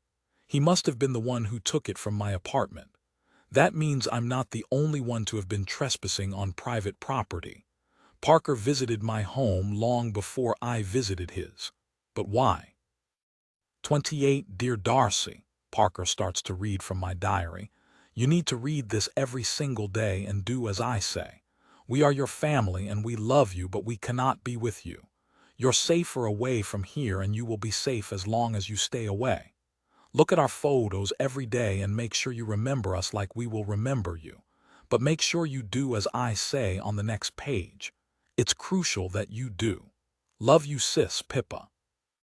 Parker finishes reading the words on that particular page of my diary, and having already read out the names of my family members on the previous page, he turns to the last one and reads what is written there. Never watch the news. Never ever come back home. If those warnings were unsettling to read, they're even more unsettling to hear read out to me by a man who won't let me leave his house. At least I presume I can't leave. The only way to truly test it would be to run for the kitchen door, but I'm guessing it's either locked or he'll catch me before I get there.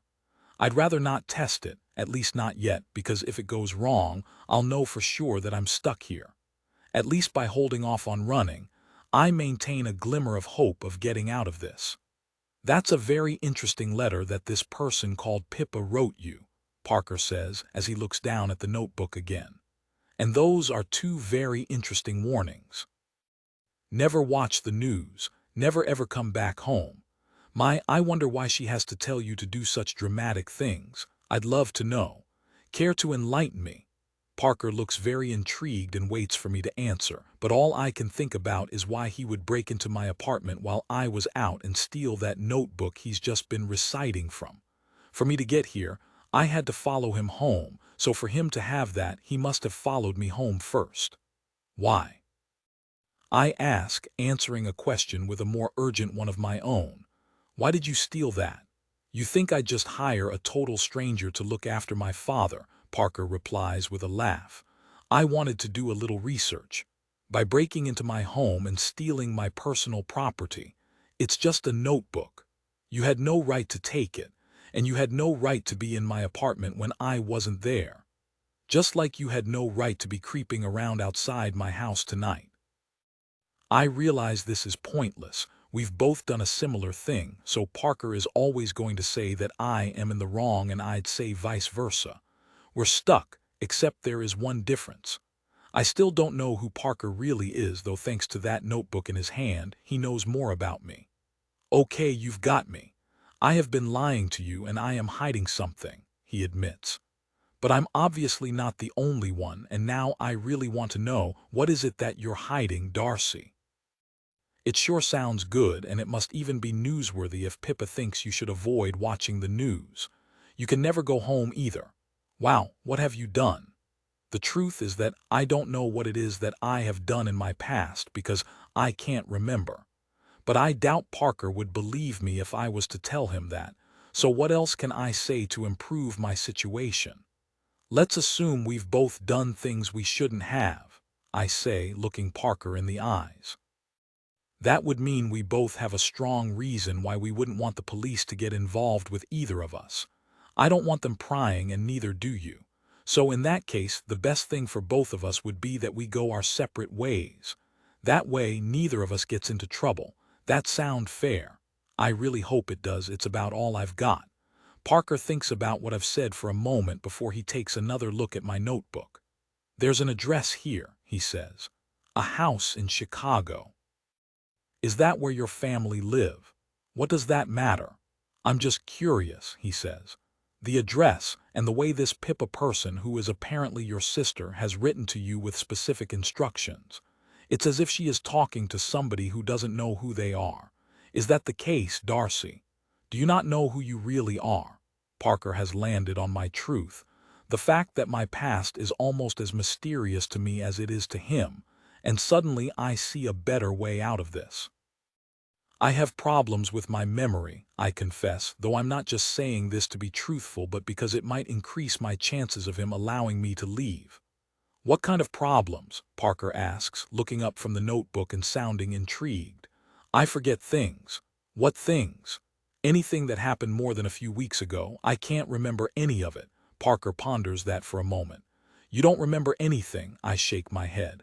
How is that possible? Is it amnesia? I guess so. I don't really know. I can't remember what caused it, obviously. And by the sounds of what Pippa wrote for me, I don't want to know. Parker seems very interested now, but I'm only interested in one thing. So if you let me go, I won't remember any of this in a few weeks, I explain. I won't remember you or your dad or whatever else is going on here, so you've got nothing to worry about. You can let me just walk out the door." Parker is still quiet, so I hope that means he's thinking about it. While he's doing that, I have already decided that once I'm clear of here, I will pack up my things and leave, and once I'm somewhere he can't ever find me again, I'll make an anonymous call to the police telling them to come here and check this house. More specifically, check what's in his basement. That way, if there is something wrong here, I can still put a stop to it and give help to anybody who might need it. "Nice try," Parker says, slamming my notebook shut before laughing to himself. "But you're not getting out of here whatever you try and tell me, so you might as well stop wasting your time. It didn't work and now I'm out of options." Well, almost. I spring up off the chair and run to the kitchen door before twisting the handle and praying that it opens. But it's locked, just like I feared it might be, and just as Parker clearly made sure it was. "Unlucky," he says behind me, but I'm not giving up yet, so I try and run past him to get to another door in the house. But he grabs me, and despite my wriggling and trying to kick him, he doesn't let me go. "I told you, Darcy, you're not going anywhere," he says before he pushes me back in the direction of the chair I just left so abruptly. But there's no way I'm sitting down again. The time for calm conversation is over. If I know I can't get out of here, what have I got to lose? I pick up the chair, and before Parker can fully get his hands up to shield himself, I throw it at him. As it hits him, he cries out in pain, but I don't hang around to see how bad his injuries are. All I do is rush past him on my way to the front door. I reach it in seconds and try the handle again, but it's locked too. I won't give up so easily this time. Once I spot the window nearby, I start looking for something I can use to break the glass. I'll climb over broken shards if I have to, and when I see the coat stand, I pick it up and prepare to plunge it through the window. But the stand is suddenly snatched from my hands before a hand goes over my mouth, and I'm dragged back towards the kitchen. I try to scream or cry out for help, or even just bite the palm and fingers that are covering my mouth, but I can't do any of it, and then I get pushed down to the floor. Parker is standing over me again like he was outside when I banged my head, only this time I'm not about to lose consciousness. Maybe it would be better if I did, but unfortunately I'm very much awake, which is why I get to hear what Parker has to say next. "There's only one door down here that isn't locked right now," he tells me as I gasp for breath. "It's the door over there just behind you. You know the one, right?" I turn around and see the door he's talking about. It's the same door I saw him taking the food into earlier before he caught me. "You're so desperate to find out what's inside," Parker goes on, seemingly enjoying this moment. "Then why not take a look? Go on, be my guest. Open that door and then you'll know what my father was really talking about. 29 Pippa, how do you save a marriage? Tell the truth, possibly. How do you destroy a marriage? Admit to homicide and hiding 2 bodies, definitely." I stare at my husband and wait to see what he has to say about everything I've just told him. The reason it's taking a while for him to respond is because I've told him a lot. I've told him everything.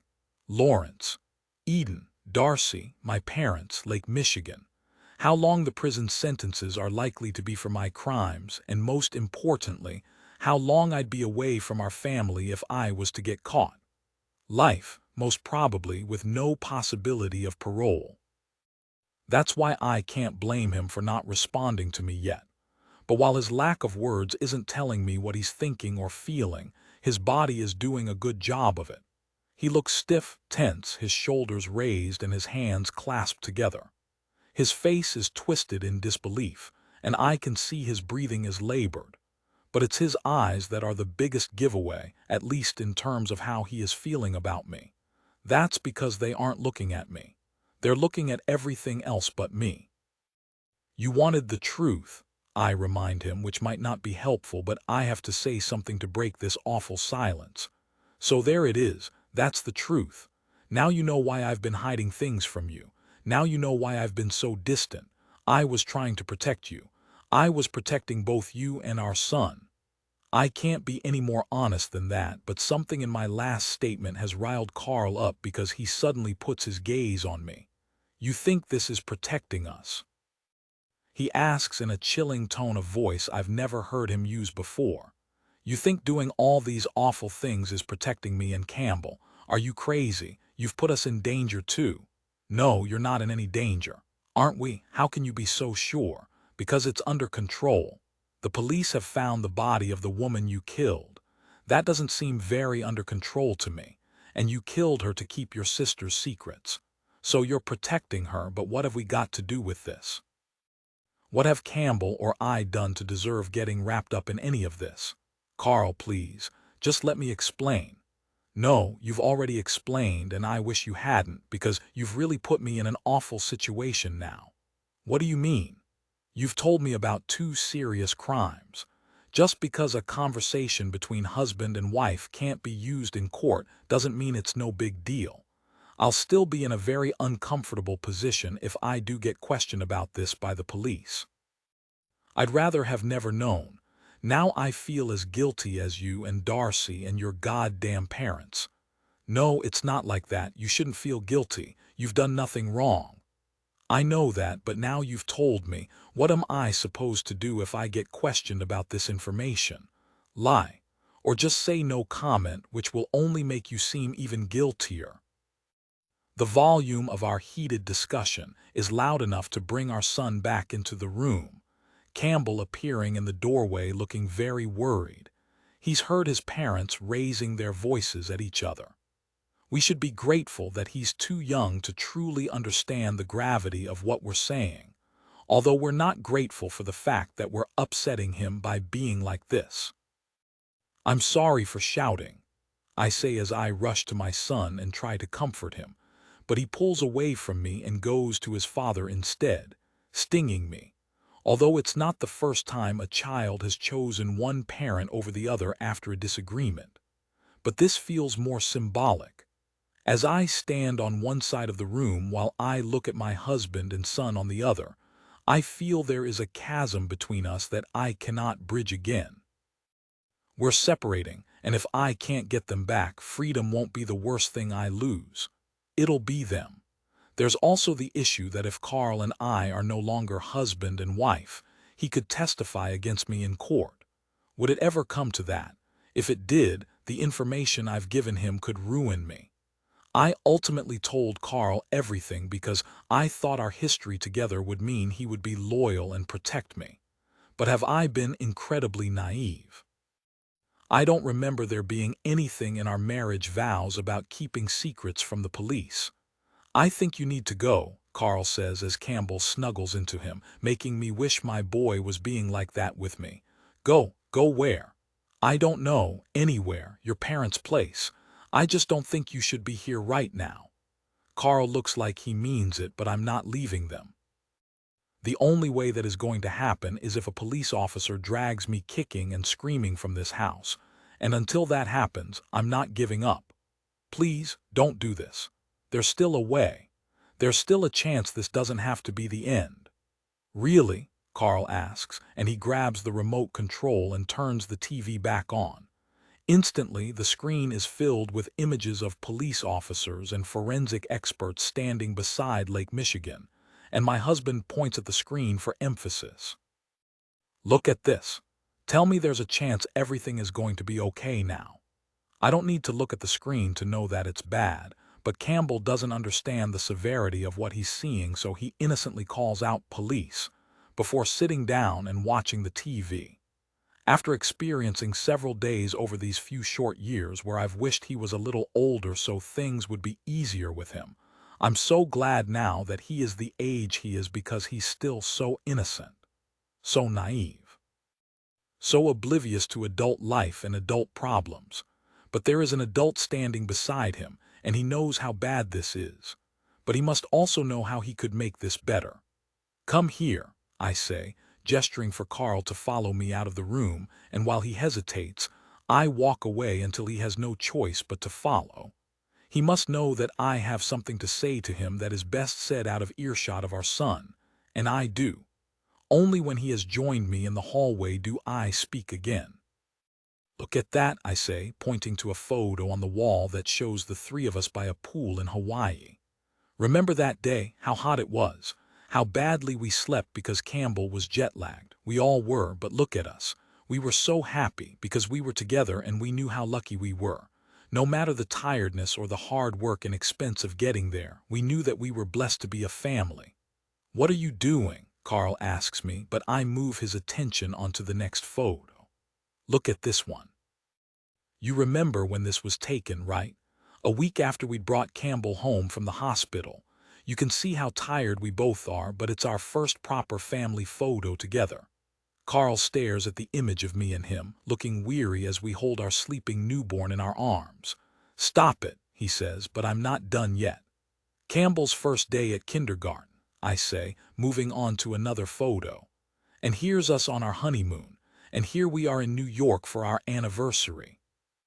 Pippa, stop it, Carl tries again, but I haven't finished making my point.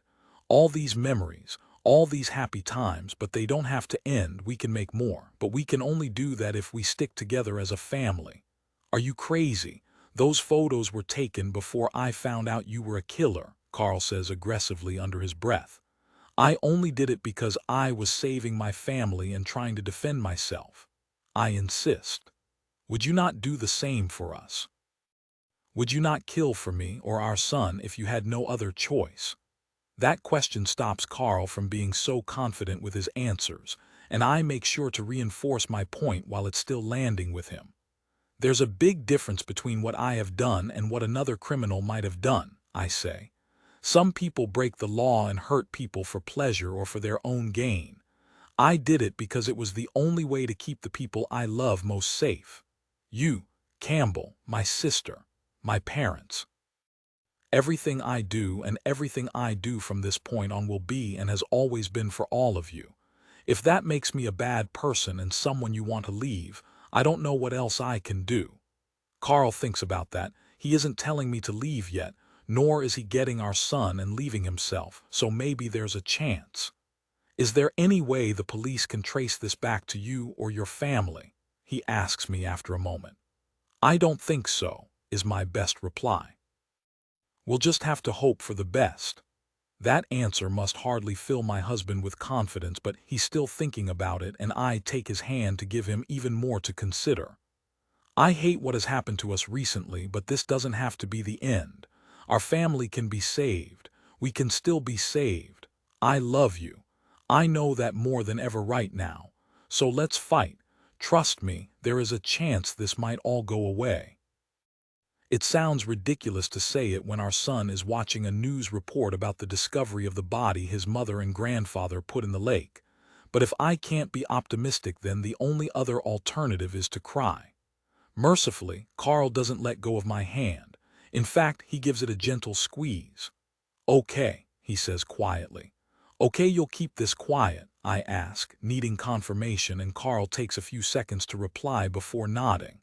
Do I believe him? I have no choice but to.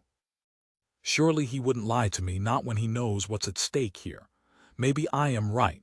Maybe everything can be okay. But that blissful moment of sheer ignorance is shattered a few seconds later when my phone rings and I see that it's Dad calling me. Yes, I know we need to talk, I say after answering the call. Shall I come over to you, or do you guys want to come here? Pippa, shut up. It's too late for that. They're here. Dad's panicked voice sends a chill through my entire body, and Carl looks frozen too when he sees my shock. What are you talking about? Who's there? The police. They're outside our house now. They're coming to the door. What is it? Carl asks me, unable to hear the other end of the line. But that's a good thing. If he knew what was happening at my mom and Dad's place now, he'd surely start panicking.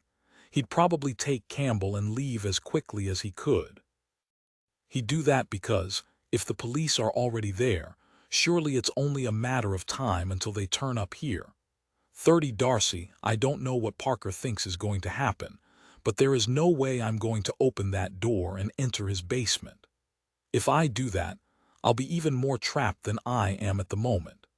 At least out here in the main house I have a chance. If only I can get away from him again and have a few more seconds, I could break that window and I could get out of here. But my captor is still standing over me, and suddenly, because I haven't moved, he decides to move me. "Fine, I'll show you what's in there myself," he says impatiently as he pulls me to my feet. I do my best to be a dead weight and make myself harder for him to move, but he still drags me towards the basement door. "No, get off me," I cry, but it's useless. As we reach the door, Parker risks taking one hand off me to pull the handle. I try to use that moment to wriggle free, but he quickly returns that hand to my waist, holding me tightly and pushing me forward into what is now an open doorway. I want to shoot out my own hands and grab the doorframe.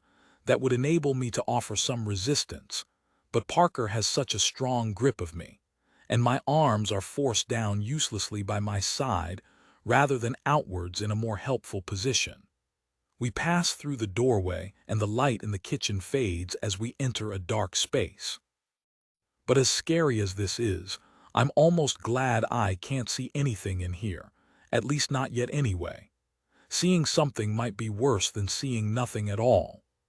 "Mind the step," Parker says, but before I can even ask him what step he is referring to, I feel myself going down and just about manage to keep my footing as we move onto what must be a staircase.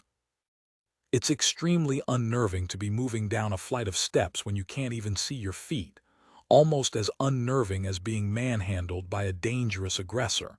But we're still moving down, and any time I almost fall, Parker increases his grip on me to keep me upright. But he's not being a gentleman. He's merely holding on to me to stop me escaping, and the further down we go, the less chance there is of that. I stumble again, but not because there are more steps. It's because they've suddenly stopped and we're back on flat ground again. As usual, Parker keeps me from losing my balance. I look back the way we came and see a tiny glimmer of light from the kitchen that we just left. How I wish we were still up there now. It seemed bad at the time, but I'd give anything to trade this dark basement. Though the basement isn't dark for long. I hear a switch being flicked before the space is flooded with light. I have to squint my eyes to help them adjust to the drastic change. "You wanted to see what was going on here," Parker says, slowly letting go of me.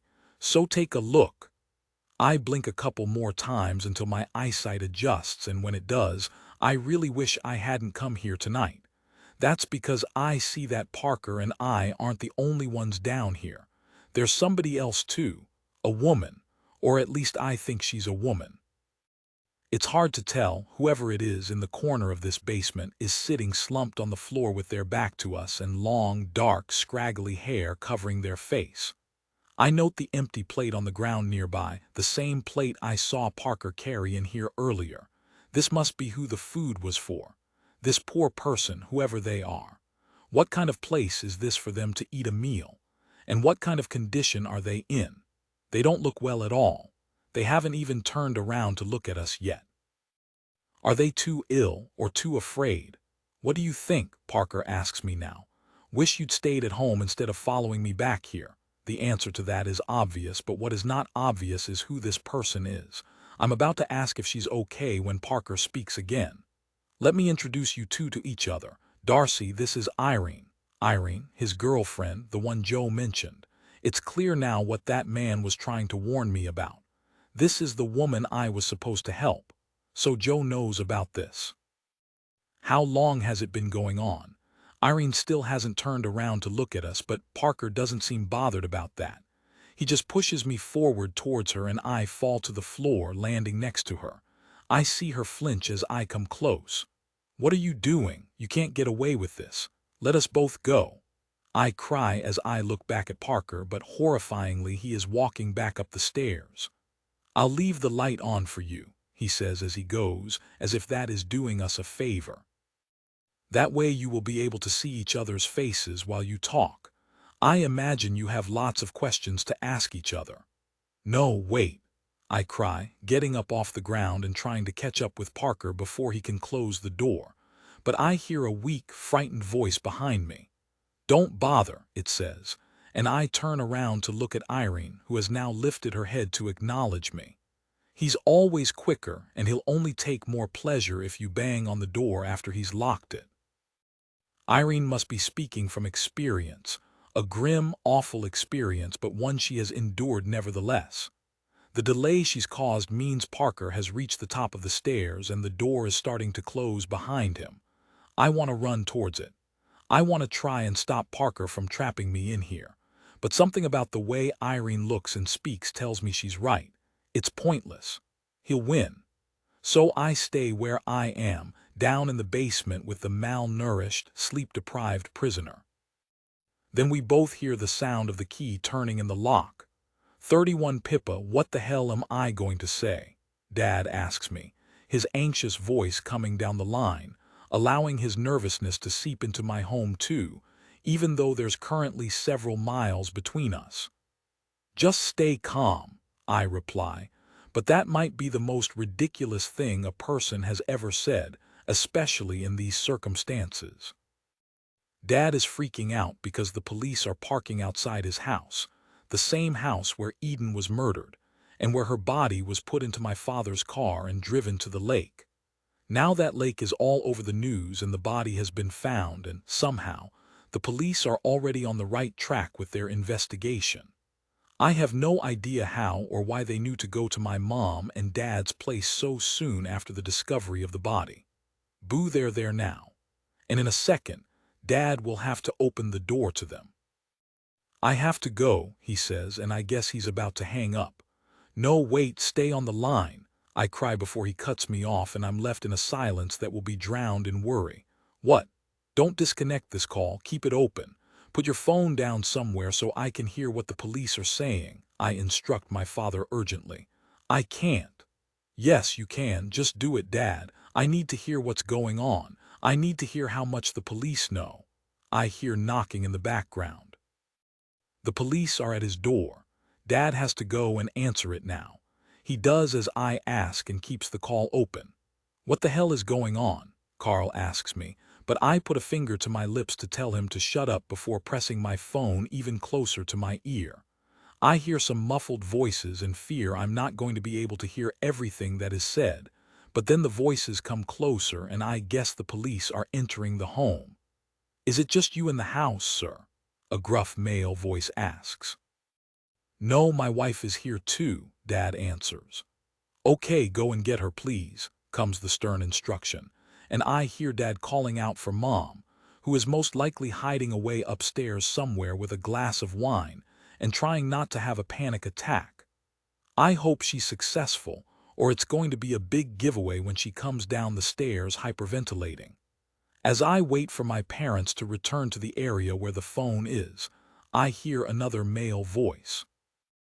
Nice house, he says, and I guess the detective or police officer, whoever it is impressed with where my parents live. They should be. It's an amazing property, but my family really do not want to be getting any kind of attention from the police. What's going on?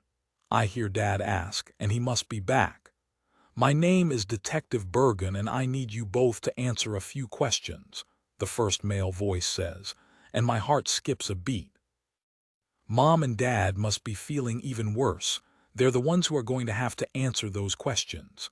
Questions about what? Mom chirps, and it's a pleasant surprise to hear that her voice sounds strong. Maybe she is holding it together better than I thought she would. We are trying to locate your daughter, is what I hear next, and I almost drop my phone. Oh my God, the police are looking for me.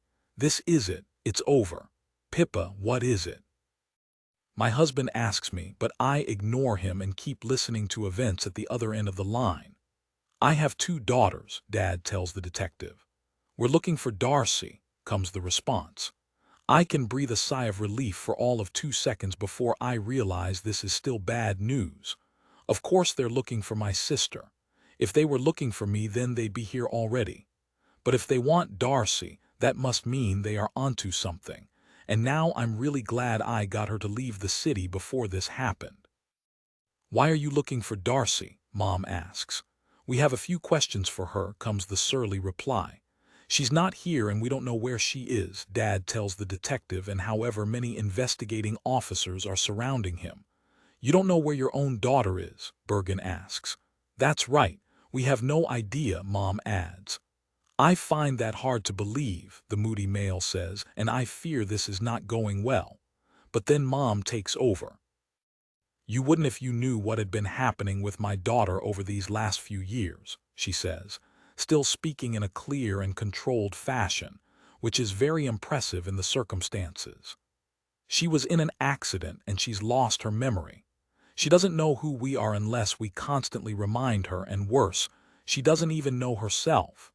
We've been through hell as a family, and then, one day, we woke up to find that Darcy had left. She hasn't told us where she is. So to answer your question, detective, that is why we don't know where our daughter is, and the sad truth is we might never see her again. A silence descends and I worry for a second that the call has somehow disconnected, but then I hear a voice again. I'm sorry, it says.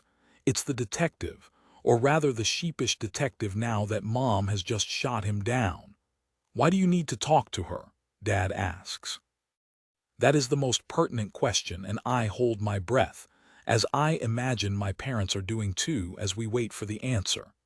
It's in connection with the body of the woman found in Lake Michigan earlier today, Detective Bergen replies. What's that got to do with Darcy? Mom cries. I believe that the deceased was a former friend and colleague of hers, the detective goes on. Her name is Eden Carthy. Does that ring any bells? It's ringing all sorts of bells, but not any the detective can know about. I pray that my parents are still keeping their emotions in check. I'm losing my mind here, but I'm not the one in front of a detective and several officers, although I might be very soon if this gets worse. Oh my goodness, Eden is dead. That attempt at acting shocked was made by my mother, and while it's hard to know exactly how it went down in the room, it actually sounded convincing via the phone. I'm afraid so, the detective replies. You knew the deceased well. Not well exactly, but we knew of her, Mom goes on. We knew she worked with our daughter, but that was a long time ago. You say she's dead. That's awful. What happened? Mom is acting as though she's up for an Oscar. The detective says he is not at liberty to disclose any more details at this stage. I don't understand. What does this have to do with Darcy? Dad asks. We've been informed that your daughter was trying to locate Eden 3 months ago, which is around the time she went missing. I quickly think about who could have told the police about that, and then I remember the nurses' reunion I accompanied my sister to, back when she was trying to get some answers about all the flashbacks she was having. We spoke to a nurse there, and Eden was discussed. What was that nurse's name again? Kara, was it? She must have been the one to mention to the police that she knew the deceased when the news came through today, as well as knew someone who had been searching for her before she vanished. Kara probably thought she was being helpful by passing on Darcy's name, and as far as the police are concerned, she was, but she's been very unhelpful to my family. Wait a minute, you think Darcy has something to do with Eden's death? Dad cries. No, absolutely not. That's preposterous. Like I said, we would just like to ask her a few questions. The detective tries again. And like we said, we have no idea where she is, so you can't, Mom snaps back. When did your daughter leave? The detective asks, and that is a very clever question. He's clearly trying to ascertain if Darcy's disappearance coincided with Eden's. I hear Dad stall, and that's not good. Mom isn't speaking either. Somebody please say something, and quick. Not that long ago, was it? Dad answers eventually. Maybe a month or two. Oh God, he's lying to the police. Yeah, just over a month ago, Mom says, and now she's lying too. The truth is Darcy left Chicago just after Eden, and indeed Lawrence vanished, which was 3 months ago. But if the detective knew that, then it would only pour gasoline onto his burning suspicions. You're sure about that? The detective asks, and neither of my parents say anything in disagreement, so I guess that's their version of events, and now they have to stick to it. That also means I'll have to stick to it if the police ask me any questions, but fingers crossed. This is the only time they'll bother us." Then Mom goes and says something daring. "Do you know that Eden was dating Lawrence before they both disappeared?" she asks, and the detective confirms that he was aware of that. "Well then, don't you think it's obvious what has happened? Lawrence must have hurt Eden and hid her body in the lake before going on the run. That's why they both went missing at the same time. It makes perfect sense." Mom might think it does, and we might all wish the detective thought it did too. Early examination of Eden's body reveals that she died very recently, the detective informs my parents. Not 3 months ago when they were both reported missing, but within the last 36 hours or so. Therefore, her time of death does not correspond with their disappearance. That means we cannot simply assume Lawrence is a suspect. That's not great to hear. We are, however, stepping up our efforts to locate Lawrence, and should we find him, dead or alive, that will change things drastically. But until then, we are going to be looking for your daughter. If she gets in touch, please let her know that she is to contact us as soon as possible. It sounds like the conversation, or interrogation, is coming to a close, but I can't breathe a sigh of relief. Not after what I just heard. The police are stepping up their efforts to find Lawrence. Dead or alive. Oh no. What if they are wondering if his body might be near to where Eden's was found? What if they're searching in that area of the lake now? What if they find him so they know he's not a suspect anymore? That would just leave Darcy. "One more thing," the detective says. "I'm going to go and speak to your other daughter. Pippa, is it? We've been informed that she was with Darcy while she was trying to locate Eden 3 months ago. We have an address here for her. Can you confirm that it's correct?" My world stands still as I listen to the detective reading out my correct home address to my parents, both of whom have no choice but to confirm that it's right and that's where the police can find me. Then I hear the detective say his goodbyes, and there's the sound of several people walking away before I hear a door close, and a minute later my dad is back on the phone. "Did you hear that?" he asks me, and I confirm that I did. "So you know what's happening then," Dad goes on. "The police are on their way. They want to speak to you next." 32 Darcy. This all started because I was supposed to be helping Parker's dad. Joe, now I'm trapped in a room with someone who needs my help more. It's Parker's girlfriend, Irene, or, as I'm presuming now, his ex-girlfriend. "How long have you been down here?" I ask Irene less than a minute after our captor has left us alone together, locking the basement door but at least leaving the light on so we could see each other. "I don't know. I've lost track of time," comes the grim answer. "What's the date?" That should be an easy question for someone who has been living in the outside world to answer, but I have to think about it for an extra second, another symptom of my brain not operating at full capacity. When I give Irene the date, she looks even sadder than she did when I first saw her. "It's been a month then," she says solemnly, her face still mostly covered by her greasy, unkempt hair, but I catch a few glimpses of her eyes and it's as if the light went off in there a while ago. "A month? Oh my God, you've been down here all this time." Irene doesn't need to confirm that though. Sadly, her appearance tells me it's true. "Why? Why is he doing this to you?" is my next question. "Because he's crazy," Irene replies. "He's evil, he's a monster."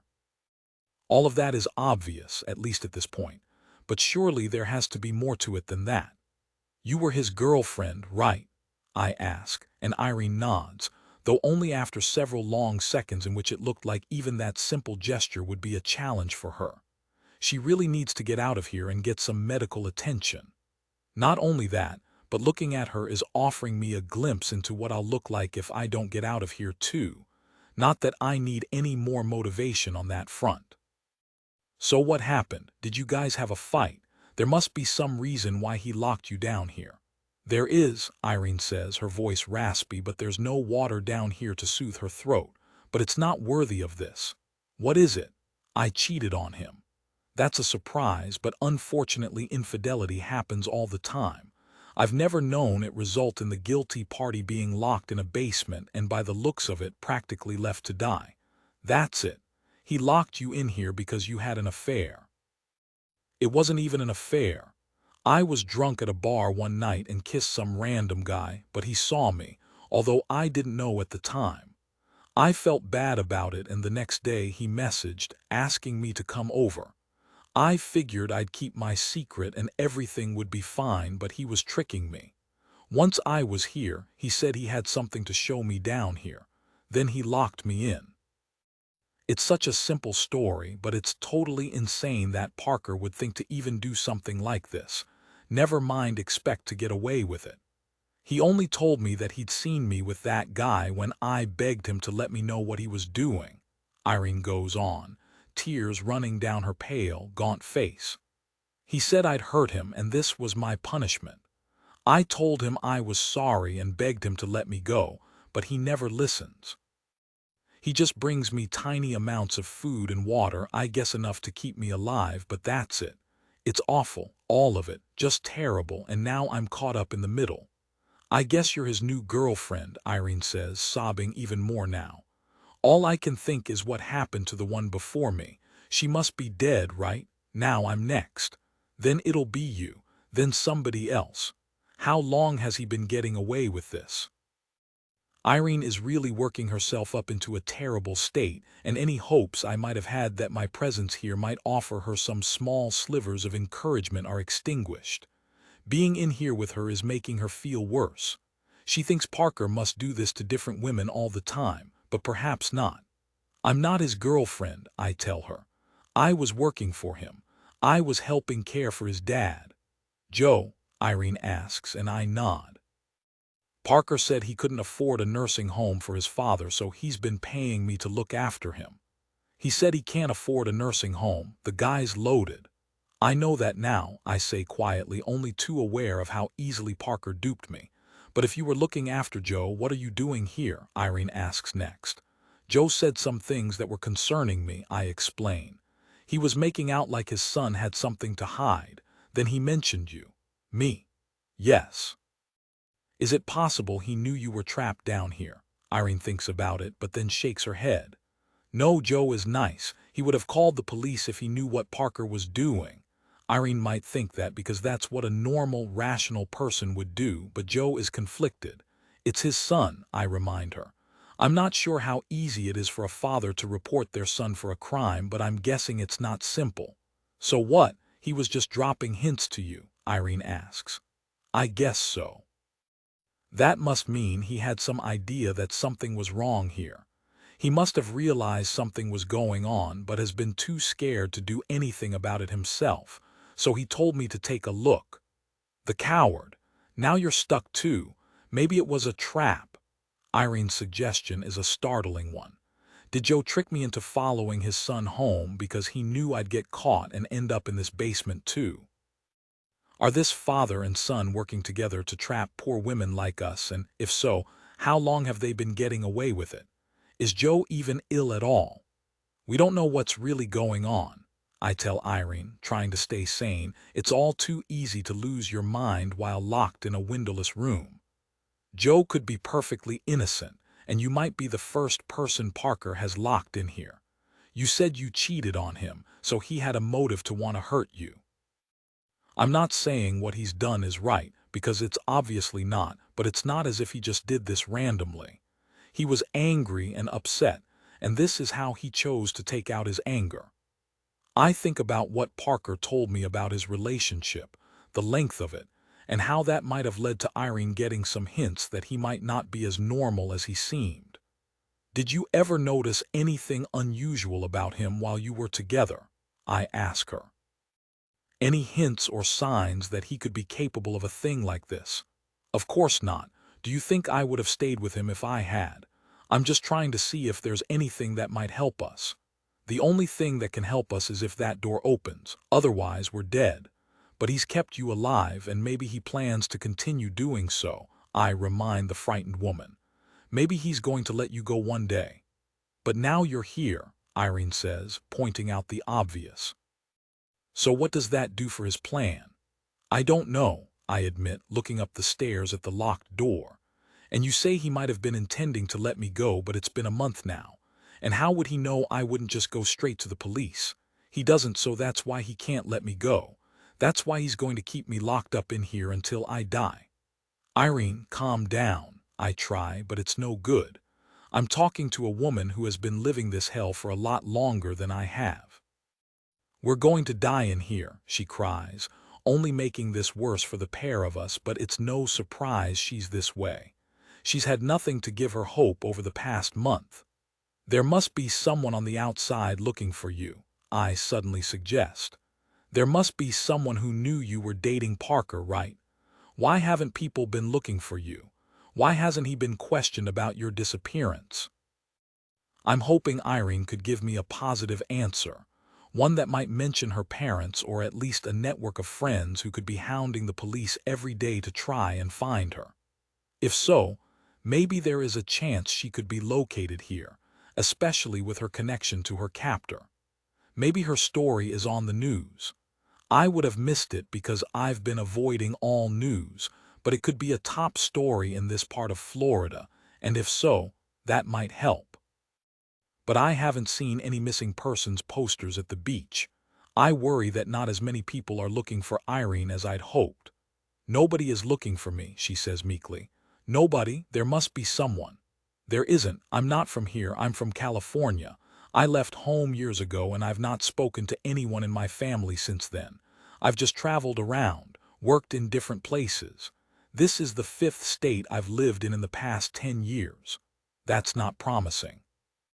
A nomadic existence like that means she could be off the grid for a very long time, and nobody would think it unusual or even notice at all.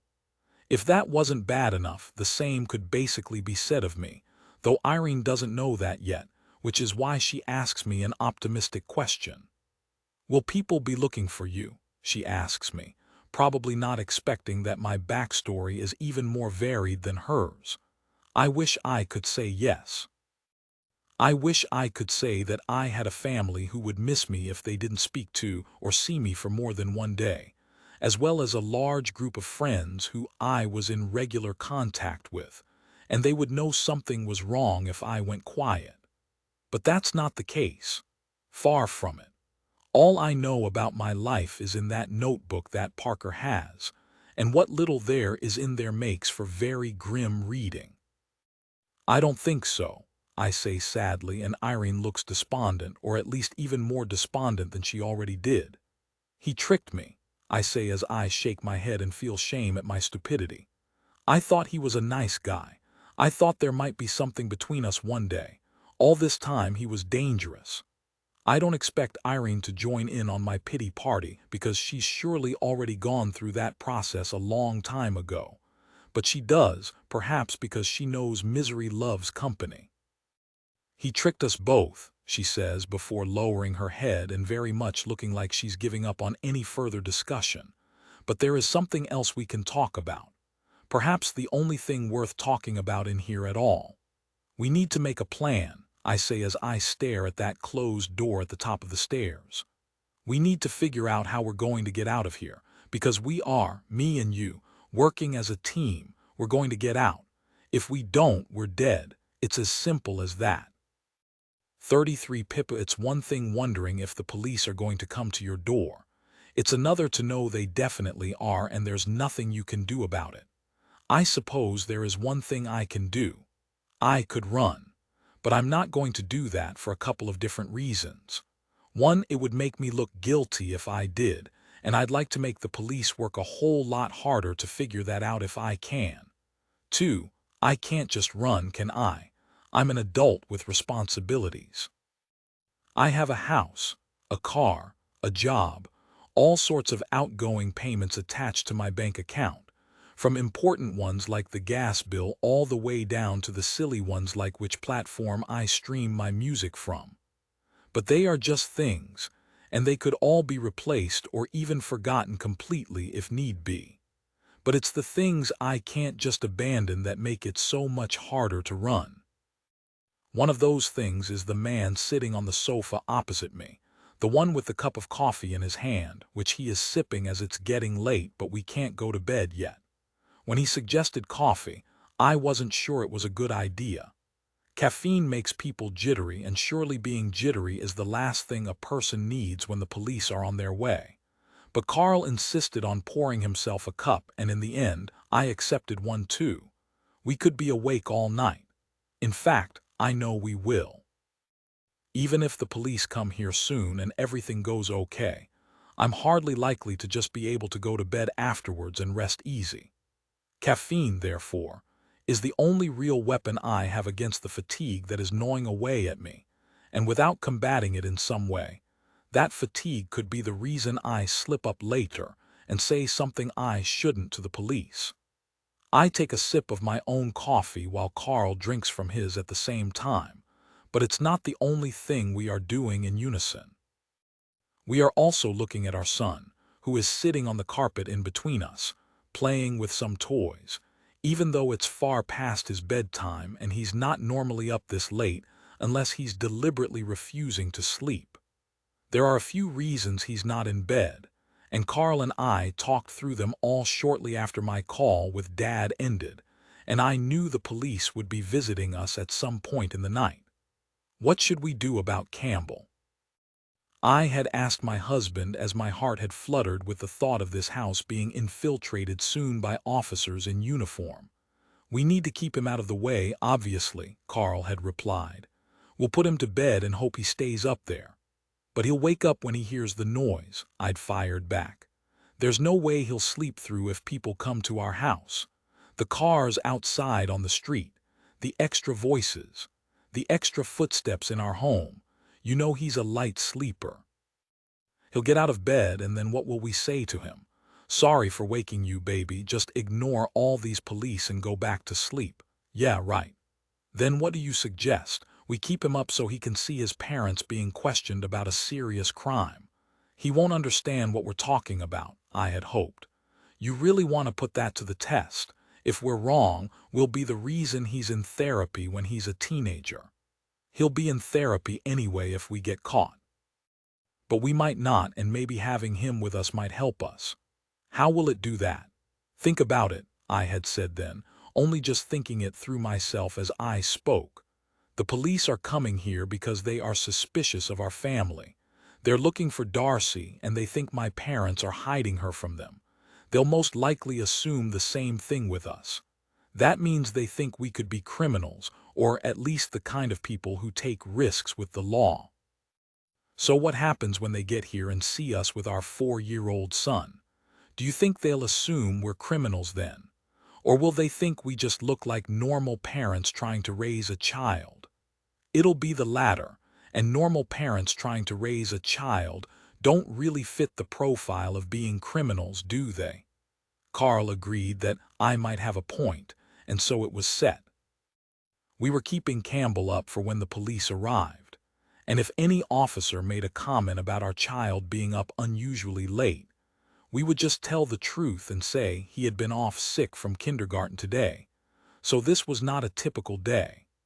But keeping our son downstairs with us rather than out of sight up in his bedroom is also serving an even more powerful purpose than making us look like innocent, law-abiding citizens. The longer Carl and I sit here in the presence of our child who is sweetly playing with his toys as if they are the most important thing in his little world, the more we are reminded of what is at stake. Neither one of us can afford to make a mistake when the police come because, if we do, this might be the last time we get to sit and watch our son play. One wrong word or one unintended facial expression, and the next time we see Campbell, he could be a grown man who has learnt to hate his parents and never wants anything to do with them again. Carl and I know what we need to do. If we ever forget, we only need to look at the sleepy boy on the carpet to remember again. It's 27 minutes past midnight. I hear an unusual amount of noise out on the street.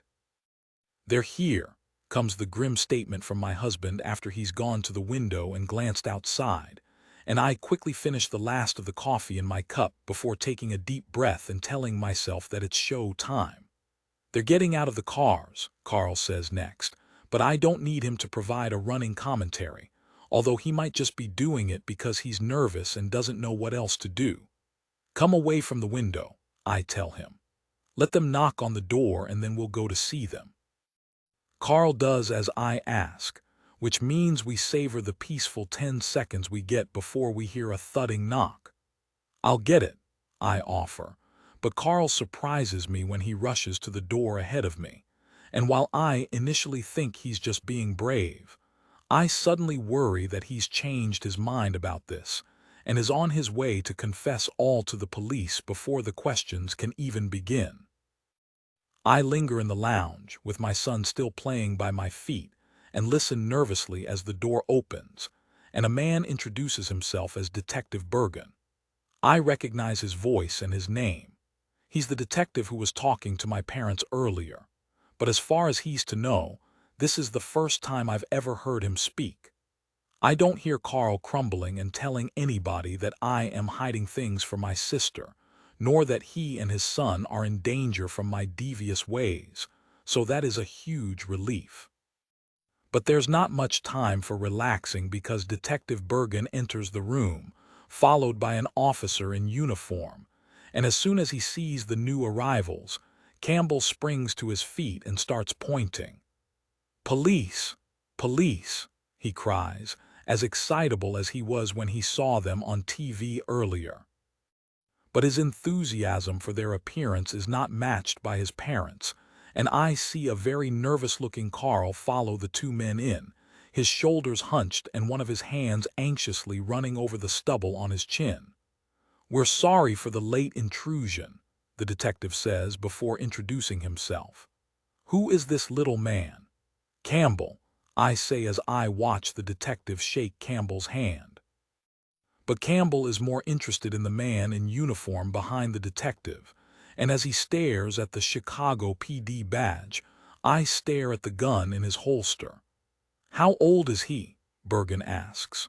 "4," I reply as the detective looks at the sofa, and I extend a hand to let him know he can take a seat. We all sit down, everyone except Campbell, who is still staring in awe at the policeman, but at least it keeps the atmosphere in this room relatively light, and I'm confident keeping our son up was worth it for this reason alone. "Our son's been unwell today," I say by way of explaining his late bedtime, and I notice Carl glance at me, the pair of us having already planned this part of the conversation, though it's much more daunting doing it for real. "I hope you're feeling much better soon," the detective says to Campbell, sounding very casual and relaxed, if only I was sitting in his seat rather than this one here. "I suppose you'd like me to explain what is going on," Bergen says, but I shake my head. "It's okay.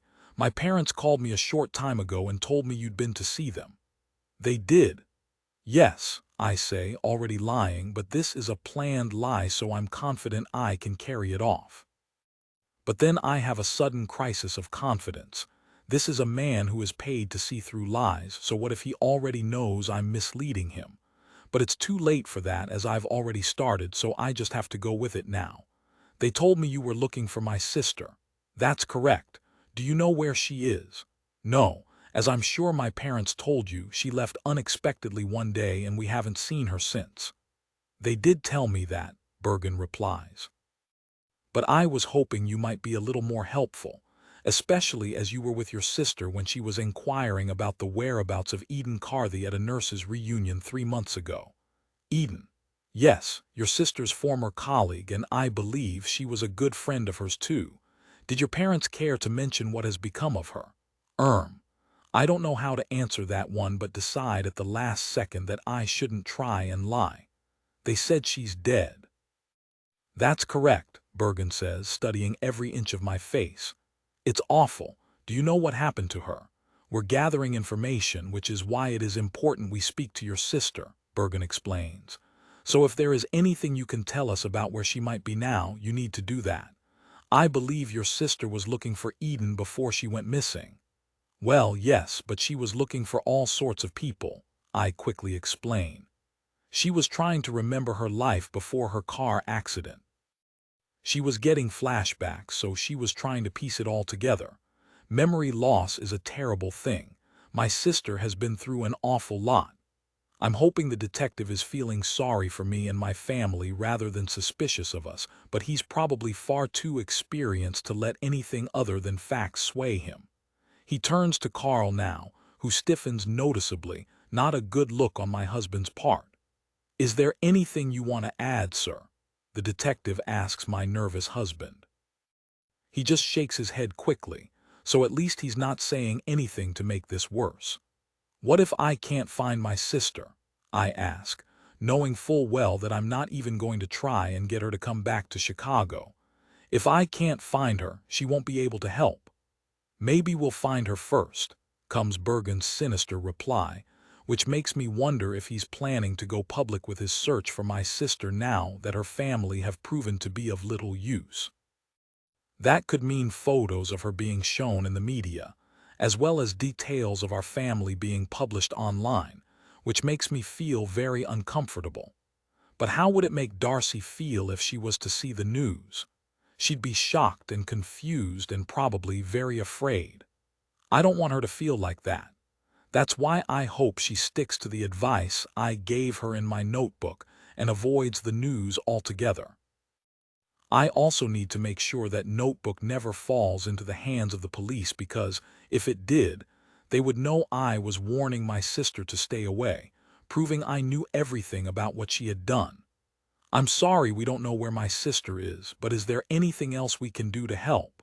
I ask the detective as my husband sits quietly beside me, fidgeting but mute. "You could provide us with your fingerprints and a hair sample," comes the chilling response. "I'm sorry, what?" is all I can muster in reply. "You're not under arrest, so I can't legally make you provide them, but if you were willing to cooperate, it would be very helpful. Forensics are currently examining Eden's body, so that might give us some more clues about who she was in contact with at the time of her death. We're also looking in the same part of the lake for anything else, and if we find something, there may be clues there too. It could just save time if we had DNA samples for a person of interest all ready to go. Persons of interest like you and you sister, for example." Oh my God, he wants my DNA and fingerprints. Then he's going to find some of it on Eden and that will be it. I'll be arrested for her murder, and if I keep protecting Darcy, I'll get blamed for all of this. "You can take my fingerprints," Campbell cries, holding out his hands to the detective, which gets a chuckle from the officer in uniform, but I'm not laughing. Neither is my husband. In fact, he's gone very pale. What are we going to do? What can I say? I've not done anything wrong, so if I'm not under arrest, I don't wish to provide anything, I say, using the detective's information against him, and he stares at me for a long beat before nodding. "Okay, well, I'm sure we'll be talking again, but until then have a lovely evening and do let me know if you remember anything about your sister's whereabouts that might be helpful to us." The detective and the police officer stand to leave, and Campbell looks sad to see them go. Unlike his parents, who are breathing a sigh of relief, albeit a very temporary one. That's because I know this can only end one way now if the police don't drop my family as suspects. They'll eventually want DNA samples, and they'll possibly search my parents' home too. If so, they're bound to find something connecting us to Eden, and if they find Lawrence's body, they might find something connecting me to him too. So I have no choice now. I have to leave before they come back here to arrest me. 34 Darcy, the dream I'm having is a vivid one. I can see my sister in front of me. We're in our playroom, the one in our family home, the one our parents designed for us so we had somewhere to put all our toys and let our imaginations run wild. This is our room, mine and my sister's, and we love it in here. Most of all, we love being with each other. We're best friends and we spend all our free time in each other's company. We're only young, so we have a lot of time to share. We don't understand the adult world yet. We don't know what jobs are or how useful money can be or the stresses and strains that older people are under every day.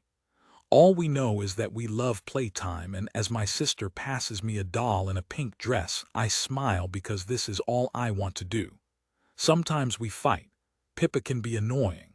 She says I can be too. We don't always play well together. Occasionally we squabble. But I still love her, and I know that she loves me. Most of all, I know that we will always be together. Suddenly we're older and all the toys have vanished. All the color drains from the walls too, and the magical playroom in our parents' home is replaced by a cold, dark basement devoid of anything pleasant, and now I feel scared. Pippa seems to be getting further away too, like there's a widening distance between us, and when I try to grab her, she slips out of reach. I try to call to her, but no words leave my mouth, and suddenly my sister has gone, leaving me alone and afraid in this awful room without windows. I'm not alone for long. Somebody else is here. I can see them, lying in the bed in the corner of the room, so I make my way over to them, my feet shuffling slowly over the concrete until I see who it is. It's a woman I recognize, a former patient, I think, someone I used to care for. Her name is on the tip of my tongue but just escapes me, though it's not important. What is important is what she has to say to me. "Help me," she whispers. I don't know how to do that, though I want to find out, so I go to take a step closer, but as I do, a strong hand holds me back. I turn and see him, the man I've also seen before, and he tells me he will take over from here. "Lawrence, no, please don't do this," the woman in the bed says, but he ignores her and brings a syringe to her arm, the needle almost coming into contact with her skin. I feel a tear running down my cheek. I know I should stop this. I know this woman will die if I don't, but I do nothing, and now she's dead. Only then do I scream. "Hey, it's okay," the voice in my ear says, and I open my eyes to see a concerned face beside me. It's Irene, and she is trying to let me know that it was simply a bad dream. Only when I get my bearings do I realize that she is right. Of course it was a dream. I've had that dream before, or at least some version of it, but now I'm back in the basement and the reality of my current situation returns to me. We're still trapped down here. Parker still has us under lock and key. "Are you okay?" Irene asks me as I get to my feet and stretch my legs, feeling a stiffness in my neck and also feeling surprised that I was able to drift off. "How long was I asleep?" I ask before remembering that it's a stupid question to ask. We have no way of knowing how much time is passing down here. "I don't know. A while, I guess," Irene says. "I fell asleep too, but I woke before you. I had a bad dream too. They're pretty common down here, unfortunately." My fellow prisoner seems to think that nightmares are just a consequence of being locked away in here, but I know different. I know my nightmares started before I was in here. More than that, I know my nightmares aren't just nightmares. "They're not dreams," I say to Irene as I slowly walk around the claustrophobic basement. "I think they're flashbacks."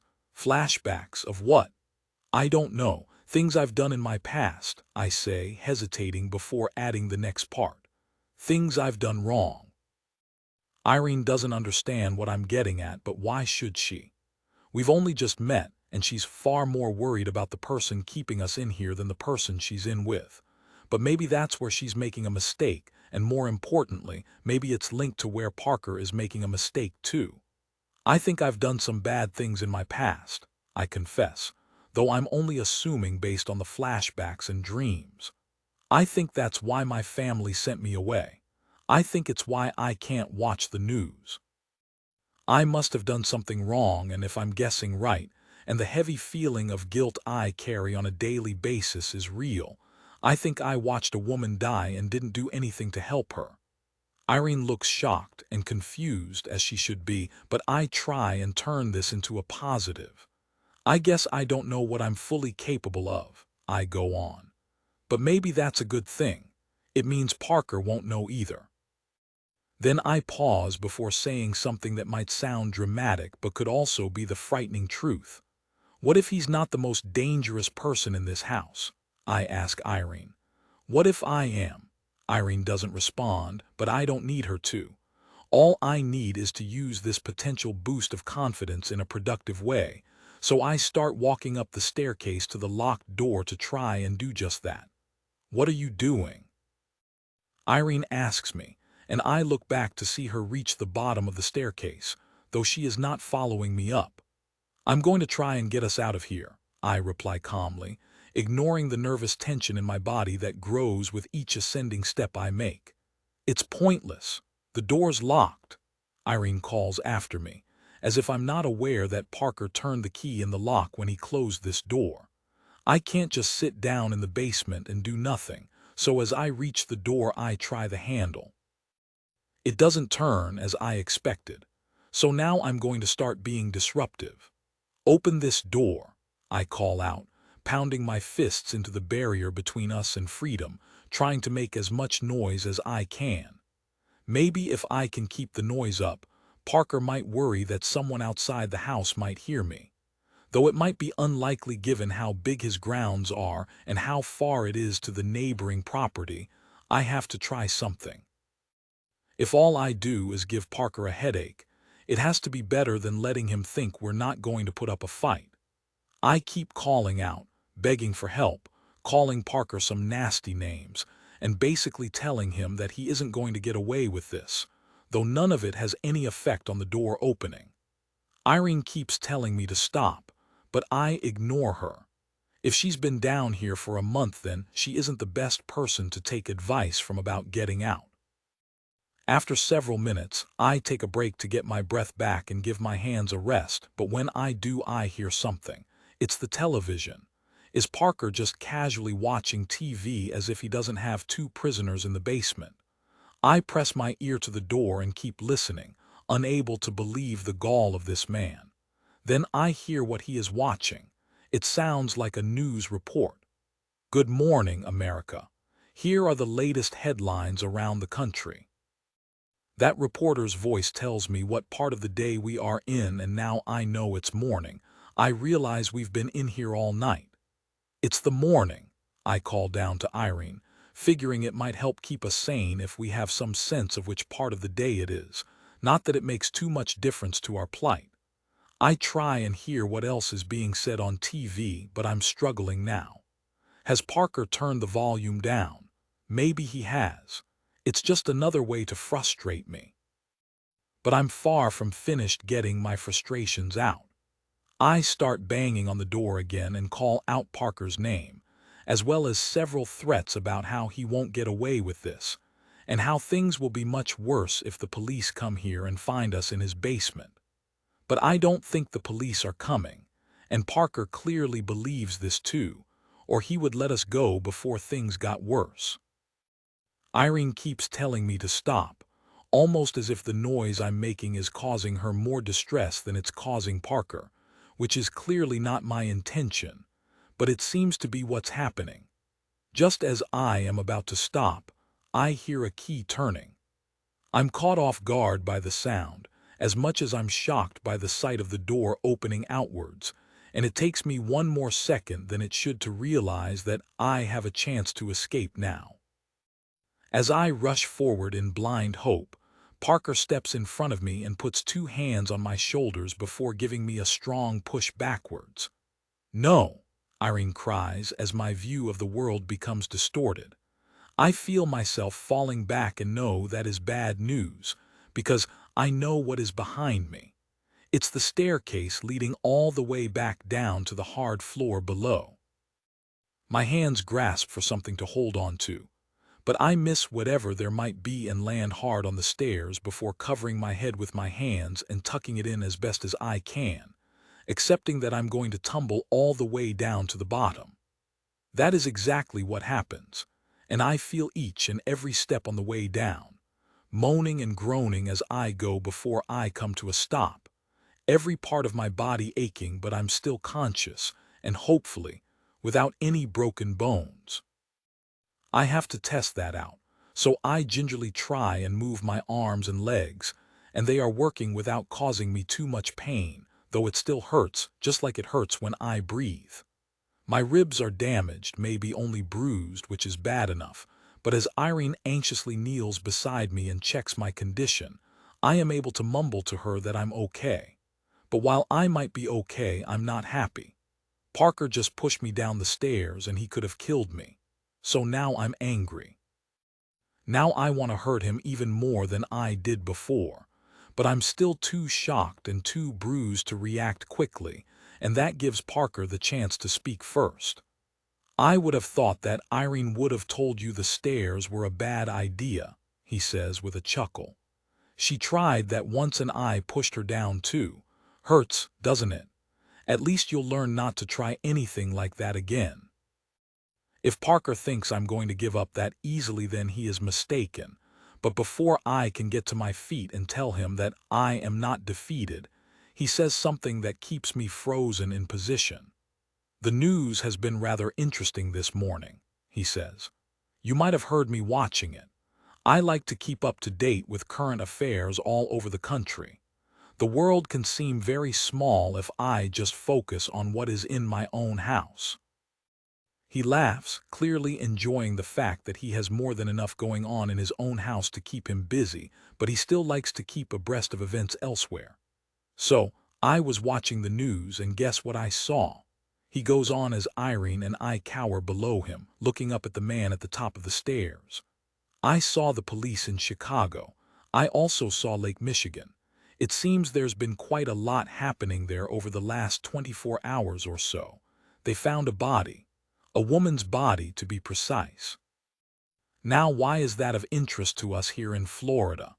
Well, it wouldn't be normally, except the news report then mentioned a few details about the investigation. One of those details referred to a house in a suburb of Chicago, Winnetka, to be exact. You know the place, right, Darcy? You should do. It's written in this notebook here.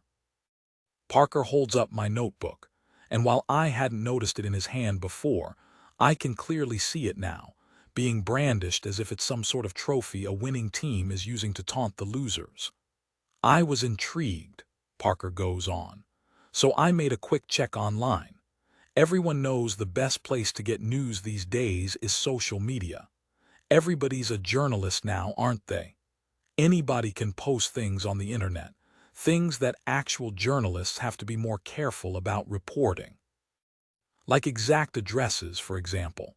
The mainstream media can't report those, but anyone with a phone and an internet connection can if they wish, and that's what somebody has done.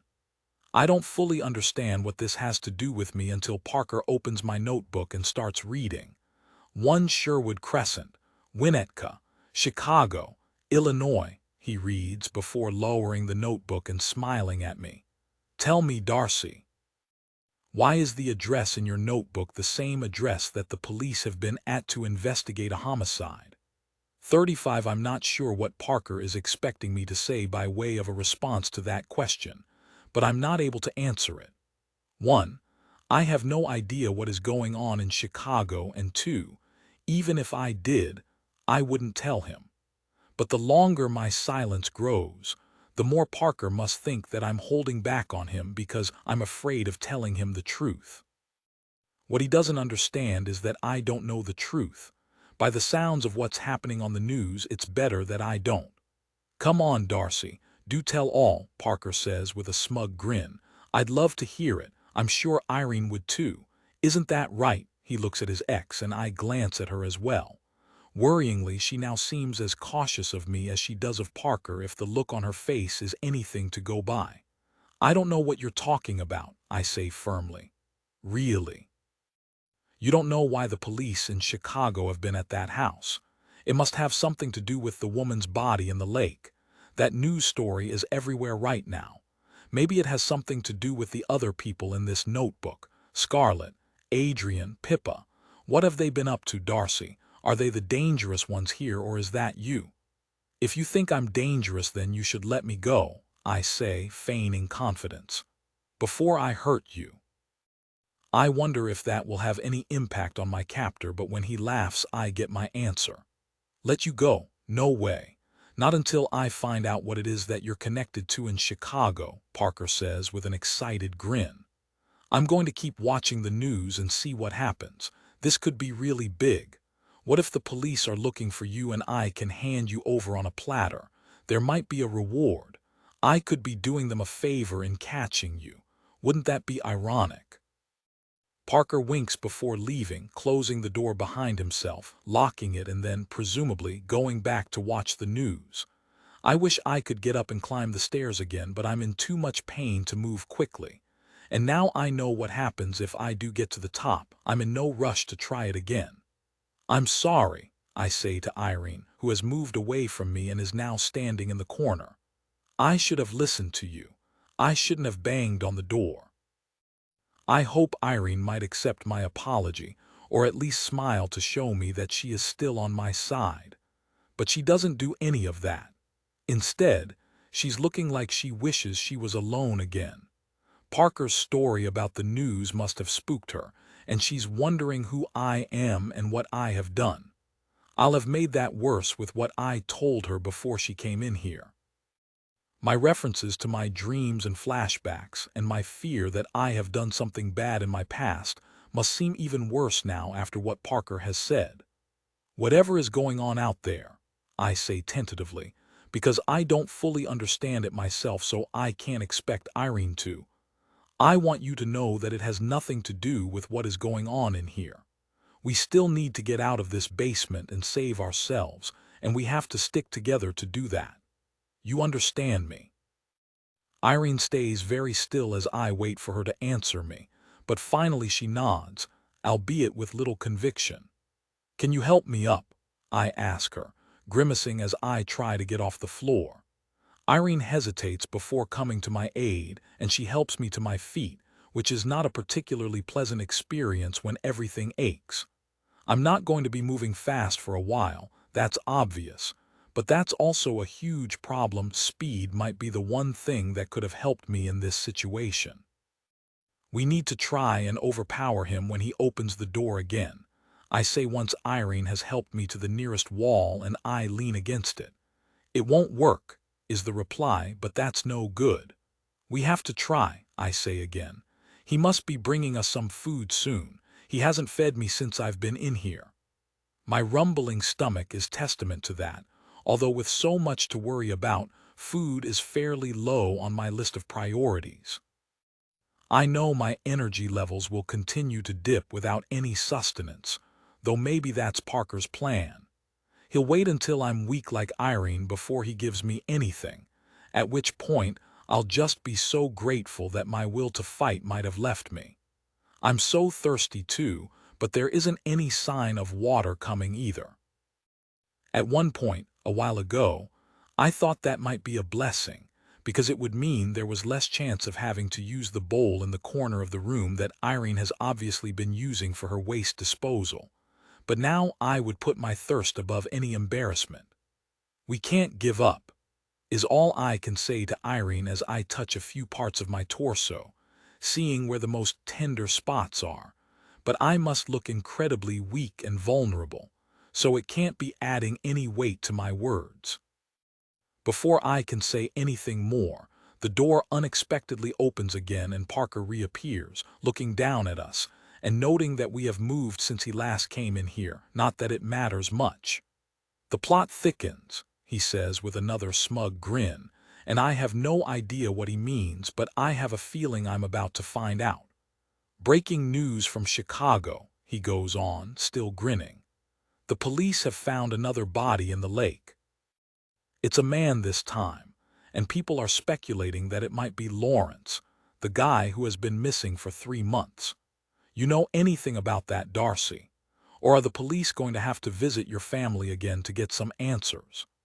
36 Pippa. It's been precisely 18 minutes since I saw the breaking news report that told me and anybody else watching that a man's body had been discovered in Lake Michigan, not far from where Eden's body had been found previously. I don't know how long it's going to be until they confirm the identity of that male, but for me and my family, it's not something we need to wait for. We already know who it is, and that's why we need to make plans to get ahead of this situation.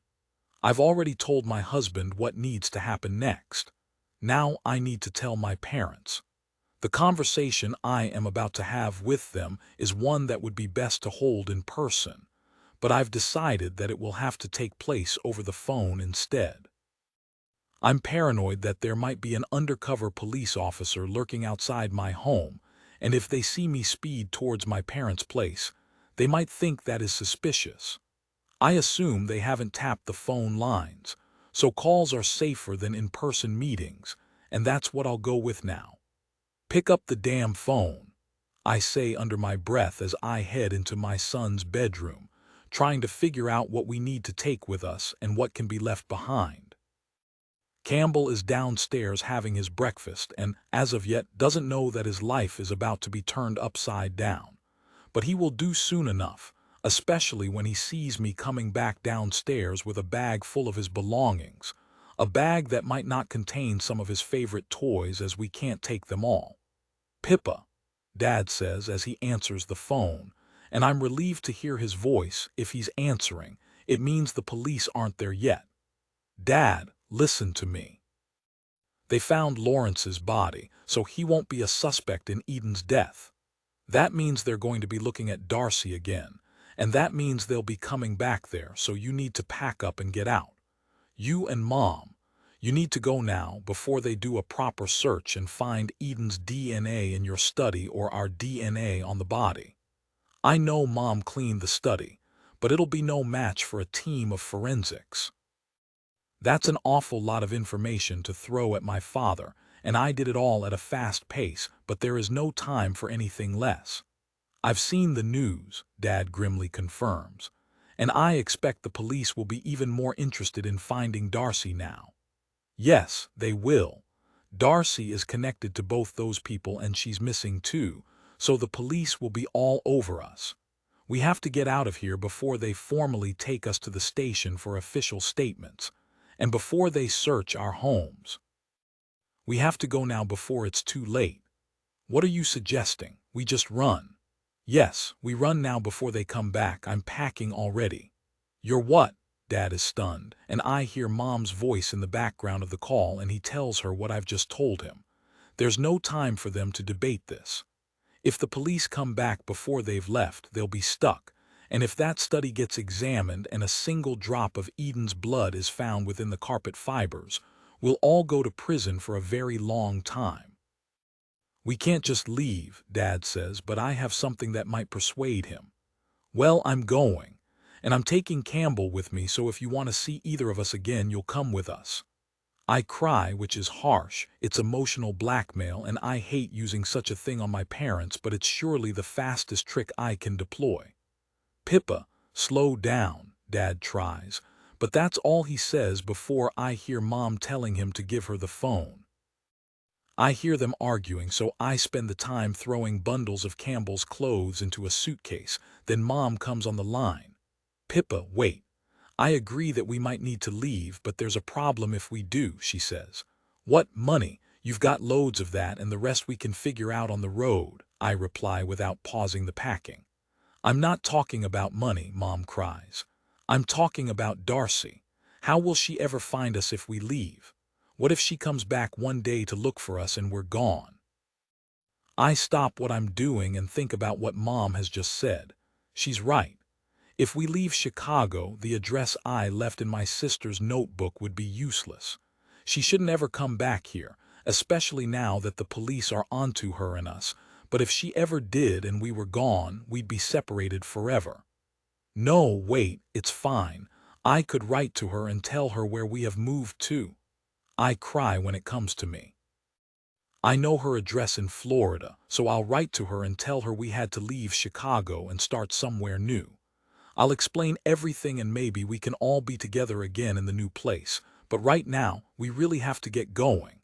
"Pippa," calls my husband's voice from downstairs, and now he's vying for my attention too, but I'm not finished with my parents yet. I can't hang up until I know they're going to start packing too, otherwise I may never see them again. We can't just leave. "This is our home," Dad says, and I guess he's wrestled the phone back off Mom. It's hard enough talking to one of them without them passing the phone back and forth between each other, but the content of my message won't change whoever I'm talking to. If you want to risk it, then stay, but I'm going. Wait. I hear Mom call out in the background, which means Dad probably has the call on speaker. We'll pack now. Where shall we meet you? Shall we come to you? No, just get out of the house and I'll call you when we're out, I say, relieved they are coming with us, because I'll need all their assistance, not to mention their money, or at least what we can get of it before the police potentially freeze their assets. Pippa, Carl is calling me again, and this time I can respond to him because my parents have now agreed, so I tell them to hurry up and then end the call. What? I cry out as I leave my son's bedroom with a heavy suitcase of his belongings in tow. News is getting crazy. It's on every channel. Everyone in Chicago must be talking about this now, he tells me. That's why we need to go, I shout as I head down the stairs, the suitcase banging off the wall, before they start talking about us. I don't know if I can do this, Carl says, which is utterly unhelpful at this late stage. What? I don't know if I can leave. What if we stay? Maybe we'll be okay. Are you crazy? The police have already been here once and they've found another body since then. Why wouldn't they come back? It's only a matter of time until Darcy's photo is on the news, and once people are looking for her, our photo will be on there too. I didn't sign up for any of this, Carl says, shaking his head and looking on the verge of a breakdown. You married me and right now this is what you've got, I cry. Either you come with me or you watch me and Campbell leave, but we are going with or without you. I fear that Carl is going to do something stupid like grab hold of our son and say that he's not going anywhere. What would I do if that happened? I've already hurt somebody who threatened my family's safety. Could I hurt my husband to stop him taking my son? I don't have to find out the answer to that awful dilemma, because Carl snaps out of it and runs upstairs to grab some more things. That leaves me to go and check on Campbell. I find him with his head in his hands beside a bowl of soggy cereal. He has no idea how serious the situation is, but he is not stupid and knows that something is wrong, hence his unhappy demeanor. I'm sorry, darling, but we have to go, I say to him. Where are we going? We're going to go on vacation, and Granny and Grandpa are coming too, I say, which I hope will make him feel better about leaving behind his friends at kindergarten, not to mention all his home comforts. Does that sound like fun? Campbell thinks about it, but he does something that makes me fearful. He shakes his head.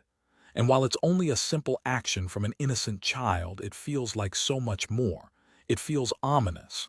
Like my son, even at his tender age, knows better than me. He knows that whatever we do, this is not going to end well. 37 Darcy, I wish I could hurt someone with the strength of my eyes alone.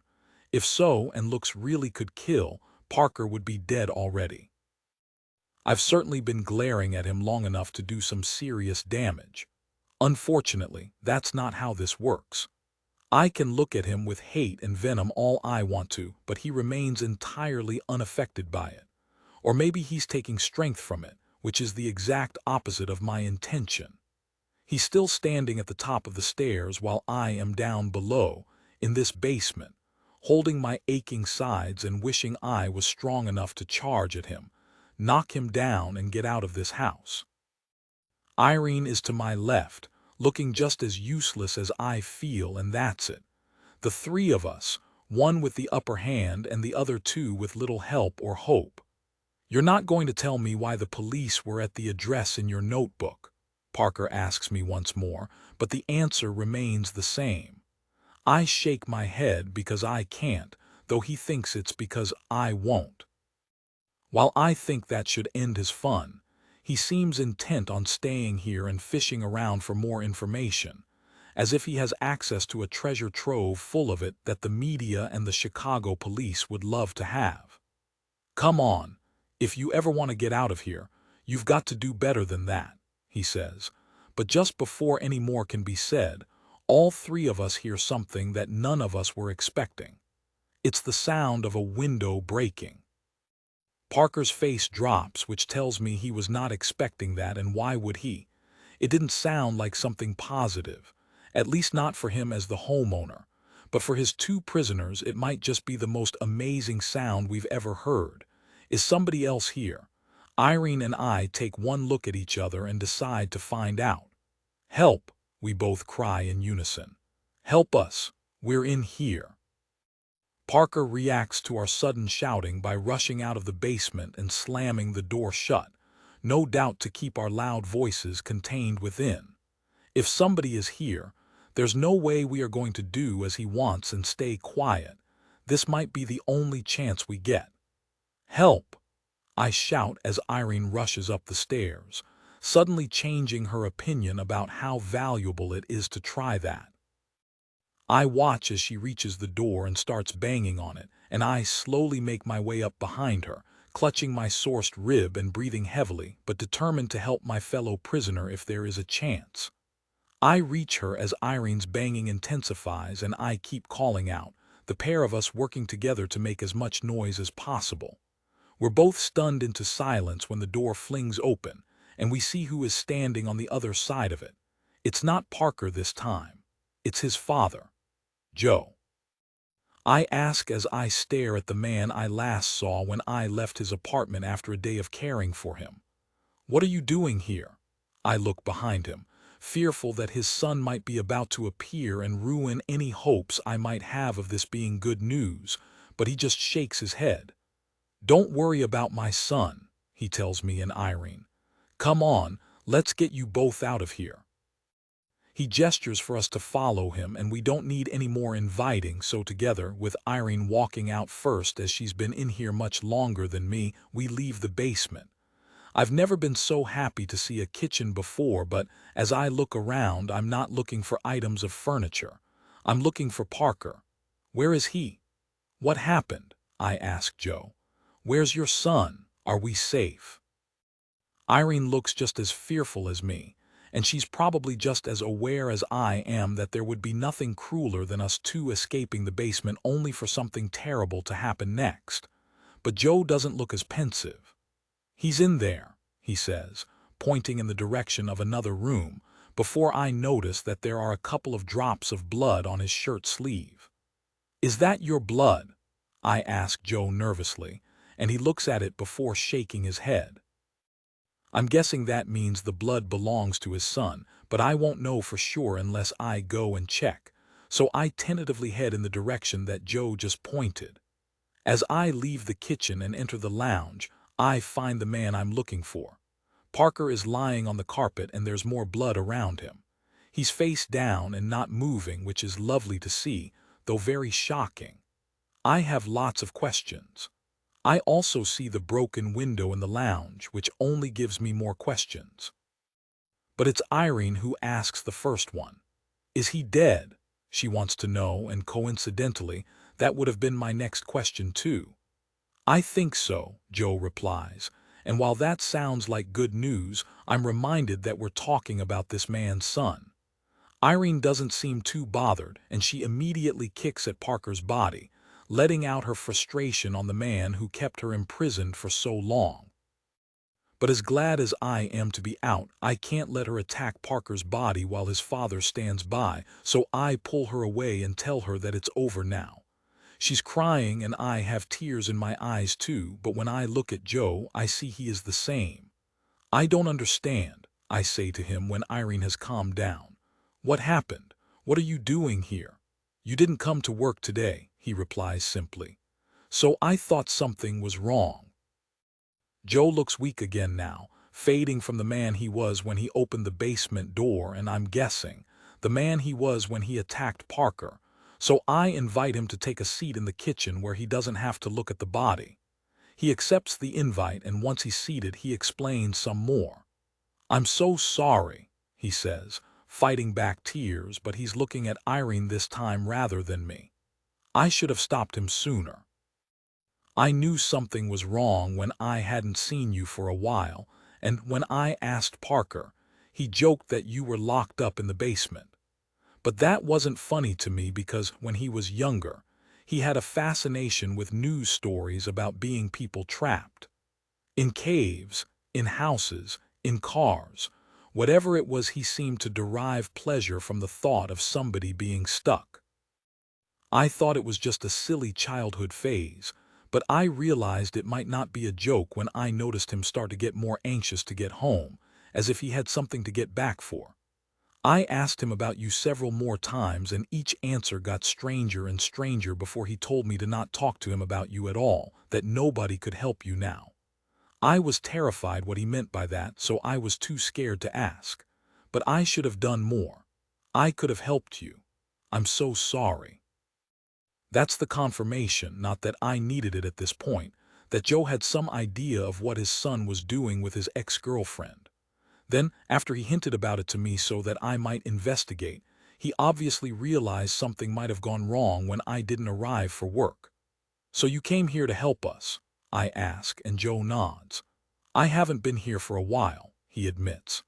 "I got a taxi and I have the key code to the gate written on a piece of paper in my wallet, so I got through the gates. All the doors were locked, so I broke a window." "Thank goodness you did," Irene cries, clearly not mad at him for not helping sooner. He's a vulnerable man who has probably been just as afraid of Parker as we have. "How did you hurt him?" I ask next, because it needs asking. Parker is a much younger and stronger man than his father, so surely Joe wouldn't have easily overpowered him. "I hit him with my hammer," Joe says, "and that was not what I was expecting." "A hammer?" "Yeah. I brought it from home. I took it from my toolbox. I told the taxi driver I was returning it to my son. I thought I might need it." I peer back into the lounge and notice the handle of the hammer poking out from beneath the sofa beside where Parker lies, and it's certainly the kind of weapon that could overcome a size and strength disadvantage. "We need to call the police," Irene says then, as if that's the right thing to do. "Maybe it is, but not for me." No police," I say adamantly. "Why not?" "That man locked me away for a month, and he locked you away too. The world needs to hear what he did to us, and it needs to hear what a hero Joe is for saving us." "It's not as simple as that," I say, and I'm not just thinking of myself here. "What will you tell the police, Joe? You'll probably be arrested. If you brought the weapon here, they might say it was premeditated." "I don't care about that," he says with a simple shrug, looking every bit as sad as a man who's done what he's done should. "I won't remember who I am in a year or two, so it doesn't matter what happens to me. If I do go to prison, at least I'll be cared for." As crazy as it sounds, Joe probably has a point. He does need somebody to look after him, and a prison hospital might not be the worst place in the world to get that help. But he deserves better, although sadly, like many people, his health won't let things get better. "I get that you need to call the police," I say, looking at Irene and feeling sorry for everything she's been through. "But I can't be here when they arrive." She stares at me and gets what I am saying. I had told her about the flashbacks and hinted at my dark past, and she'd heard Parker taunting me with news about the drama in Chicago and how it might be connected to me. So she gets it. She knows this is how it has to be for me. "I wish you all the best," I say to her as I give her a hug, and while we can only embrace gingerly thanks to my injuries and her exhaustion, it's still a pleasant embrace between two survivors. Then I turn to Joe. "Thank you," I say. "Thank you for doing the right thing. I know how hard it must have been for you." Joe has a tear on his cheek, and I take care to wipe it away for him before I turn to leave. "There's a key there," Joe says, pointing to a hook by the back door. "Helpful for me to get out of here. Before I go, I look for one more thing. My notebook is sitting on the kitchen table, and I pick it up and check inside that all the pages are still intact. They are, so with it back in my possession, I head for the door, using the key to open it before stepping outside and feeling the freedom of the fresh air on my face. I limp down the long driveway to the gate, one hand still on my aching ribs, and as I reach it, the gate automatically slides open. Maybe there was a sensor on this side, or maybe Joe opened it from the house for me. The gate slides fully open, and now I'm out on the street, each step I take moving me further away from the horrible person who owns the house behind me. I need to go home now, and my apartment is my next stop. But that's not home. Not my real home. My real home is Chicago. That's where my family are. And by the sounds of it, they need me. 38 Pippa, no one on the run ever wants to stop, but sometimes you have no choice. Particularly if there's a child with you. Campbell has been moaning about needing to go to the toilet for the last half an hour, and despite me telling him to wait, there comes a point when that won't work anymore. If that was all it was about, we could have stopped by the side of a quiet road somewhere, and he could have done his business behind a bush. But we need to stop for another reason too. We have some food, but we could surely use more, and now we can see a service station coming into view. It seems like a good time to make that stop. But it'll have to be a quick one. You take him to the bathroom, I tell Carl, who is sitting to my left on the other side of our son, who is in between us. We're in the back of the 5-seater car that my father bought with cash several hours ago, and he's at the wheel now, while my mother is sitting next to him in the front. We've been heading north out of Chicago all day, our luggage in the trunk and our minds on whether or not what we're doing is going to work in the long term. The truth is we don't know if our plan is going to be successful because, if we are at the center of a huge media storm and the subject of a large police hunt, our odds are slim, but at least we know where we are going. Our destination is Minnesota, or more specifically, a remote part of that state full of sprawling forests and mountain ranges. We're going there because not only is it remote, which is ideal, but Dad knows of a specific place where we could stay while we lie low and figure out our next move. We'd been in the car for less than 10 minutes this morning when Dad told us what he knew. A guy I worked with years ago used to hire a cabin up in Minnesota during the holidays. He told us as we sped out of Chicago, moving against all the early morning traffic that was heading into the city. He loved it up there. Said it was really tranquil, even with a few of the other cabins nearby. But one year he stopped going. The company who owned the cabins went bust and they were no longer available for holiday rentals. My colleague said what a shame it was because they were all just sitting empty now. That's where we're going, Carl had asked skeptically. You think they're still empty now? Have you got any better ideas? Dad had snapped back, plainly in no mood for trouble, and my husband had wisely not said anything after that. The truth was that Dad's plan sounded like it could potentially work. It was definitely the best option we had. We needed to go somewhere remote, and if the cabins were there, empty but still in some kind of reasonable working order, they would make a great place for us to hide out. My parents had withdrawn as much cash as they could before we left the city as soon as the banks opened, as did Carl and I, which was a sizable amount when put together, so I wasn't worried about us running out of funds for a while. However, according to Dad, there is less of a need for money where we are going, and more of a need for hunting and survival skills, so cash might be pretty useless anyway when trying to trap an animal and cook it on an open fire. But forget money or hunting, or even the cold weather when winter sets in, if we're still on the run at that point. What I am really worried about is anybody figuring out where we have gone. Unfortunately, that is always going to be part of life on the run. The constant looking over the shoulder, the never-ending paranoia that somebody might recognize you, and the awful dread in the pit of your stomach that you've made a mistake that there is no coming back from. I am experiencing all those things now as Dad steers us off the highway and into the service station parking lot, and already, my eyes are on the other cars here and more specifically, the people who might own them. If anybody remembers us and mentions it to the police at a later date, that could help them narrow down their search area, so we need to make sure we blend in seamlessly to the background. No sooner have we got out of the car than Campbell starts screaming. Campbell!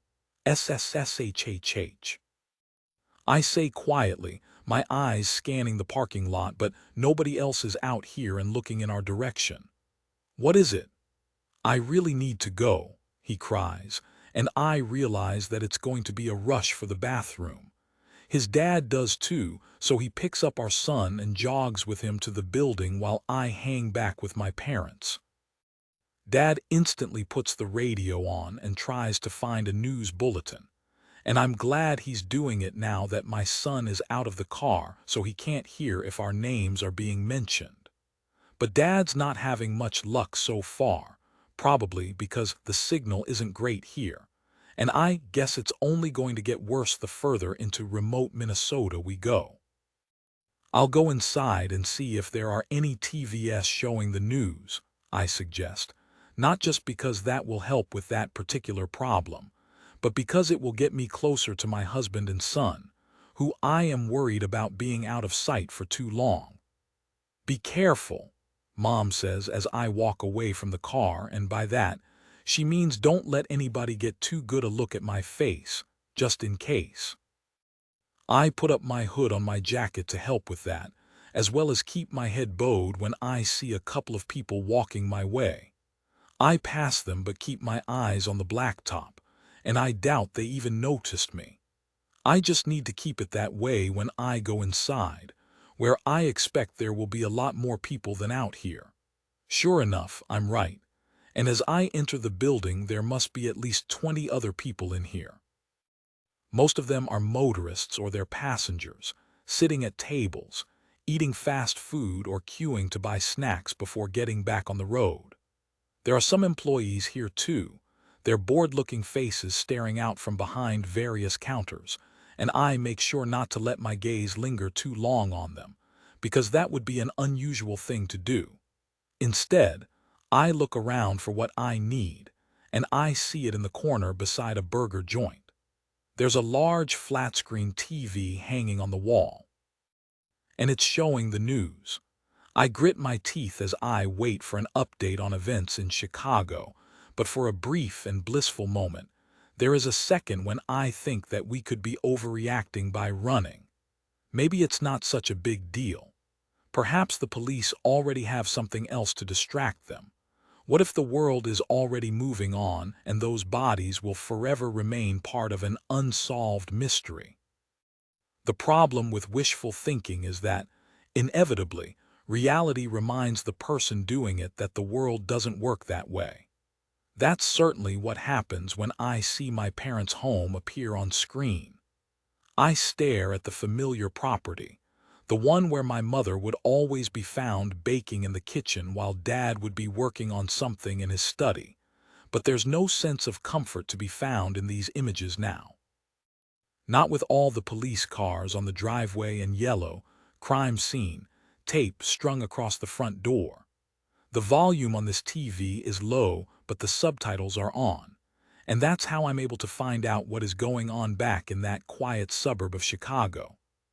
A local resident has come forward and reported a woman matching Eden's description in the vicinity of Sherwood Crescent, prompting the police to return to a place already of interest. This house in Winnetka was visited by officers shortly after Eden's body was found, but now they're back and this time they have found something. It's as if all the air is sucked out of me. They've found something. What is it? Then I see Detective Bergen on screen talking to reporters, and he's more than happy to tell anybody watching what it is. A forensic search of the property behind me has indicated that Eden Carthy was in the house and she was injured, he says as I get confirmation that it's as bad as it could be. We are now urgently seeking the owners of the property, Dr. Adrian and Scarlett Miller, to come forward to assist with our inquiries. We are also seeking the whereabouts of their two daughters, Darcy Miller and Pippa Simpson. The former has not been seen for some time and is wanted for questioning. Mommy.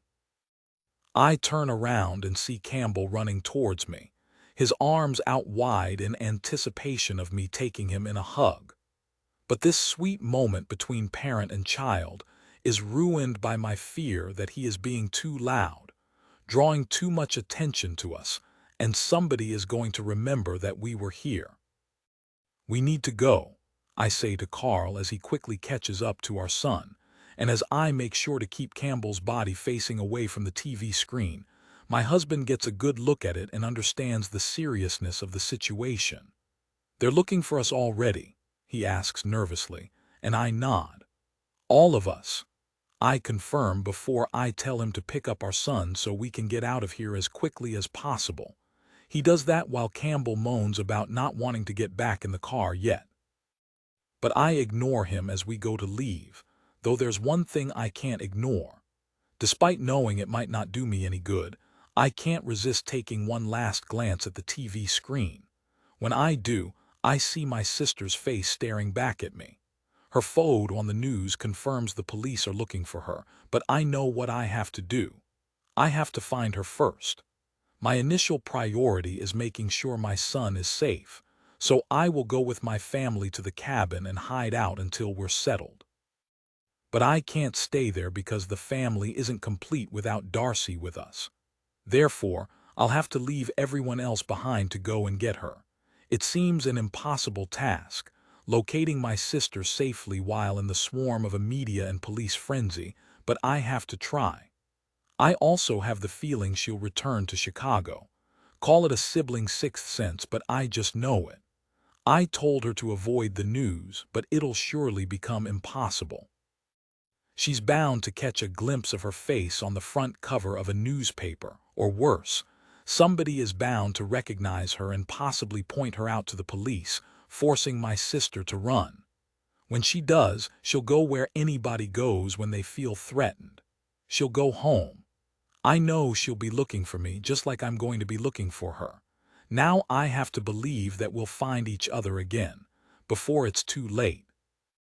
39 Darcy, the small rucksack by my feet holds everything I own in this world, which happens to be a few items of clothing, some toiletry accessories, and of course, my trusty notebook. It's not much, and it's certainly less luggage than some of the other people sitting on the seats around me have. I've kept my eyes mostly on the floor in front of me ever since I sat down here about an hour ago, but I glance up now to check the departure screen. When I do, I see that there's now only 16 minutes until my bus departs. I have a ticket on a service heading north, and while my ultimate destination is Chicago, it's going to take me a while to get there. It's certainly going to take me longer than if I was to fly, but I've decided that cross-country buses are a better option for me at this time. I've decided that based on what the news is saying. To the left of the departure screen is a standard television, and it's showing the national news, which is providing the dozen or so passengers I'm sitting with some form of entertainment while we wait for our transport to be ready.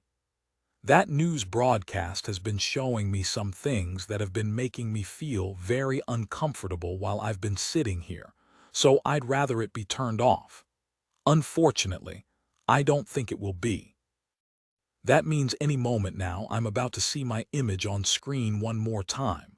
Limping home from Parker's place after a very torrid time there, I had only stopped on the way to glance at the TV screens in a cafe to get a news update. When I'd seen images of that man from my flashbacks. Lawrence.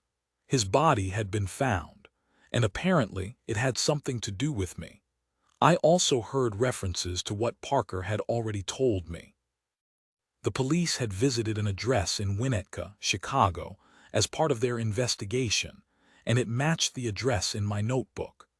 I'd rushed back to my apartment and started to pack after that, my mind already made up that I was going to head back to where my notebook said I was from. I'd already broken the first rule in it, which was to avoid the news, so it didn't seem a big leap to go ahead and break the second one too. It wasn't as if I had much to lose. My life in Florida was a mess, as evidenced by the fact that I'd escaped a locked basement and seen a dead body all before breakfast this morning.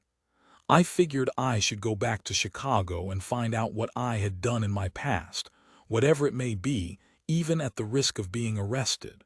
But by the time I'd arrived at this bus station and purchased a ticket, I started to get a sense that it was bad. Really, really bad. How do you know you're in trouble? Usually, when your photo is shown on national news during a report about a police investigation into a double homicide. That's a pretty good indication that things aren't good, and that's the exact indication I got when I saw myself flash up on the TV screen beside the departures notices. The first thing I did was stop breathing for a few seconds.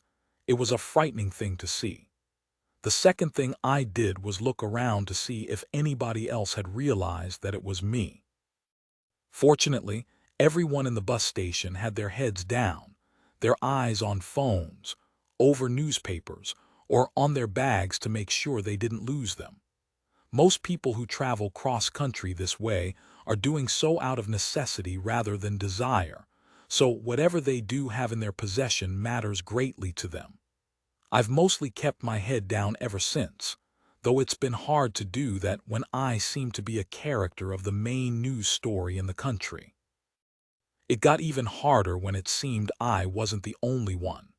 The three names in my notebook are important to me, not just because the titles next to them are Mom, Dad, and Sister, but because they've been the only real companion I've had since I've been in Florida. Looking at my notebook every morning before facing the day, and every night before ending it, has given me a sort of comfort, one I haven't been able to find anywhere else since I've mostly been alone here. I feel like I should know these people, and I guess that I do, or at least used to, but even though I can't specifically remember my past with them, they are my family, and that means I should help them. By the looks of things, they need it. I'm not the only one the police are looking for. Mine is not the only image on the news. There have been 3 more photos shown featuring persons of interest, and they all match the names in my notebook. Scarlett, Adrian, Pippa. The police aren't just looking for me. They are looking for all of us. I'd be lying if I said I wasn't afraid of what might be waiting for me in Chicago, but I'd also be lying if I didn't feel like I had a duty to my family to make sure they are okay. They're obviously in as much trouble as I am, and while I can't remember what it is we've done, it must be big if everyone in Chicago is looking for us. This is not a time for us to be apart. We need to be together. So I need to find my family before it's too late. There are now only 9 minutes to go until my bus departs, and while that time is short, it will be many hours before I arrive into Chicago.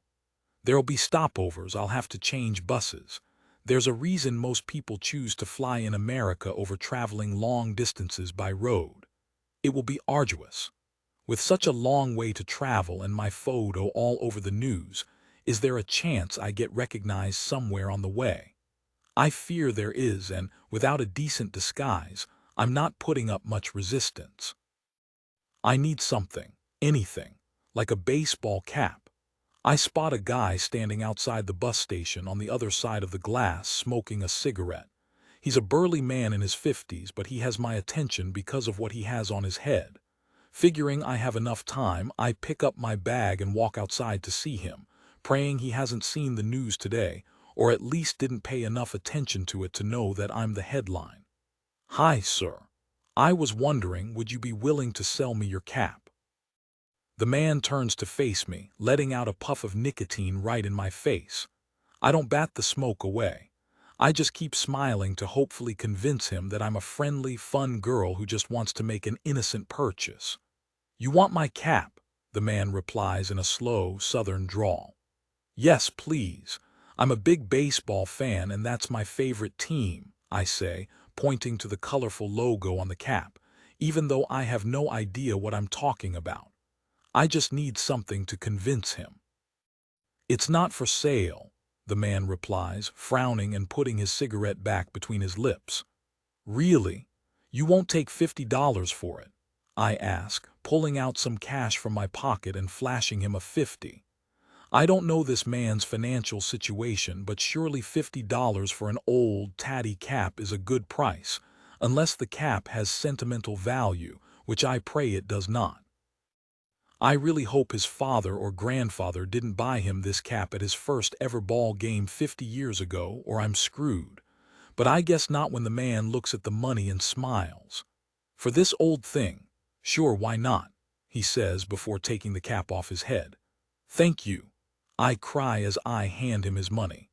I take the cap and quickly apply it to my scalp, and I'm about to go back into the station when the man calls after me. "It's a basketball team, by the way," he says, and as I look back at him, aware he caught me in a lie, he simply winks at me before going on his way. Does he know why I needed this extra method of disguise? Or is he just playing with me? I don't know, and I'm definitely not going to hang around to find out. I rush back into the station and plan on retaking my seat for the final few minutes before my bus is ready to accept passengers. Before I sit down, I glance up at the departure screen to see exactly how long I have left to wait. 4 minutes apparently, which would be fine. But then I see what is on the screen beside it. It's footage from a house I recognize. But it's not a house in Chicago. It's a house right here in Florida. I'm staring at a local news report now, and the top story is something else that involves me. The house on screen is the house I was trapped in earlier today. It's Parker's place. Now boarding for Chicago comes the call from a driver at the back of the station, and several already weary travelers rise up from their seats, collect their luggage, and start making their way to where they need to board. I guess I should join them. That's my bus too. But I don't. I'm not moving a muscle. That's because I'm still staring at the news report. The one that says the homeowner involved in an incident to which police were called this morning, a Mr. Parker White, is currently recovering in South Florida hospital. Epilogue: this place is familiar. The long corridors, the uniforms, the fluorescent lighting, the sickly-looking patients being wheeled past on squeaky trolley beds, the sense that nobody would willingly choose to spend their time here, yet some do. For some, this place is a calling, a vocation, a chance to help others. Some of those people are nurses. People like me. I don't know what I was in my past life, the life that existed in that space that my memory can no longer recall. But I do know what I am now. I am a woman planning on posing as a nurse to get closer to a particular patient. I walked into this hospital 2 minutes ago, probably looking like somebody who belonged here. If anyone was to pay me any attention, they would presume I was a visitor on my way to see a patient, a loved one who was recuperating here. But I'm not. Not that it matters, because nobody is paying me any attention. This place is far too busy for people to stop and stare at me. Medical staff rush around in between patients being pushed in wheelchairs and visitors grabbing some snacks from a vending machine before they head back to one of the wards. There's a lot going on here, as there is in any hospital across the world, and the constant chaos is allowing me to move unnoticed throughout much of it. I move deeper into the hospital, leaving behind busy waiting rooms and making my way down corridors that seem to stretch endlessly into the distance. South Florida Hospital is a big place, making my task very much akin to finding a needle in a haystack. I'm looking for Parker.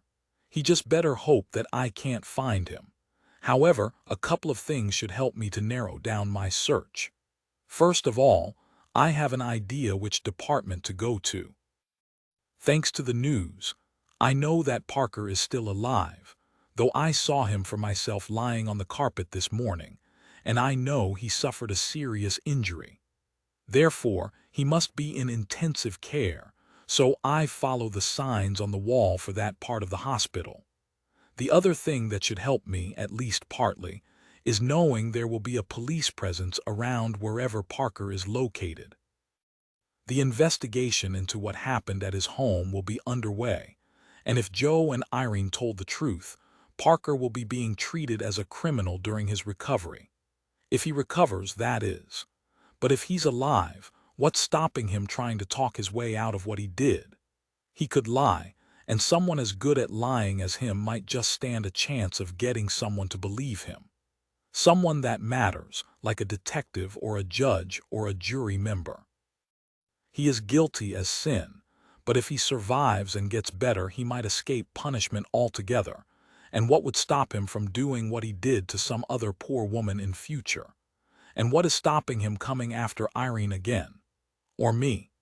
Even if he didn't get away with it and ultimately faced jail time, would he try to bargain with the police for a lesser sentence? He certainly has some bargaining power with his experience meeting me. He could play his trump card, the one where he tells them that he knows all about me, the woman the Chicago PD are desperate to find, the one who is wanted for a double homicide that might remain unsolved unless I'm found. He could tell them what I've been doing, what I look like now, my last location, all things that could help close the net and see me incarcerated just like him. He could be the reason for my downfall in so many different ways, but not if I can help it.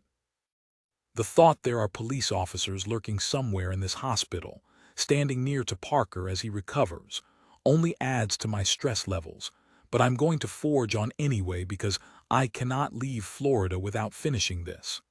I thought it already was finished. Joe certainly thought so when he told me his son was dead. I guess the paramedics found evidence of a heartbeat when they arrived at the scene. If I have my way, there won't be a heartbeat for much longer. I'm getting close to the intensive care ward now, but I'm dressed in plain clothes and that won't get me much further, especially not past the police. So I need to get changed. That's why, when I see a hospital employee ahead of me pushing a huge trolley filled with clothes, I follow them. He leads me past the wards and away from the doctors and nurses, to a quieter part of the hospital where no patients are. This is a peek behind the scenes where staff like cleaners and janitors work discreetly in the background to make sure this hospital can operate. People like the guy in front of me are part of a team who helps wash the huge volume of bed linen here. But he also washes something else. The uniforms. I can see several blue nurses' uniforms in his trolley, in amongst surgical scrubs, no doubt all worn by medical professionals who have recently finished their shifts and gone home. These uniforms will be washed and ready for them on their next shift, but one of them is about to be used again much sooner than that. "Excuse me." I call out to the man with the trolley and he stops before reaching the laundrette to see me coming down the corridor towards him. "Are you okay?" he asks me. "You shouldn't be in this part of the hospital." "Yeah, sorry. I think I've got lost." The man buys my lie, probably because I'm not the first member of the public to go astray in this maze of corridors. "No worries," he says as I reach him and his overflowing trolley full of uniforms. "Where are you trying to get to?" "Ward B," I say, purposely picking somewhere I know is a long way from here because I remember passing that ward on the way in. "Oh wow, you really are lost. That's all the way back there," the man says, gesturing back the way I just came. As he turns, I make sure to move a little closer to his trolley, but he's already looking back at me rather than down the corridor, so I need to try something else if I'm going to get the chance to steal from him. "Sorry, I'm terrible with directions," I say, playing dumb. "Can you be more specific? Exactly which way do I need to go at the end of the corridor? Left or right?" I gesture down the corridor again in the hope that it will make the man slightly in front of me turn and look that way too, and sure enough he does. "You go all the way to the end," he says, his back now to me as he presumes I'm paying attention to his advice. "And then when you get there, you turn left. After that, you need to walk for about 5 minutes, all the way to the front of the hospital again, and then, when you see the large double doors, turn right and you'll be on Ward B. That clear enough?" "That's absolutely perfect, thank you," I say with a smile, but I'm not smiling because of how clear the instructions were. I'm smiling because, while he was distracted, I was able to take a nurse's uniform from his trolley and hide it behind my back. "Have a great day," I say, still smiling as I keep the uniform hidden from the man, who puts his hands back on his heavy trolley and starts pushing again. Only when it's safe do I bring the uniform out from behind my back and take a closer look at it. This is perfect. With this on, I will look like a nurse. With this on, hopefully nobody will suspect a thing. I look around for a toilet, a private place, somewhere I can duck into to get changed, and then I find one. An empty cubicle is the perfect place for my costume alteration. With the uniform on, I smooth out a few of the creases on it before taking a look at my reflection in the mirror above the sink. It's not a perfect fit and hangs a little loose, but I didn't expect it to be my exact size. What's really bizarre is that I feel this look actually suits me, as if I'm supposed to wear something like this. I guess that will help convince others that I should be wearing it too. I leave the safety of the private room then, my bundle of clothes hidden under a bed, and start walking in the direction of the ward I need. Each step I take makes the dread in my body grow stronger, and I'm still limping a bit from my injuries in that basement, though the adrenaline is helping me deal with that. I walk on down another corridor, feeling like a fraud in this uniform, a fraud among these other medical experts, but I keep going until I see the sign for the ward where the patient is. If Parker knew I was here, he would panic, cry out for help, alert somebody to the fact that something is wrong, but they don't know I'm here. Not yet. By the time they do, it will be too late. As I turn a corner, I'm suddenly confronted with a nurse. She looks me right in the eyes, causing every cell in my body to tell me that this is it. This is where it's over. This is where I get punished for being here and pretending to be a proper nurse. But nothing happens. The other nurse, the one who actually belongs here, just smiles at me before walking past, as if she didn't just see a ghost. Okay, so I'm not dead, so I'm not really a ghost, but I feel like one, haunting this hospital destined for doom, because the longer I'm here, the less time I have to back out of this. Except I'm not backing out, and I know I'm close to where I need to be now. I see a police officer chatting to a doctor in the distance. That police officer is here to see the same patient. But I need to make sure I see them first. I walk past a police officer and the doctor, either one of whom could suddenly ask me a question and cause me to have a panic attack. A simple question like, "Where are you going?" would be enough to do it. Then when they saw me crumble, they'd know I was a fraud, and the doctor would sound the alarm while the officer would reach for one of two things, his handcuffs or his gun. But neither of them asks me anything, and why would they? I'm just a nurse going about her work, on my way to see a patient, as busy as everybody else here, just grinding it out until the end of my shift. And I am almost at the end now. I enter the ward, doing my best to walk around the edges of it by the walls, so I'm more discreet than if I was walking boldly down the center of it. Now I'm here, I see half a dozen curtains around what I presume will be beds. There are patients behind all these curtains, 6 of them in total, all resting in privacy before they are poked and prodded during their next round of medical checks. Is Parker here somewhere? Which curtain could he be behind? Before I can find that out, I need to remain unseen from the 2 nurses I hear chatting in a room nearby. The door is open, but they can't see me from where I'm hiding, though I can hear what they're saying. They're talking about a shift change, how one of them can't wait to go home because it's been a long day, and how another nurse is running late so the ward is temporarily short-staffed. This sounds like a good time to make my move while the ward is undermanned, and as I creep to the open door, I prepare to peep around the edges of it in the hopes that the nurses inside are not looking in my direction. I have to pass this door to get to the patients, so there's no way around it. Holding my breath, I take a look. It's a relief when I see 2 nurses at a desk with their backs to me, one of them typing on a computer while the other is writing something in a notebook. Neither of them know I'm standing right behind them, and now neither of them know I have just walked right past and no longer have any obstacles between myself and the patient I'm here to see. My biggest problem now is figuring out which curtain Parker is behind. Then I see a clipboard hanging on the wall. I pick it up, take a look, and I see that it helpfully lists all the various patients currently on this ward. It also lists their exact location. Bed 1, Bed 2, and so on. So is he here? I scan the list for Parker's name and there it is. He's here, and he's in bed 6. I look across the ward and count the row of beds before realizing that Parker's is the one right at the end in the back corner. Like all the other beds, the curtain is closed around it, which is perfect. So I put the clipboard back and double-check one more time that no nurses have spotted me before I start walking again. As I go, passing the other curtains, I hear a few snores from sleeping patients.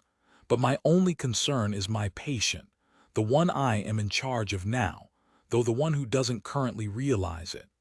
I reach the curtain that separates me from bed 6 and gently take hold of it. Then I take a deep breath before peeling it back slightly so I can get a look inside. I'm checking to make sure there is nobody in here with Parker. The last thing I need is another nurse sitting by his bed, or worse, a police officer. I need him to be alone. And he is. Parker is lying in the bed, his arms resting by his sides and his eyes closed. He is hooked up to an Roman 4 drip, and there is a beeping machine beside him showing his heart rate and blood pressure. His stats look good, at least I think they do, but that's all about to change. Currently, he poses no threat, not to me or to any other women, but I know it would be very different if he wasn't in recovery. At full strength, this man is extremely dangerous and in more ways than one. He tricked me, captured me, almost killed me, and if left to recuperate, he could help the police catch me and my family. It's frightening to be in his presence again so soon after he locked me in his basement, and I'd rather not be so close to him. But if I don't do this, I'll never be free from the fear of him. I step past the curtain before closing it behind myself, and while the heart rate on the machine remains steady, my own is speeding up rapidly. It only beats stronger the closer I get to the bed, and when I pick up the spare pillow from the chair beside me, I feel like I'm on the verge of having a heart attack. This is my last chance to turn around and get out of here. If I take one more step, it'll be too late and there'll be no going back. So I take it. Before using the pillow, I carefully unplug the machines that Parker is hooked up to. Turning them off completely will limit the alerts sent to the nurses in that room when his vitals start crashing in a few moments' time. They might still be alerted, but it might not be quite as quick as if the machine was live and the patient was crashing while still hooked up to it. I'm hoping this will buy me a little extra time to do what I need to do. Once that's done and he's disconnected from the electronic equipment, I raise the pillow. Breathing hard, I go to bring it down over Parker's face, reminding myself as I do about how he mocked me while I was trapped in his basement, how he pushed me down the stairs without regard for my health, and how he tormented poor Irene for such a long time. This man deserves to die, and once this pillow is over his face, that is exactly what will happen.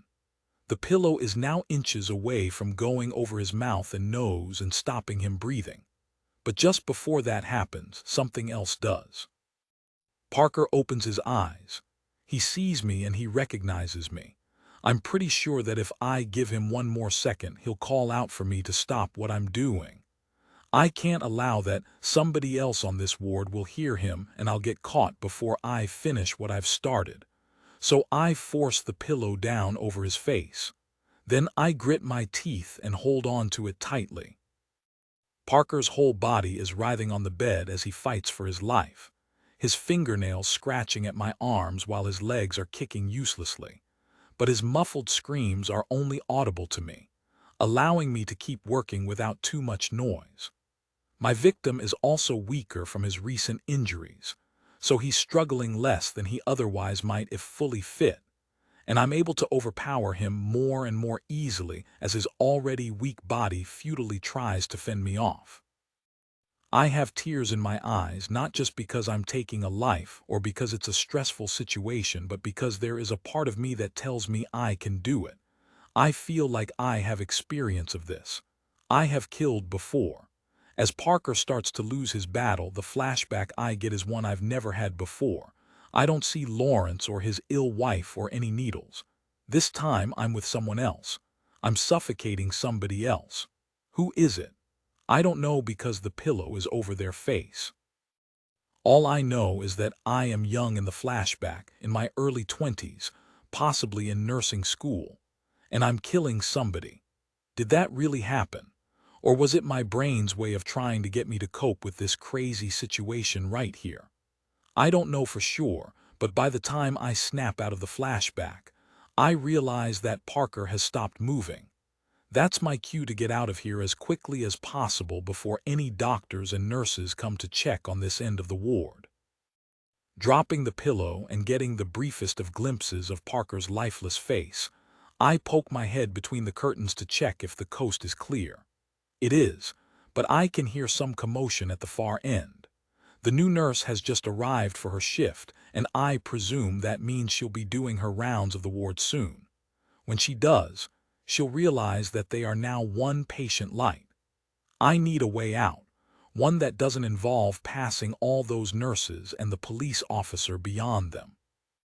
Then I see a door to my left and I try it. It's unlocked, so I slip through it, but I don't have time to hang around, so I pick a direction to go in and start walking down another corridor. As I go, I wonder how I'm ever going to be able to find the private room where I left my clothes to get changed again, but then I make the split-second decision to forget about getting changed. I just need to get out of this hospital as fast as I can. I walk quickly, ignoring my limp and the increasing amount of pain in my body from my fall down the stairs. I cannot risk being caught here. Trespassing, impersonating a nurse, homicide. The list of crimes I would be accused of if arrested is long and grave. I keep moving, passing other nurses, one of whom gives me a confused glance as if she is wondering if she has seen me around here before or if I'm new. Or maybe she's thinking she recognizes me from the latest news bulletins but isn't quite sure, because she only saw it briefly, and she has a lot of other things on her mind. But I can't stop to let her ask me, nor can I stop when I see a group of doctors approaching. I definitely can't stop when I see a police officer pick up his radio and listen in. Is he getting the alert that there is a killer nurse on the loose? I don't care to know because I can see the exit now, those sliding doors beyond which could be my freedom if only I can make it in time. I quicken my pace as my bruised ribs throb and my heart threatens to burst out of my chest. But on the surface, I just look like a nurse leaving a hospital. So I guess that's why no one stops me. The fresh air feels wonderful on my face, and I'm still walking as quickly as I can. The further I go, the more I feel like I am going to get away with this. By the time I board the almost empty bus to take me away from the hospital, I am certain I have, at least for now.